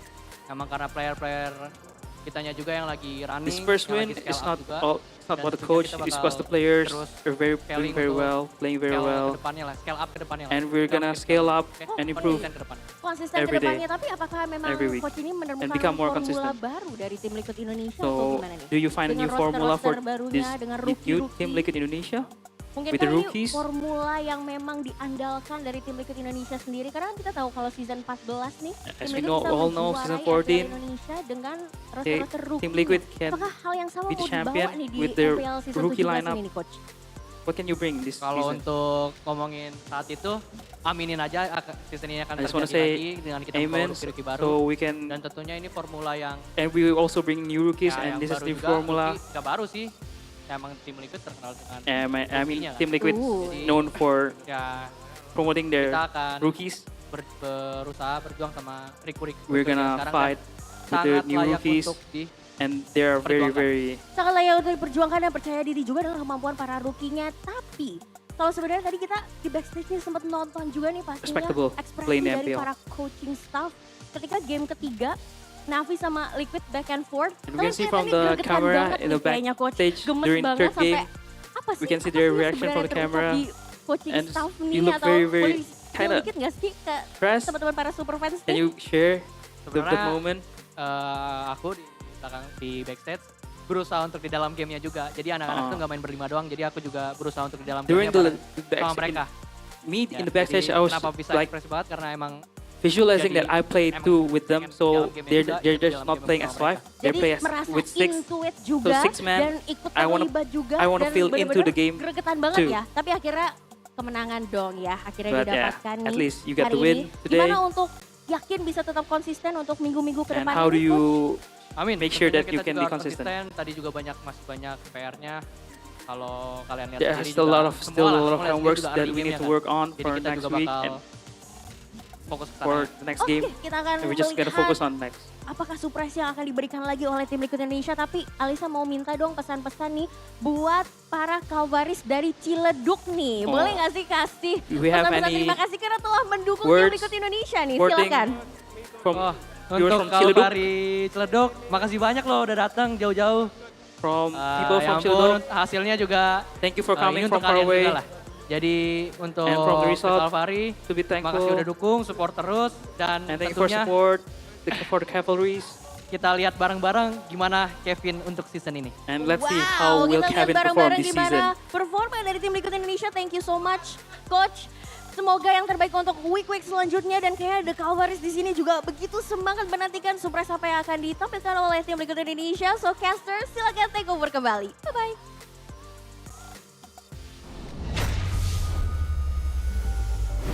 My bad for mispronouncing his name. It's Honjao, not Hanjo. Because Hanjo is like the hero, the guy that can That's Hanzo. go around. Hanzo.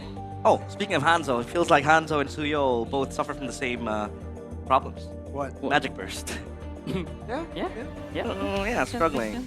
But for Honjao, over there, TLID coach, looks very happy, looks optimistic. Of course, man. Everybody thought they would go win. Implode. Yeah, everybody thought they would implode, the roster is not good enough, blah, blah, blah, whatever. They proved everyone wrong today, at least today. And this win against Na'Vi is of high magnitude because Na'Vi beat RQ yesterday. So it becomes a statement game, and now our M7 finalists down bottom. Alter Ego, RQ Hoshi. Number 8, 7 is GeekFam, 6 Dewa, still yet to play a game. TLID climbs to 5th. Na'Vi number 4, Bigatron dropping to 3. Onyx and Evo still up top with a 2-0 scoreline. I mean, this is just the first week, second day, so yeah, it's supposed to look like this, but yeah, it's kind of surprising to see Alter Ego being the ninth place.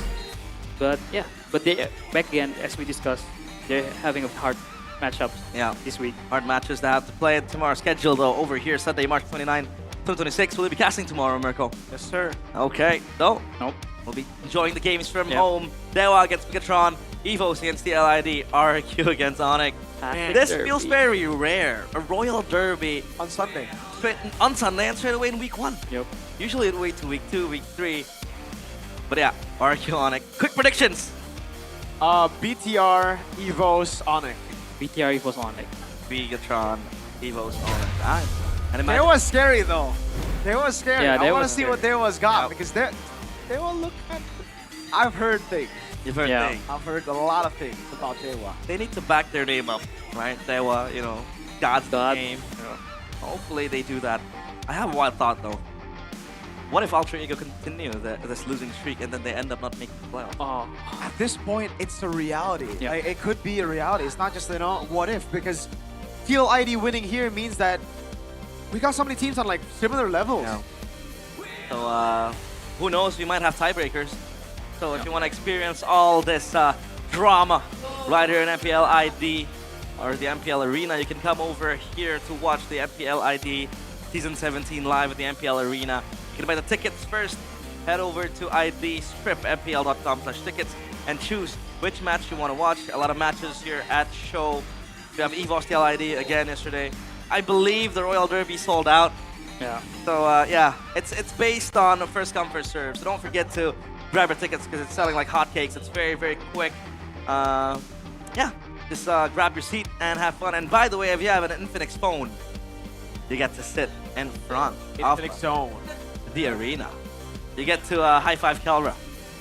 You actually do, yes. Yeah. There's Yeah. a higher chance, especially when they're walking in, if they have certain like introductions when they walk over from the MPL logo, you can get a high five. And when they go out, Yeah, you when, can get a high when they won, when they won. They win. I think if it was for me, if I high five Severo, I wouldn't wash my hands.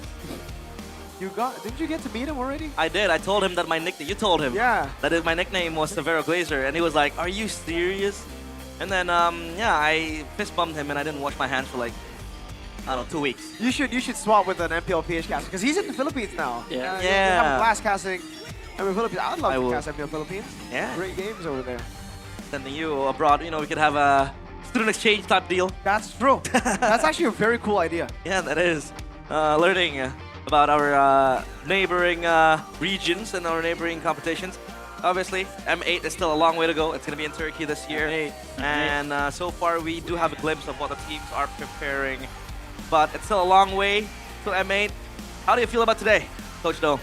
It's been an honor finally joining for real this time. Welcome. Not guest analyst anymore. Not guest. Yeah, maybe there's some jitters.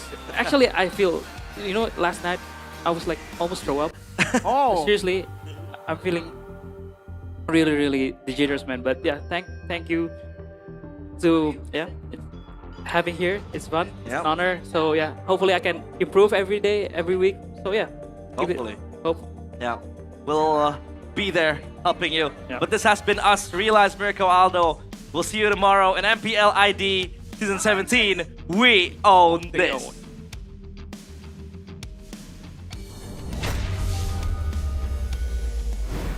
Yap, thank you caster. Dan hari ini betul-betul tak terduga di hari yang kedua minggu yang pertama MPL. Bagaimana tidak 2-0 dan terakhir 2-1 dengan dramatis. Yes, betul sekali. Tapi tidak lupa untuk di esok hari sebagai penutup minggu dari MPL Indonesia Season 17. Ini benar-benar luar biasa sekali karena akan ada match-match panas dan kita akan melihat satu tim nih yang akan menunjukkan kebolehannya. Benar, karena kita masih ada Dewa United yang belum bermain di season 17 dan akan menjadi debut mereka esok hari. Dan tentu saja penutupan match yang nggak boleh kita lewatkan. Nah itu dia, makanya jangan lupa untuk amankan tiket kalian. Karena aku dengar-dengar ini udah sold out deh. Yes.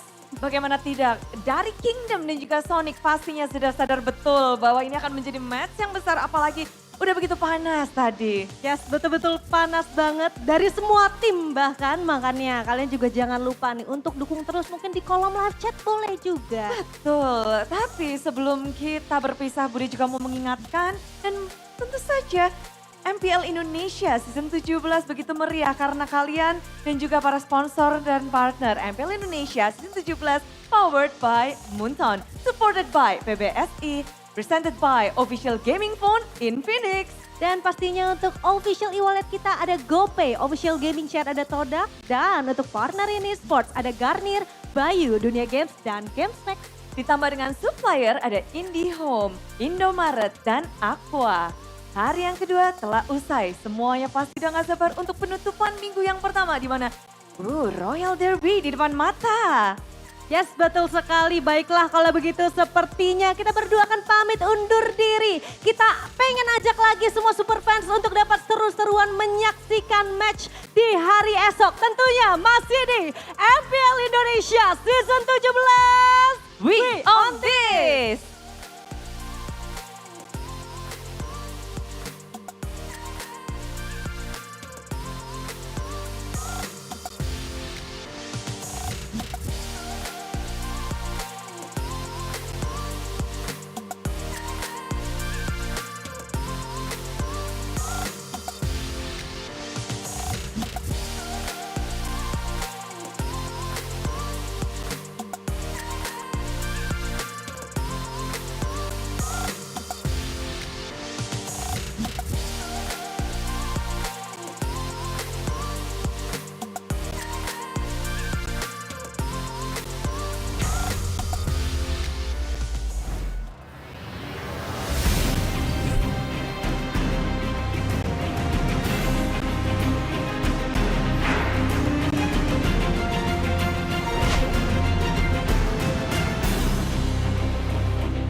dan terus berlari, terus ke arah puncak tertinggi. Ku takkan berhenti, hanya sampai di sini. Kemenangan abadi menanti. You know we won't miss if we unite our focus. And if you haven't noticed, we all live. Nyalakan apimu, hadapi semua tantangan, hadang semua serangan, jatuh bukan halangan.